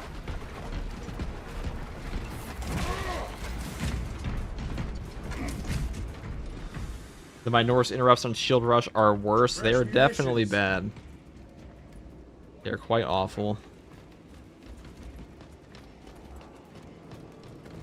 No turning back now.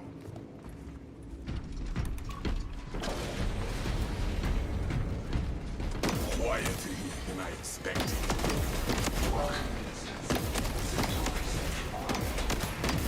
Initiate randomly awakening at all consoles to terminate hibernation. Awakening this system leads us closer to proper interference. Search out the console.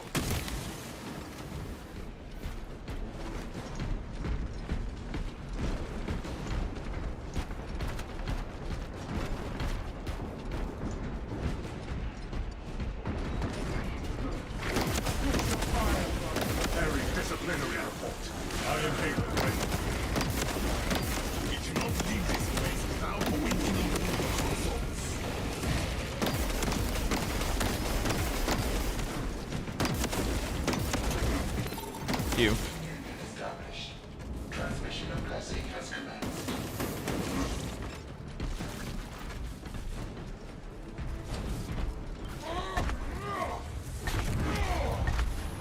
was your favorite chapter for Loyalist and Heretic?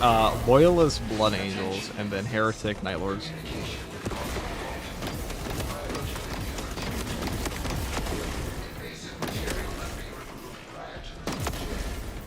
Whatever this impurity is, we shall expunge it from the system. The tyranny pollution ensnares the system. We must find whatever pollution grew these vines.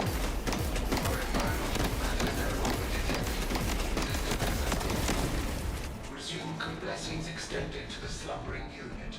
Awakening has begun. Communion with blessings complete. Accepted.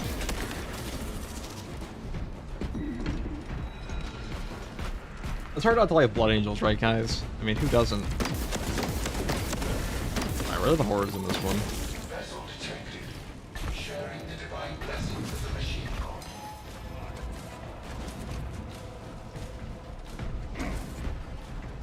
This weekly is really easy. Get annoying though when you get a boss fight. You don't have the space to distance yourself from teammates.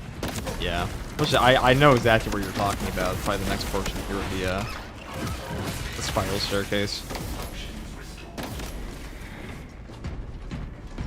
Praise the Messiah.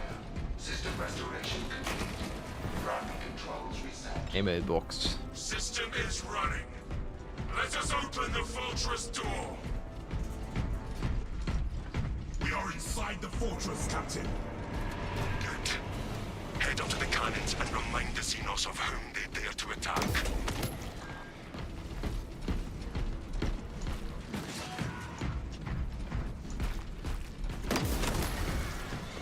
Iron Halo protocol in progress.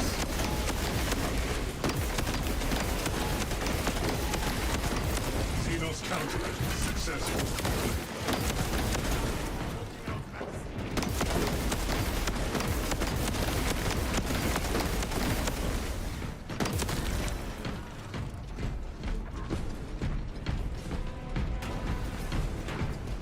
The assembly, finally.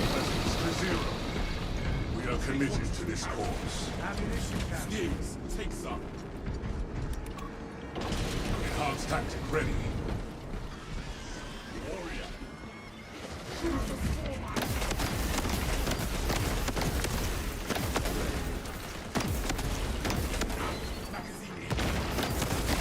Conversion operation. Specialized firearm.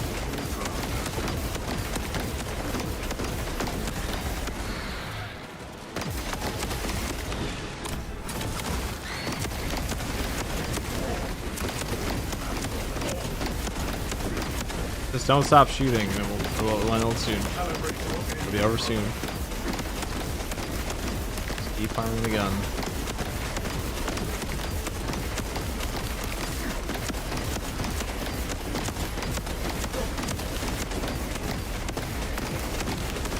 Xenos eradication complete.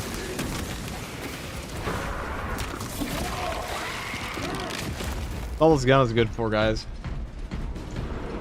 That's the whole shebang.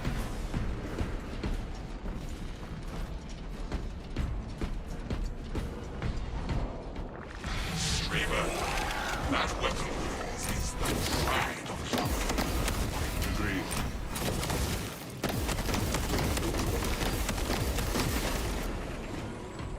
We need a boss spawn up here.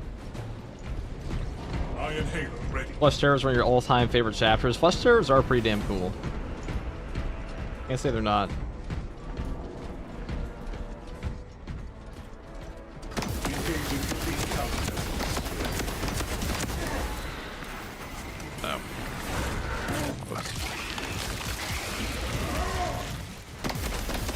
Elite level Xenos. Pacify. Fragmentation grenade out.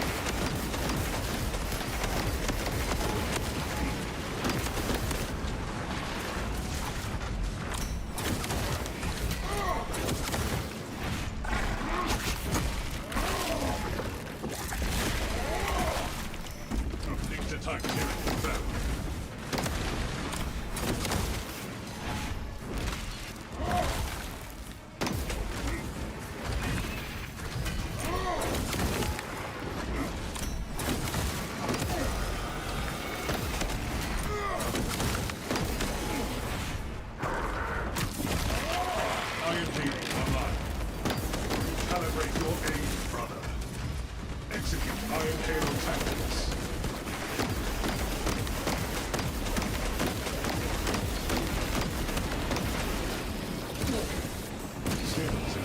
Oh no, my teammate got. Why did it come down to me? Why would you do that?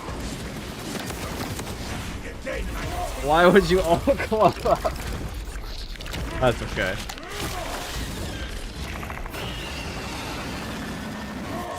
We were fine. I wasted my sim there. What a unfortunate man that was. Eliminated heroes. Preparing disciplinary report. Advanced tactic ready.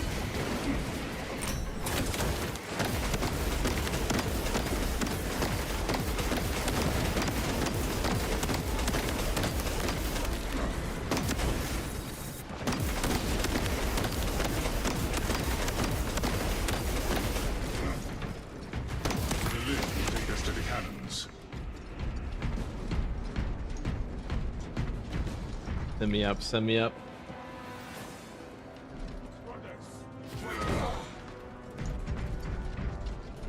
That's okay. We're at like 5% HP. That's fine. This is fine. I'll probably take a sim out there. I can't wait to waste that Tyranids one. seem to know you're close. It ate my They're sim. amassing at the fortress. Ate the whole ass thing. My blade will be soaked in Tyranid blood.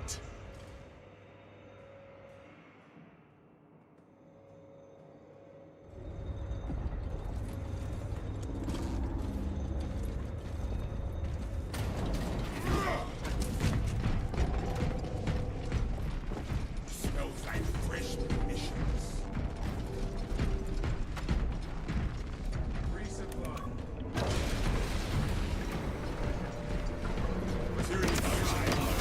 The cannons will end this. I think I'm gonna hit something here. Yeah. Hard to tell. Iron Halo online. Xenos countermeasures successful. It is proper artillery.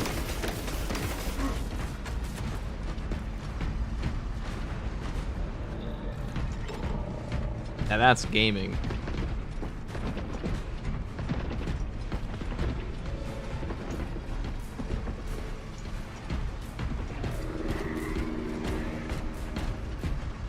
Hellblaster style? Yeah, Hellblaster volley gun.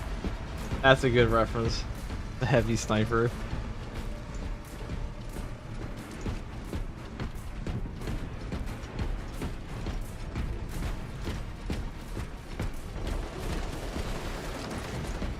You are near the last cannons. You will need to find the manual controls to operate them. I'm gonna take this. Control console is within sight.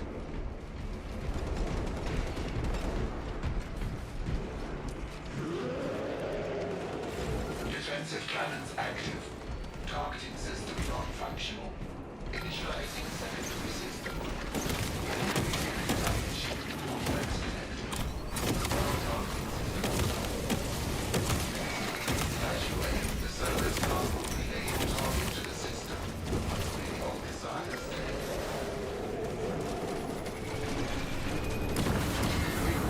Solid hit.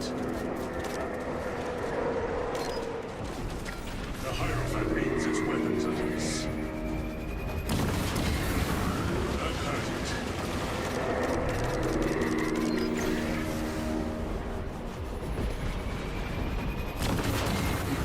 Solid hit.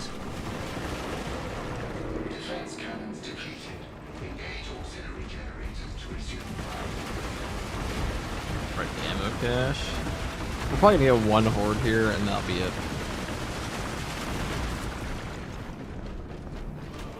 The Not too bad. Tyranid dares to attack us.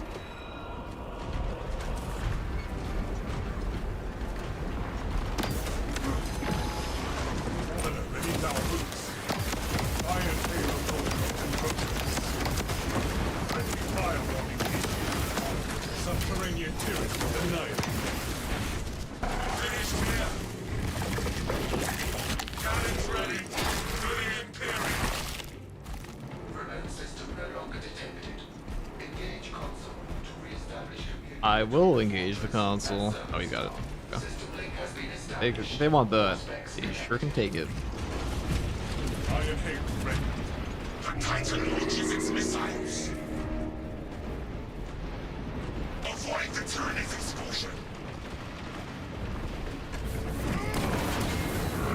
Witness the might of the Imperium.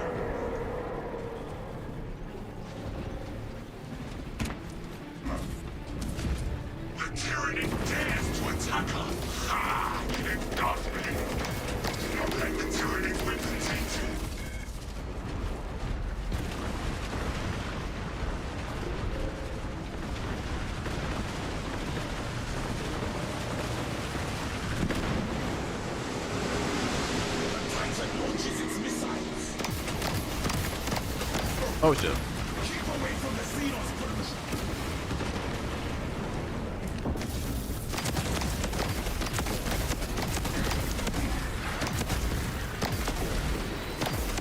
Searching for target. Minister, fire with your sidearm to commence target movement.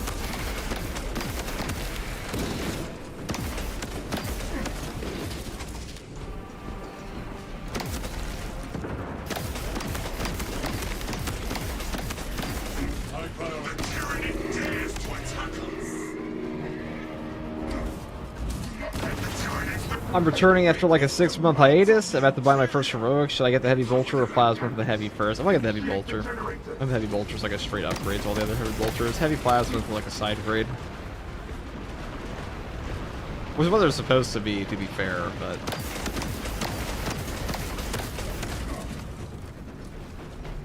Ammunition restocked. at long last.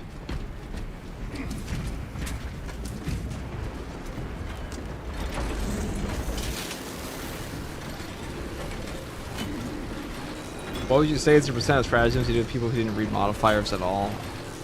That's a good question. I'm not sure, because usually I read them after my chat. Cannons ready. That's what I play with. But, with random pubs, I got no clue. Kind of impossible to know, right? How would I know? Giant Haver online. Gotcha, thanks. I mean, I think the best heroic to buy overall is the heroic heavy bolt pistol or like Xenophase or Power Gladius. But those weapons are all very good. Near's death.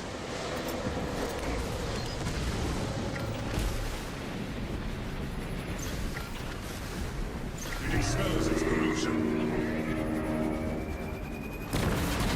Steer clear of its foul projectiles.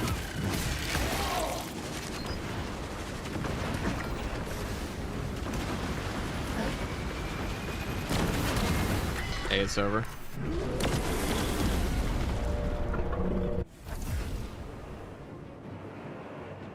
That's really not too bad. The buff range damage on that's pretty nice. Take the shot on those damn towers and unleash divine retribution. You guys, when you bring 91 shots in, you're fine.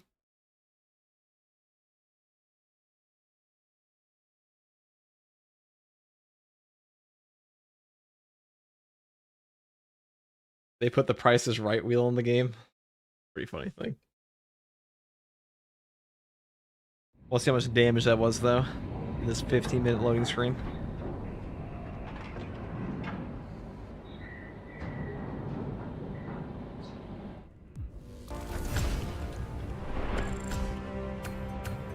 A lot of damage.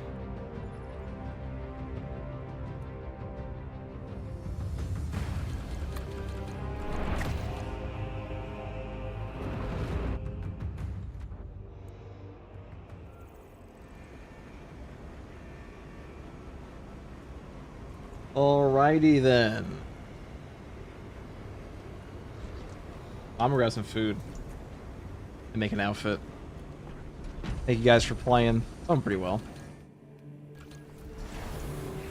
Doing pretty well.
Alright guys, what chapter next? We're playing.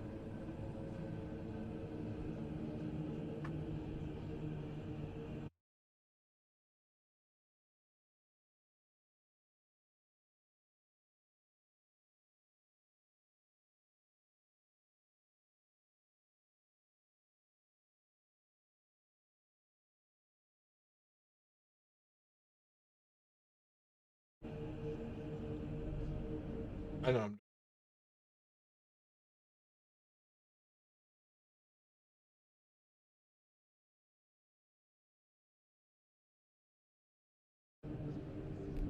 Yes.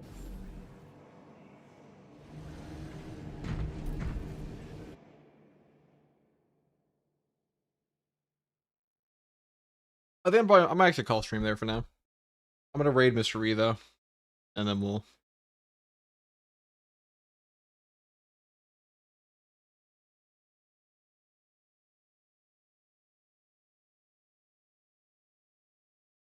Alright, thank you for watching. This is Mr. E on Darktide.